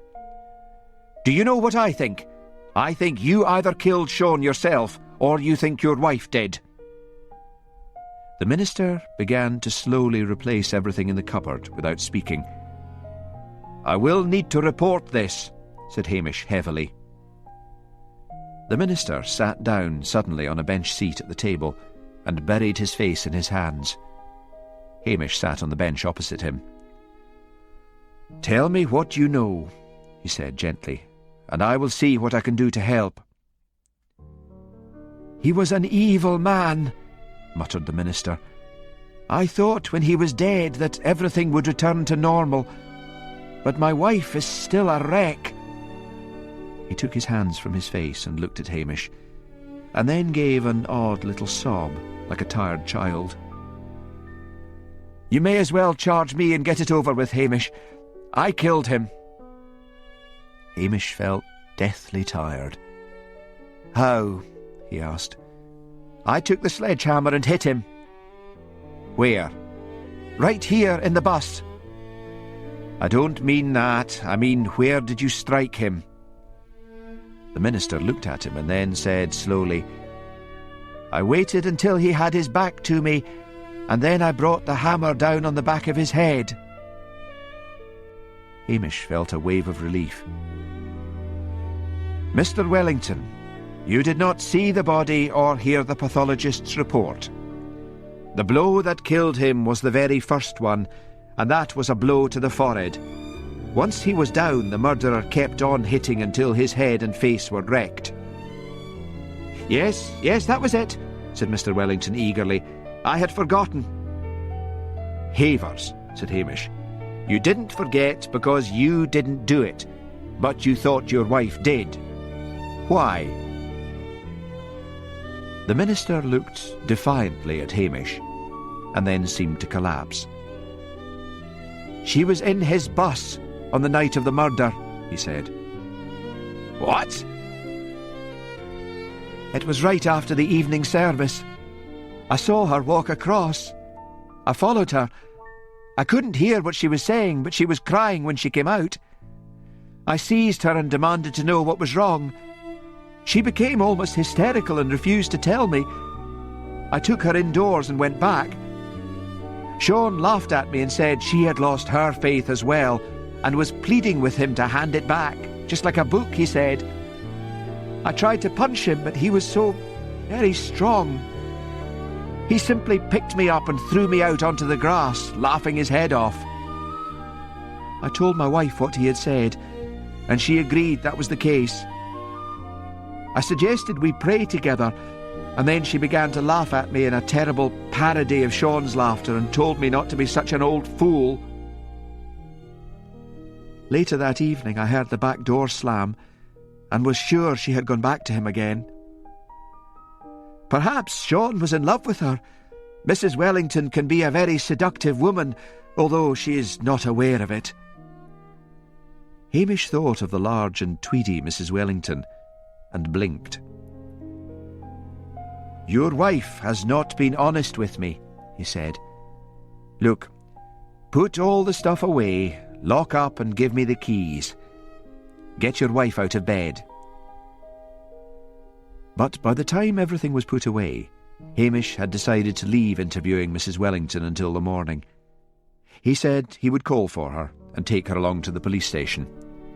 If he interviewed her now, he would find it hard to get her alone without the minister. Although his loyalty to the 3 blackmailed women had been badly shaken, he still did not want to speak to her in front of her husband, and so revealed to the minister that his wife was a thief. Willie was asleep in his room by the time Hamish got home. He went to bed, but did not undress. He lay on top of it, with Towser at his feet, worrying. Evidence was piling on evidence, and he was keeping it all from Strathbane. He fell into a heavy sleep at dawn, and awoke at 9 o'clock, all the worries pouring back into his brain. His one thought was to see Priscilla before he interviewed Mrs. Wellington. "You can't go out like that," said Willie, reprovingly, from the kitchen sink. "You've no shaved, and you look as if you've slept in your clothes." "Haven't time," said Hamish. "Look after Towser for me." He drove up to the castle. Priscilla was in the office, working at the computer. "Hamish, what has happened?" she cried. "You look awful." The door of the office opened, and her father came in and bristled at the sight of Hamish. "Shouldn't you be about your duties, officer?" he barked. "I don't want you coming in here and keeping my daughter from her work." "I'm nearly finished," said Priscilla. "Go away, Daddy." "Show a bit of respect for your father," raged the Colonel. "You used to be such a sweet child, and you've changed since you came under the pernicious influence of this layabout." He stormed out. "Rats," said Priscilla, switching off the computer. "Now he'll be in a foul mood all day." "You smell awful, Hamish. Have you started smoking again?" "No, I was at Mullen's bar last night, and there was enough smoke in there to make an old-fashioned London fog." "Of course, some normal people change their clothes from day to day," said Priscilla, sweetly. "You'd best come upstairs to my quarters, Hamish, or Daddy will be back to make trouble." She led him up to the top of the castle, where she had turned 2 servants' rooms into a bedroom and sitting room for herself. Hamish looked around appreciatively. The small room was bright with chintz and flowers, and the windows were open to let in the heavy, warm air blowing in off the Gulf Stream. He settled down and told her everything that had happened. "You are in a mess," commented Priscilla. "Do you think I should tell Strathbane?" "My common sense tells me you should tell them everything as quickly as possible. My emotions tell me to keep it all quiet for a bit longer. You're going to have to start questioning everyone all over again. Do you remember when Sean was popular in the village? And then, when he was killed, no one had a good word to say for him? Look at it this way. I think he only directly affected the Currys, the Wellingtons, Cheryl and Angela. But sooner or later, that sort of Highland telepathy in this village beamed in on the nastiness of the real Sean. Besides, they're quite happy to tolerate some layabout on the dole. They don't like it when the layabout seems to have money to throw around the place on gifts from this shop and meals at the Napoli. So, if any man or woman had been up at that bus on the night of the murder, as well as Mrs. Wellington, who's going to tell you? Your suspects are desperate to have the murder solved in the hope that their own activities might be covered up. But the villagers would protect one of their own, even if they suspected that person of murder. Mrs. Wellington was at the bus. Maybe she saw someone else that evening. Hamish passed a weary hand over his unshaven face. You're right. I'd better go. Wait and have some coffee, and I'll go and borrow an electric razor for you. You've got red bristles. When she handed him a mug of coffee, Hamish looked at the television set and video in the corner, and then at the various remote controls on the table. I thought you only needed one control, he said, picking one of them up. We've got satellite TV now, said Priscilla. I'll leave you to play with it while I get you that razor. Press 5 on this one and that'll get you satellite TV, and then press the various channels on this other one. Hamish idly switched through the channels, finally ending up with a music one. A thin girl was gyrating to a thudding beat. She was wearing a brief black leather bikini and thigh-length leather boots. All I got to say is, screw you, baby, she sang. Is that supposed to be sexy? Hamish asked Priscilla as she came in and handed him a razor. Not to you, laughed Priscilla. That's Jonathan Carty. Are you telling me that's a bloke? Yes, a transvestite. But he's got boobs. Silicone injections, Hamish. The marvels of modern science. Tch! He switched it off. Don't worry, Hamish. The moral revolution's coming. Reaction will set in, and even mild womanizers like yourself will be regarded as evil beasts. I am not the womanizer, said Hamish. Where's the bathroom? Along the corridor and on your left. Have a bath while you're at it. I left one of Daddy's clean shirts on the chair in there for you. He'll kill you. I really don't take any notice of his rages anymore, said Priscilla. If someone's always raging about something or other, one ceases to listen. Hamish bathed and shaved and felt considerably better. He said goodbye to Priscilla and drove to the manse and collected Mrs. Wellington, despite protests from the minister. Instead of going to the police station, he drove up on the moors and parked off the road on a heathery track. Willie's at the station, he said, and I'm still trying to protect you. But I don't know how long I can go on doing it. I want the whole truth and nothing but the truth. Now, you were at the bus on the night of the murder. When exactly? 9 o'clock, she said in a dull voice. Why did you go? I pleaded with him to give me that video. He asked for £1,000. I began to cry. I begged him. I said I could not possibly get that amount of money, and he laughed at me.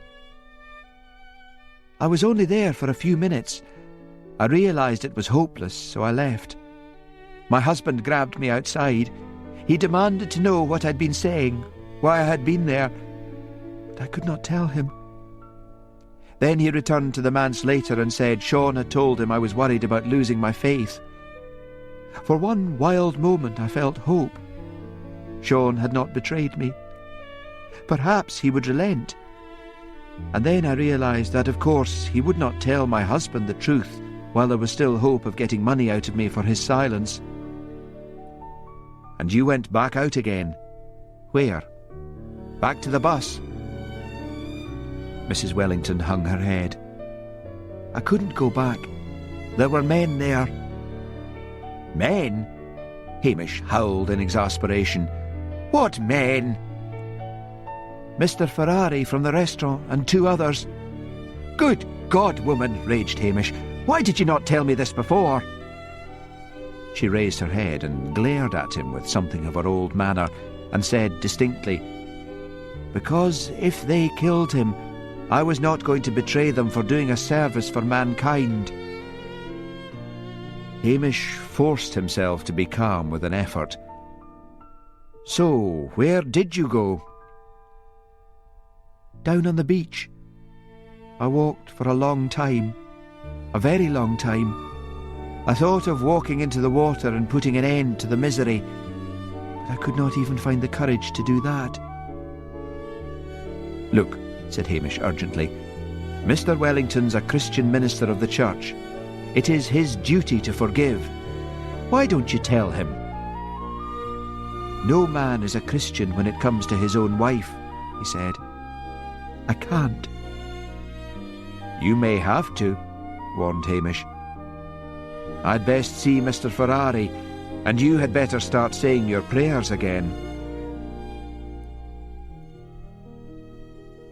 Half an hour later, Hamish was sitting opposite Mr. Ferrari in the flat above the restaurant. It always amazed him that a man who looked so Italian could have such a strong Scottish accent. "Well, Mr. Ferrari," began Hamish, "I have it on good authority that you yourself and 2 men were up at the bus on the night of the murder." Mr. Ferrari went as still as a lizard on a rock when a shadow crosses it. His old, unblinking eyes surveyed Hamish from among the network of brown wrinkles on his face. "I guess the other 2 men were Luigi and Giovanni," said Hamish. "That is so," said Mr. Ferrari. He took a small black cheroot out of a box on a table next to him and lit it carefully. "Why did you not tell me?" demanded Hamish. "Because none of us committed murder, therefore the purpose of our visit was irrelevant," said Mr. Ferrari, blowing a perfect smoke ring in Hamish's direction. "Anything that happened on the night of the murder is relevant," said Hamish. "Either tell me here or come to the station with me and make a statement." There was a long silence. Then Mr. Ferrari said, "I have come to love this village. I am part of it. I am involved in the welfare of Lochdu. Sean Gourley, in the eyes of the villagers, had outstayed his welcome. It was evident to all that he was the reason for Mrs. Wellington's distress, although no one knew why. I took it upon myself to tell him to move on." "With threats?" "Dinna be daft," he said, his accent broadening. "I told him if he stayed on I would see to it that the shops did not serve him." "And what did he say to that?" "He said he would move." Hamish leaned back in his chair and momentarily closed his eyes. He was in no doubt that Mr. Ferrari had threatened Sean with physical violence. Perhaps he had carried out that threat. "I will type up a statement," said Hamish, "and get you to sign it. I will also have to take statements from Luigi and Giovanni." Mr. Ferrari carefully stubbed out his cheroot. He looked thoughtfully at Hamish from under heavy-lidded eyes. "I am not pleased that you are pursuing inquiries into the death of a piece of shit," he said evenly. "I am not pleased with you at all, Sergeant." "Listen to me, Mr. Ferrari," said Hamish, standing up. "This is not Italy. There are no head men in this village, and I, for one, will not tolerate anyone who tries to achieve his ends with threats. You are not pleased with me. Just who the hell do you think you are?" Hamish stalked back to the station and typed up the statement. He took it back and waited until Mr. Ferrari signed it, and then took statements from Luigi and Giovanni. At 5 o'clock, Luigi and Giovanni called at the police station. With many smiles and deprecatory waves of the hands, they said they had come to collect Mr. Ferrari's television set, which had been on loan. "You must have done something to make them mad," said Willie, after they had left, carrying the set between them. "Och, just when I thought I might have a chance with Lucia." "You've got a snowball's chance in hell," said Hamish, with true Highland malice. "The only thing that's likely to marry you, Willie Lamont, is a vacuum cleaner." "Fat lot you know, sir," said Willie. "Don Lucia's a real woman." And he wrenched off his apron, dragged on his coat, and went out and slammed the door. Hamish slumped down in his favourite armchair, tossed his cap on the floor, and stretched out his long legs. He thought of the Curries, of Angela Brodie, of Mrs. Wellington, and groaned. "Damn all women," he said, and closed his eyes and fell fast asleep. He plunged straight into a dream in which he had just got married to Priscilla, and they were on their honeymoon. They were in a hotel bedroom, and Priscilla was undressing, and he was staring in horror at her flat, muscled, hairy chest. "What's the matter, Hamish?" laughed Priscilla. "Didn't you know I was a man?" He woke up sweating and stared sightlessly across the room, his heart pounding. What a nightmare! It must have been because of the awful day and because of that transvestite he had seen on television. And then he sat up straight. When he had woken Cheryl yesterday morning, she had been groggy with sleep, and she had been wearing a dirty old nightgown.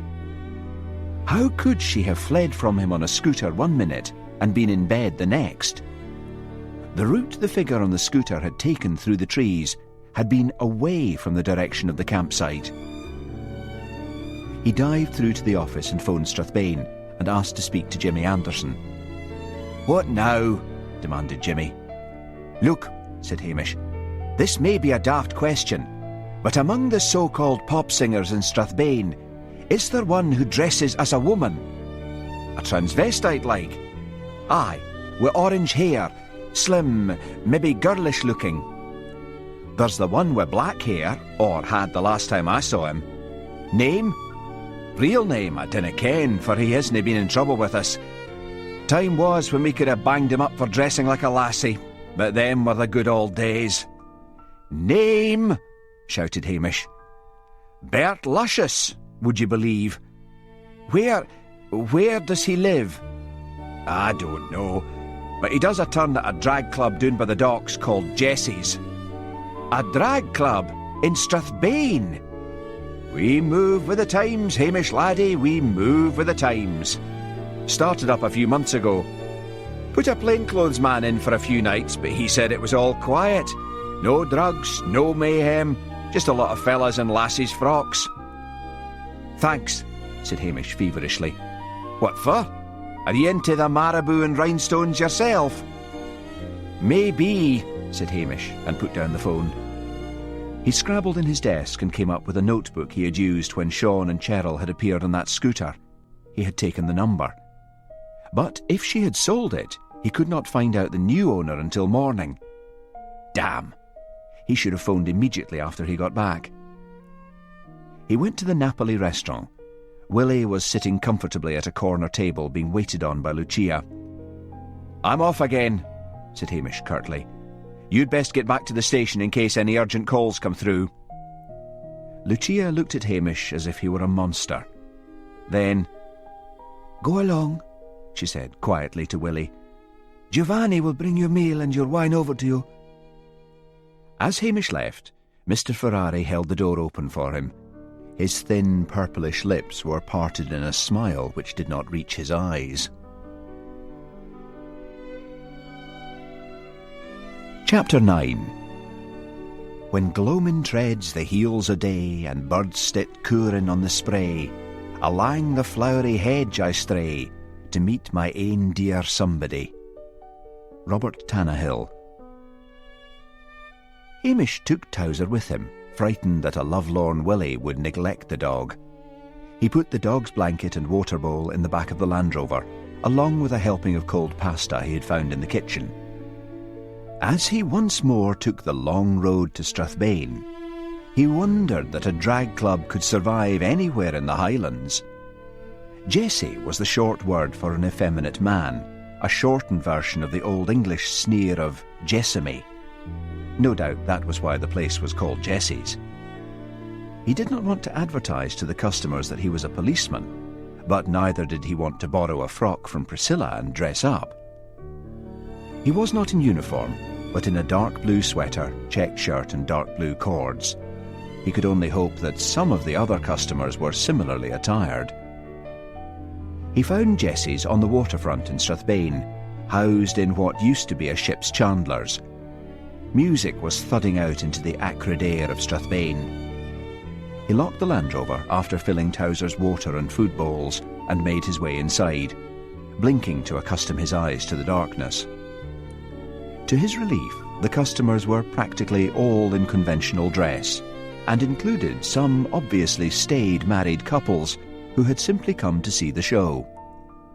In order to get in, he had had to pay the club membership of £5.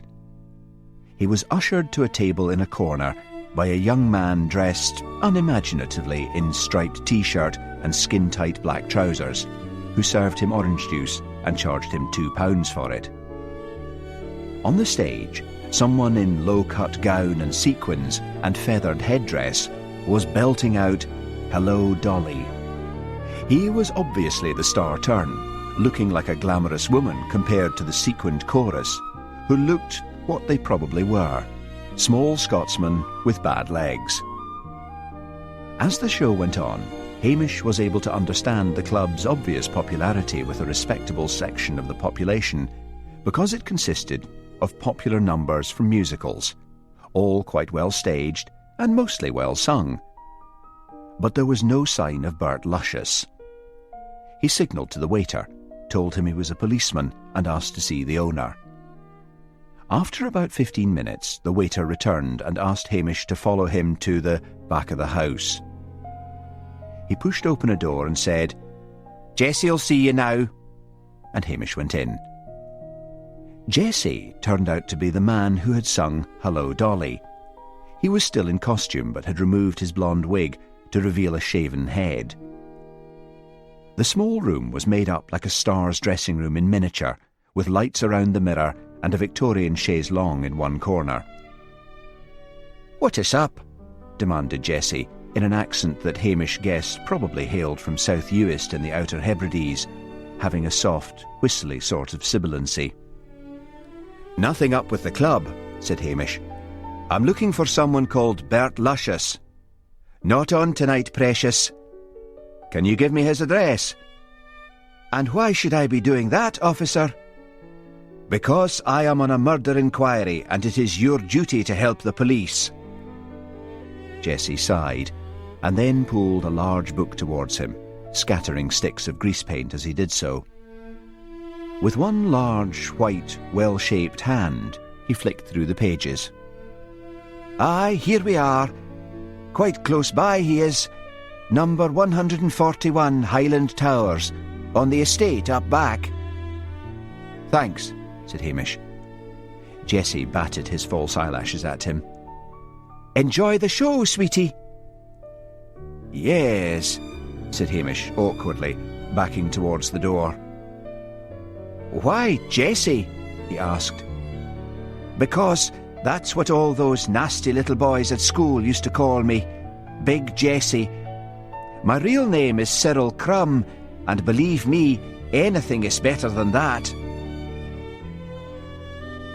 As Hamish drove towards the tower blocks which overlooked the waterfront, he reflected dismally that he could hardly claim this night's expenses, as he was not even supposed to be in Strathbane. Bert Luscious's flat was on the 6th floor, but the urine-stinking lift was out of order, and so he had to trudge up the stairs and then along a gallery which led outside the flats, listening to the sounds of drunken quarrels, crying babies, and television sets coming through the thin walls. Number 141 was in darkness, but he could hear the blast of a stereo coming from inside, thumping out rap. He rang the bell. No answer. He thudded on the door and waited, but no one came to answer it. He tried the handle, and the door swung open. A fetid, sweet smell met his nostrils, and he groped about the minuscule hallway until he found the light switch. A joss stick was burning in a milk bottle on a table, hence the smell. The noise of music was coming from behind a door on his right. He opened it. He found himself looking into a living room, cluttered and messy with dirty clothes strewn about the battered furniture. On a sideboard, a large ghetto blaster shattered the air with sound. He crossed the room and switched it off. Next door, a television set mumbled on through the walls, punctuated with an occasional burst of canned laughter. "Anybody home?" he called. He walked back into the hallway and tried the door opposite. This proved to be a squalid bedroom. Unmade bed, dirty stained sheets, posters on the walls of singers with guitars.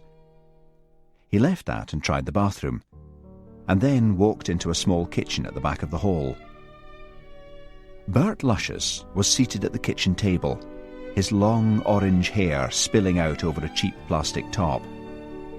Hamish tried to rouse him, and then saw the syringe lying beside his head, half covered by his hair. He felt his limp wrist. There was only a flutter of a pulse. Hamish swore under his breath.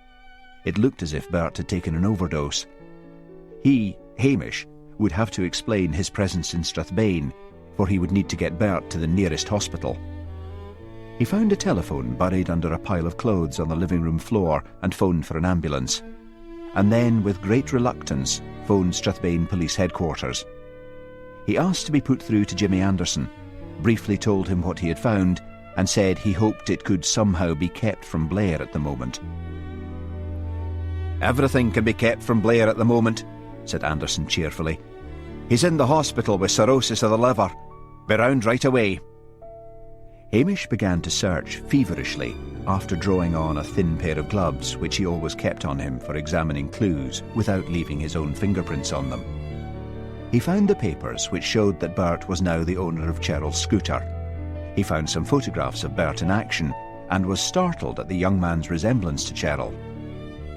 Then, feeling like a criminal, he carefully put everything back where he had found it, knowing full well that he was not supposed to touch anything before the CID arrived.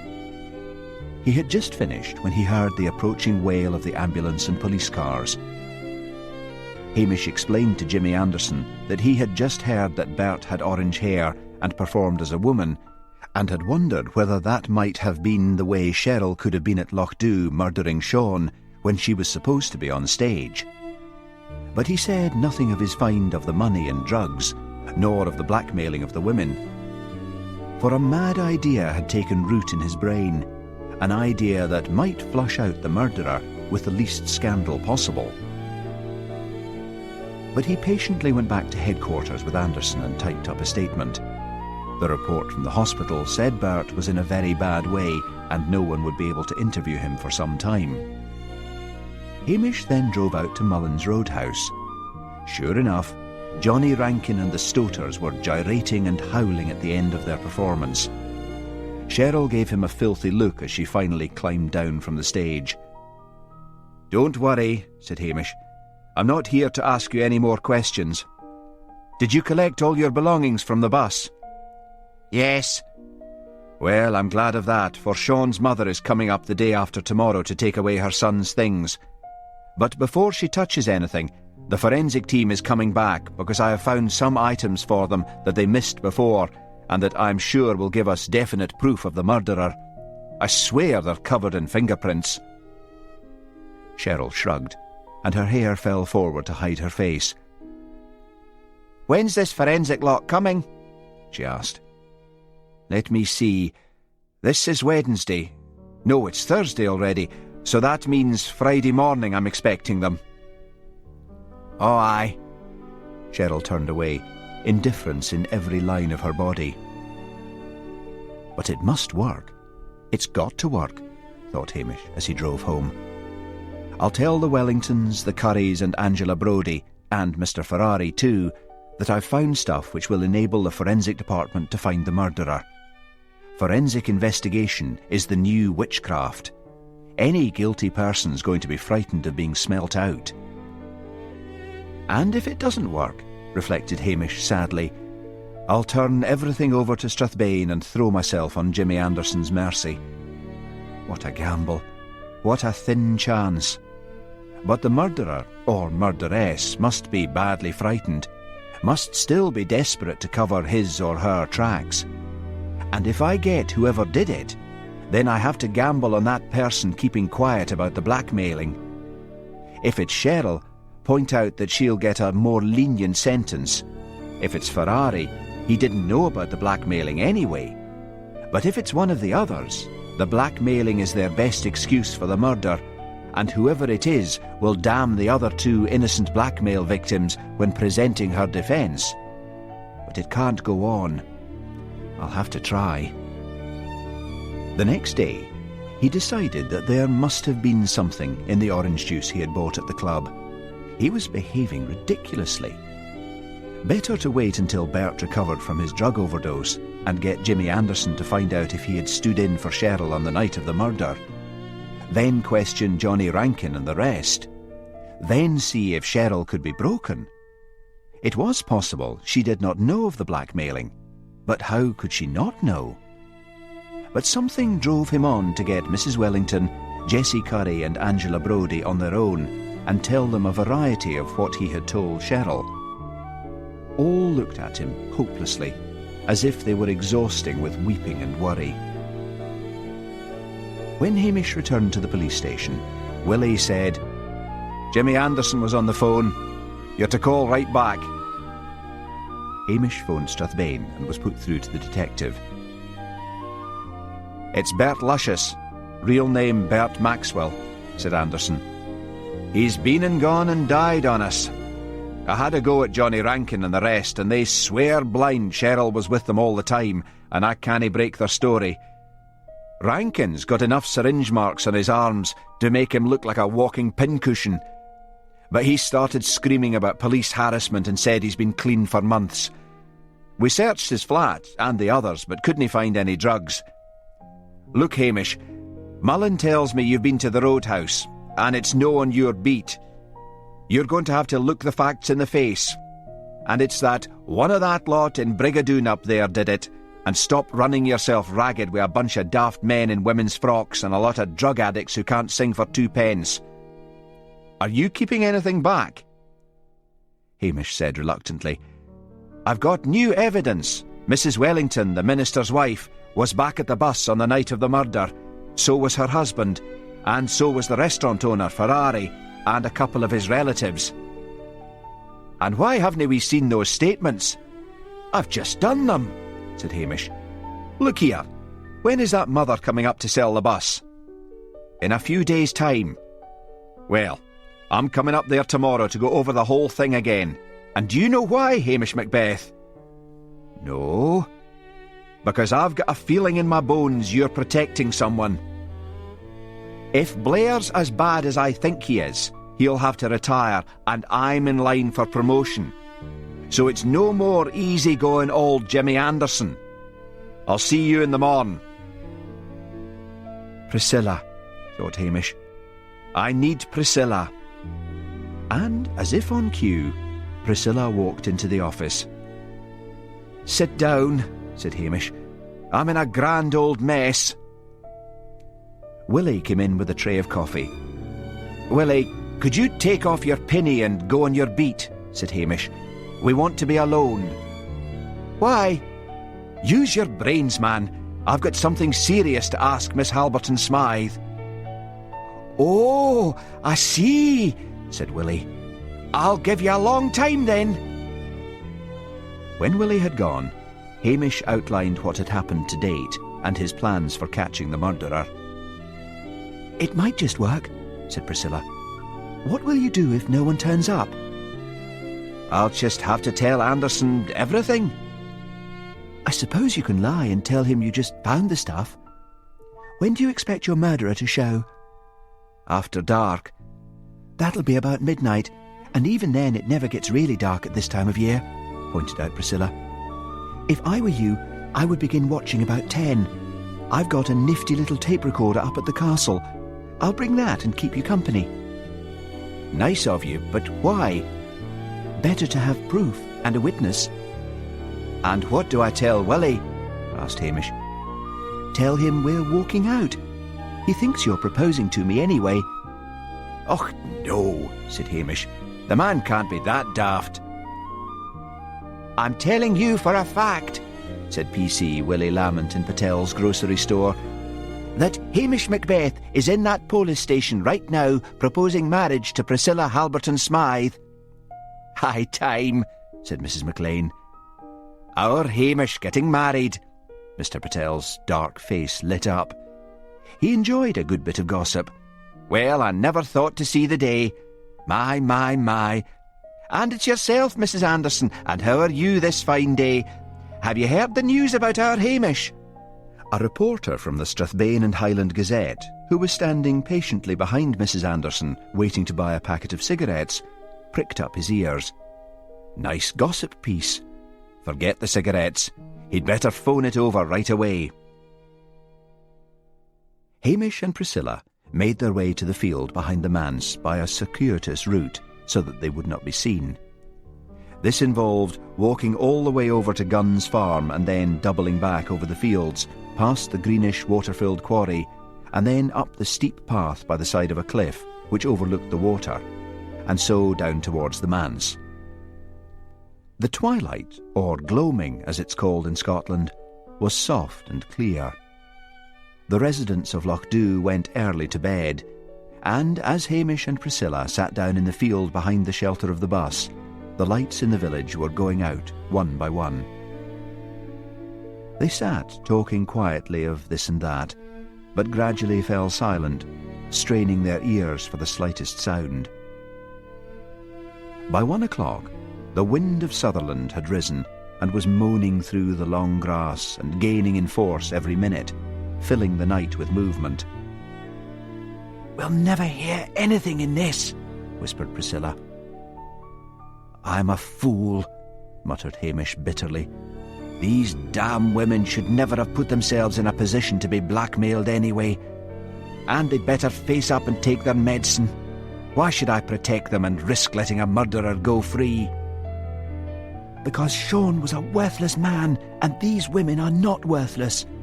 They just did not have any experience of evil before. They were all so innocent, and he took advantage of that. Aye, I've had bad dreams over this. I had one about you, Priscilla." "Oh? What was I doing?" "We were on our honeymoon, and you were taking off your clothes, and you had a flat, hairy chest." "You know how to flatter a girl and make her feel good, Hamish." "It was just a dream. You do not have the flat, hairy chest." "How do you know?" said Priscilla huffily. "Because—" He grabbed her by the arms in a fierce grip. "Listen," he muttered. "Only the wind," whispered Priscilla. "I don't hear anything exactly, but I feel something coming. By the pricking of my thumbs, something wicked this way." He put a hand over her mouth. Priscilla eased away from him and brought out the little tape recorder, switched it on and handed it to him. Hamish stiffened like a hunting dog. His whole attention was focused on the packing case, whose light brown sides glimmered faintly in the half-dark. Then he let out a long "ah" of satisfaction. "Stay here," he whispered. He walked slowly to where the bent figure was tearing the rocks out of the packing case. "Cheryl Higgins," he said, "I charge you with the murder of Sean Gourley." He shone a powerful torch full in her face. "You're daft," she snarled. "Sean was hiding something here, and he'd taken some of my things, and I remembered he might have put them here." So, thought Hamish bleakly, she could well stick to that story and look horrified and surprised when the contents of that bag were revealed.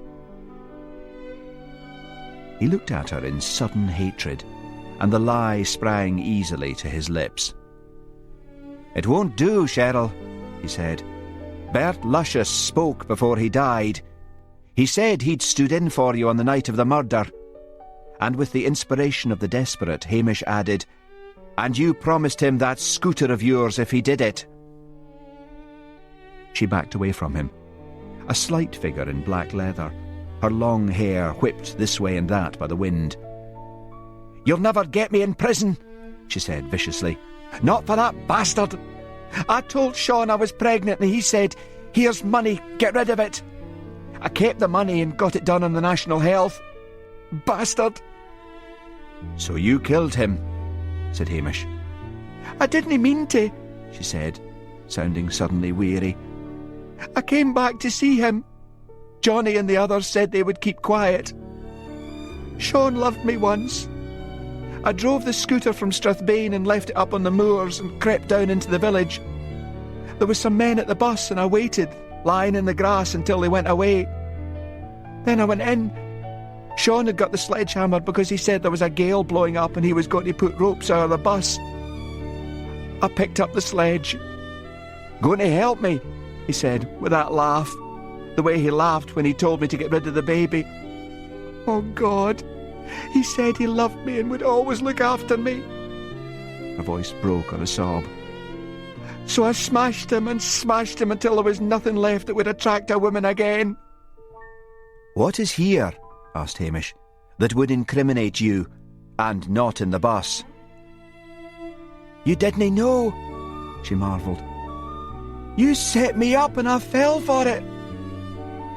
I hid the money and drugs for him and my fingerprints are all over the stuff. And you didn't know. You're a bastard. I thought once you got my fingerprints on the stuff, you'd never leave me be. And I wanted the money, and I wanted that video from the bus he was blackmailing those village women with. I was going to make them suffer." Hamish stepped forward. "If you will accompany me to the police station, "No!" she howled, a great scream which rose above the wind. She whipped around and set out over the field like a deer. Hamish sprinted after her, caught his foot in a rabbit hole and went sprawling. Cursing, he got to his feet and ran on, deaf to Priscilla's cries behind him. The moon had risen, and he could make out Cheryl's slight figure as it flew across the fields towards the quarry. As he pounded after her, he suddenly wondered if she knew about the quarry. She had always gone for walks around the village, and stopped, cupped his hands to his mouth and shouted a warning. But she went straight on, straight to the edge, and straight over. Panting, he ran up and knelt down at the edge of the cliff over the quarry. The moon was shining on the spreading ripples on the water. He hurtled down the bank at the side to where the waters of the old quarry were on a level with the ground, kicked off his shoes, laid the tape recorder on the shore and waded in. He dived and dived, groping desperately among the tentacles of the slimy weed which covered the bottom. From above the quarry came the sounds of voices. He was nearing the end of his strength when his searching hands located a body tied tightly in the embrace of the weed. He surfaced, gulped air and dived once more, this time with his clasp knife in his hand. He cut the body free and dragged it to the surface. A little group of villagers, who had been alerted by Priscilla's cries for help, stood silently, huddled together on the beach. He laid Cheryl down.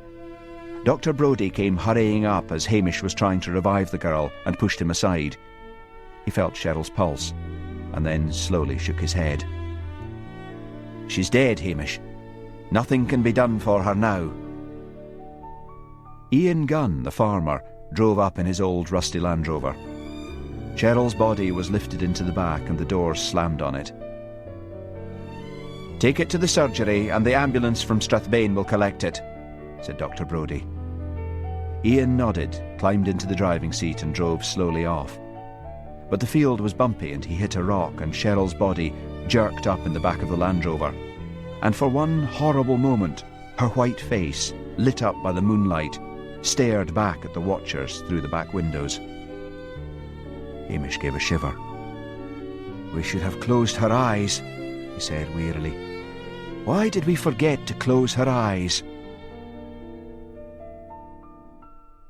Dawn was breaking. Hamish had changed into dry clothes. Detectives Jimmy Anderson and Harry McNabb were sitting in his living room facing him. Priscilla sat beside Hamish on the sofa. In his bedroom, Willie slept on, as he had slept during the whole business. "So, Hamish," said Anderson, You've got it sewn up nicely. And you've got her confession on tape. Good man. Where is it? It is where I left it, said Hamish, slowly. It is by the old quarry. No, it's not, said Priscilla cheerfully. I picked it up. She opened her handbag and drew out the tape recorder. Hamish gave her an agonised look. On that tape was Cheryl's voice, not only admitting to the murder, but talking about the drugs and money and the video. Just leave it be, Priscilla, he said quickly. I'll type it up, Jimmy, and let you have it. No, let's hear it now, said Anderson. How does it work? I was never any good with gadgets. Simple, said Priscilla, seemingly oblivious to Hamish's warning look. You just press this button here. Hamish covered his face with his hands as Cheryl's voice sounded into the room. The tape ran on to the bit about Cheryl confessing to smashing Sean, and then there was Hamish's voice saying she should accompany him to the police station, and Cheryl shouting, "No!" And then nothing but the sound of Hamish running and panting, and then his shouting a warning about the quarry. Hamish slowly took his hands down from his face. Priscilla was sitting there, calmly, as cool as a lettuce in a tailored green dress. The whole piece about the drugs, the money, and the video had miraculously disappeared from the tape. Well, I must say you did a grand job, Sergeant, said Anderson. Hamish glanced at him. Could it be his imagination, or had Anderson become more pompous in manner and heavier in figure? Was the mantle of the repulsive Blair about to fall on his shoulders? Of course, went on Anderson. I consider it my duty to put in my report that the case could have maybe been solved earlier if you had not decided to investigate the Strathbane end on your own. That's unfair, said Priscilla. A good detective is always honest in his report, said Anderson. The telephone rang in the police station and Hamish went through to answer it. When I'm Detective Chief Inspector, McNabb, said Anderson, I'll be keeping Macbeth up to the mark. So he tricked that girl into a confession, but it's most irregular. Hamish came in with a smile on his face. I've got the grand news, he said. That was Turnbull from Strathbane. He forgot to tell you last night that Blair is recovering. He'll soon be back on the job. Anderson seemed to dwindle in size to his former thin shape. Pillock, he said. Here, Hamish. Are you any whisky? A good copper does not drink on duty, said Hamish primly. Come on, Hamish, I'm off duty as from now. Particularly, went on Hamish, a good copper who plans to put in a bad report about me. Did I say that? Anderson looked wounded. There'll be nothing but praise. In that case, said Hamish, I seem to mind a half the bottle somewhere. Chapter 10. Mid pleasures and palaces though we may roam, be it ever so humble, there's no place like home. John Howard Payne. Anderson and McNabb had finally left. Cheryl's body had been taken to Strathbane, and Hamish, supplied with black coffee by Priscilla, had typed up his report. He came back into the living room and sat down with a sigh. What a night! Now, tell me how on earth you managed to doctor that tape. Easy. The minute I heard Cheryl was dead, I ran back to the castle with it. Someone had found it on the shore and I grabbed it and said I'd give it to you. I simply cut that bit out of the tape and then spliced it together again. How did you know how to do that? Oh, some friend showed me how some time ago. You'd better get to bed, Hamish. Not yet. I've got to get that stuff up from under the packing case, and I've got to erase the video. Are you awfully tired, or can you get the 3 women here? Yes, but what about Willie? Willie was up and crashing dishes around in the kitchen to show his displeasure. He had learned of the solving of the murder from Priscilla as soon as he had got up, and had come to the conclusion that Hamish had deliberately been keeping him out of the investigation. Hamish went through to the kitchen. "Look, Willie," he said, "most of the investigations took place in Strathbane, where I shouldn't have been. I couldn't risk getting the both of us in trouble." Willie was polishing dishes in the sink with a little mop. He hunched his shoulders and did not reply. "It's no as if you've shown any real interest in police work," said Hamish, exasperated.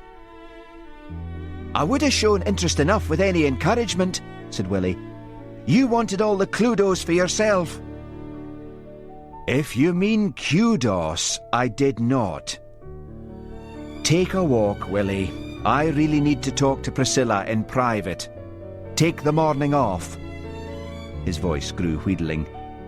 "Mr. Ferrari may not know the case is solved, and he'd be right happy to hear about it." "I suppose it's my duty to tell him," said Willie reluctantly, "seeing as how the old man said you were trying to pin the murder on him because he's a foreigner." "Avers, but run along and tell him, and don't come back until lunchtime." Willie removed his apron. "I'll come back when I feel like it, sir." When he had gone, Hamish returned to Priscilla and said, "That's got rid of him. Go and get the women here, and I'll get that bag up from under the packing case." Hamish went up to the field and looked about to make sure no one was watching before he took the rocks out of the packing case and shoved it aside. He took the metal box out of the bag and replaced it with some of the rocks. Mrs. Wellington, Jessie Curry and Angela Brodie were sitting in the living room when he returned. "Do the police know?"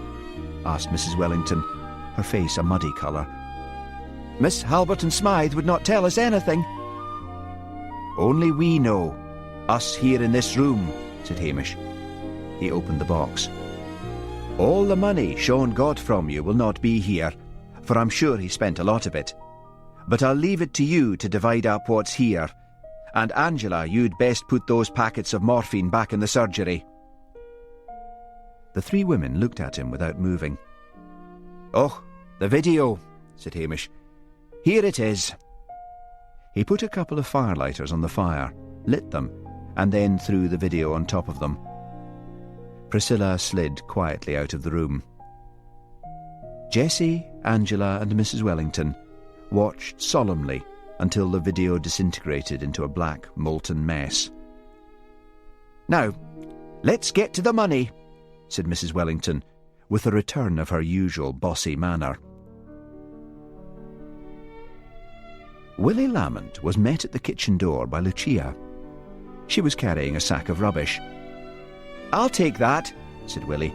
"You should not be carrying heavy loads like that." He walked round to the back of the restaurant and heaved the sack into the large rubbish container. "You will make some lady a good husband, Willie," teased Lucia. He turned and looked at her. The wind of the night before had calmed down to a light breeze. Tendrils of hair were blowing about her pretty face. He heaved a great sigh. "Hamish Macbeth has the right of it," he said sadly. "I'm an old woman, always fussing o'er the housework. What woman would want a man like that?" Lucia looked at him, wide-eyed. "Do you mean, if you were married, you would still be doing the housework?" "Aye, that's a fact, Lucia. I'd always be there fussing and cleaning." Her eyes began to glow. She thought back to her young life in the village in Italy with her 7 little brothers and sisters, a life of perpetual cleaning and drudgery. She raised her red hands and looked at them, turning them this way and that, and then she put them gently on Willie's shoulders. "You have never tried to kiss me, Willie." He looked at her in surprise, and then his eyes fell to that deliciously pouting mouth. He had dreamt of kissing Lucia, but always in some romantic setting, up on the heathery moors or out on a boat in the loch. But never had he imagined it as he was doing now, kissing her while the seagulls swooped and dived about the restaurant rubbish. He had never experienced anything like it. When he at last freed his mouth, he was trembling and tears were running down his cheeks. "Don't make fun of me," he said hoarsely. "I'll never make fun of you," said Lucia, kissing the end of his pointed nose. "Not even after we're married." "Married? You'd marry me? Oh, my heavens!" "But you'd better go and see Mr. Ferrari and get his permission. Will we live in the police station?" "Will we hell?" cried Willie. "I've got a tidy bit put by, and we'll get a nice house all to ourselves." They went in to see Mr. Ferrari, who listened to them impassively, and then said, "Lucia, there are vegetables to prepare in the kitchen." Then he sat down at a restaurant table and waved a hand to indicate that Willie should sit opposite. "Lucia is a good Catholic," began Mr. Ferrari. "I'm a Roman Catholic myself," said Willie. "But I haven't seen you at Mass." "A lapsed Catholic, but I can take it up again," said Willie eagerly. "And will you be able to support her on a policeman's pay?" "Aye, I can that. I've got a good bit in the bank." "How much?" "About £50,000. "What? How did you get that?" "I won one of the competitions in the newspapers." Mr. Ferrari leaned back in his chair. "I hear the murder has been solved by Hamish." "Aye," said Willie bitterly, "and he did his best to keep me out of it. Wanted all the glory for himself." "Do you like police work?" Willie looked puzzled. "I never really thought about it, to tell you the truth. Everyone says it's a good job and you get respect. But not from Hamish Macbeth. Would you expect Lucia to work once she was married?" "Wouldn't dream of it," said Willie. The lizard eyes looked at him with calculation. "You would be a boon to this restaurant of mine, Willie. Girls like Lucia I can get. But I am old and need someone to manage the place. Luigi and Giovanni would not mind. They're no good with orders and bookkeeping and know it. What would you say if I asked you to leave your job and come into business with me?" Willie saw, stretching out before him, a life of endless cooking and cleaning, and thought he might faint from excitement. "Oh, that would be grand!" "Then I suggest you tell that lanky drip of nothing called Hamish Macbeth the good news as soon as possible. He has done better for himself than he deserves." Mr. Ferrari leaned over and picked up a copy of the local newspaper. "He is, I see, engaged to Priscilla Halberton Smythe." "Oh, aye," said Willie. "I knew that was on the cards." Priscilla had arrived back at the police station with bottles of champagne, which she had bought at Patel's. "I thought we would all celebrate the end of the nightmare," she said, popping a cork. "Hamish, are you sure you didn't let slip any of this to anyone other than us?" "Of course not. Why?" "Mr. Patel kept shaking my hand and saying congratulations." "He probably knows you were there with me when we caught Cheryl," said Hamish. "That must be it," said Priscilla doubtfully. Nessie Curry erupted into the room and glared at her sister. "So this is where you are," she cried, "and drinking champagne like the veriest whore. Shame on you. Are you not in enough trouble as it is? Are you?" Jessie smiled mistily at her sister over the rim of her champagne glass as Mrs. Wellington interrupted Nessie's tirade with a booming cry of, "Hamish has burnt the video and you've got most of your money back." Nessie sank down slowly into a chair and heard the whole story. "Oh my," she said weakly, "and here's me ranting and raving. And of course there's every reason why we should be drinking champagne on this happy day, Miss Halberton Smythe. Yes, I'll hae a glass and drink to your health." "Thank you," said Priscilla in surprise. Angela smiled teasingly at Hamish. She already looked years younger. "John always said you'd never do it, Hamish, but I was sure you would." "I'm surprised at Dr. Brodie," said Hamish. "I have solved the murders afore." "Oh, not that. When is it to be?" "When's what?" "Why, your wedding." "What wedding?" howled Hamish. "It's in the Gazette this morning," said Angela, puzzled. "You and Priscilla." "Oh, my poor father," said Priscilla weakly. "He'll have a stroke." "You mean," said Angela, her face falling, "that you didn't know anything about it?" "Not a thing." The phone rang in the police station office. Hamish went to answer it.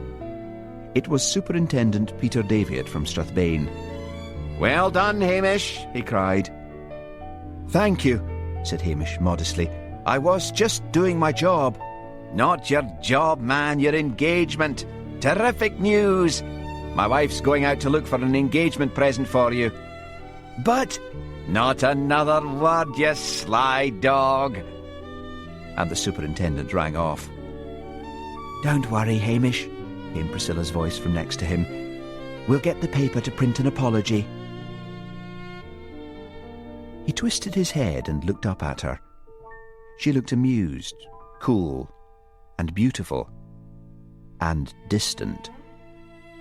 With one abrupt movement, he pushed back his chair and reached up an arm, jerked her down onto his knees and began to kiss her, dizzy with emotion, fatigue, whiskey, and champagne. The phone began to ring again, but both ignored it. Willie walked in and picked it up. "Oh, it's yourself, Mrs. Macbeth," he said to Hamish's mother. "Yes, that's right. Well, himself is tied up at the moment. I'll get him to ring back." He shook his head over at the entwined couple and went out. "Who was that?" murmured Priscilla against Hamish's lips. "Don't know and don't care. Kiss me again." "Is this a proposal, Hamish?" "Aye." "Well, take your hand out of my brassiere and listen to me for a moment." Hamish gave her a wounded look. "You're not going to be sensible, are you?" "Yes, I am. I don't think I trust you, Hamish. I love you, but I don't trust you. I think you've got too much of an eye for the ladies." "But I'm proposing to you, Priscilla." "OK, but just an engagement. A long engagement." "Anything you say." "Do you love me?" "I've been trying not to for years." "Now, kiss me again." Willie arrived back at the police station. It was as quiet as the grave. He walked into the living room and scowled at the mess of dirty glasses and empty champagne bottles. Then he saw a note addressed to himself pinned on Hamish's bedroom door. He took it down and opened it. It said, "Tell everyone I have gone out. Must get some sleep. Hamish." But Willie wanted to tell Hamish that he was leaving, so he gently opened Hamish's bedroom door. Hamish and Priscilla were lying together on Hamish's narrow bed. They were both fast asleep. They were lying on top of the bedclothes, fully dressed with all their clothes, and with Towser at their feet. But Willie blushed furiously and quickly shut the door again. Then he brightened as he turned and looked around the messy room. He would give the police station one last good clean-up. Mr. Wellington returned home that evening after a round of visits to the old and sick in the parish. He expected his wife to be asleep. He had complained to Dr. Brodie about the number of sleeping pills she was taking, but Dr. Brodie said she must be getting them from another doctor, possibly in Strathbane. To his surprise, he smelled cooking. Delicious cooking. It seemed he had been having squalid, cold meals for ages. "Ah, there you are," said his wife briskly as he entered the large manse kitchen. "Sit down. Dinner's nearly ready. Steak and kidney pie, mashed potatoes and Brussels sprouts. And make sure you eat all your greens, dear. You've been looking peaky of late." "Yes, my love," said the minister happily. "Oh, by the way, that money that was missing from the Mothers' Union turned up again. It was left in the church hall on the kitchen counter. No note, no anything. We're all quite sure it was a passing tramp or someone like that who had a fit of conscience and put it back." Mrs. Wellington briskly and efficiently took a golden-crusted steak and kidney pie out of the oven. Mr. Wellington clasped his hands and bowed his head. "Thank you, God," he said. "Why, you're praying!" cried Mrs. Wellington. "Why, so I am," said the minister. Dr. Brodie could not quite put his finger on it, but he knew things had changed the minute he opened the door and walked into his house. He went into the kitchen.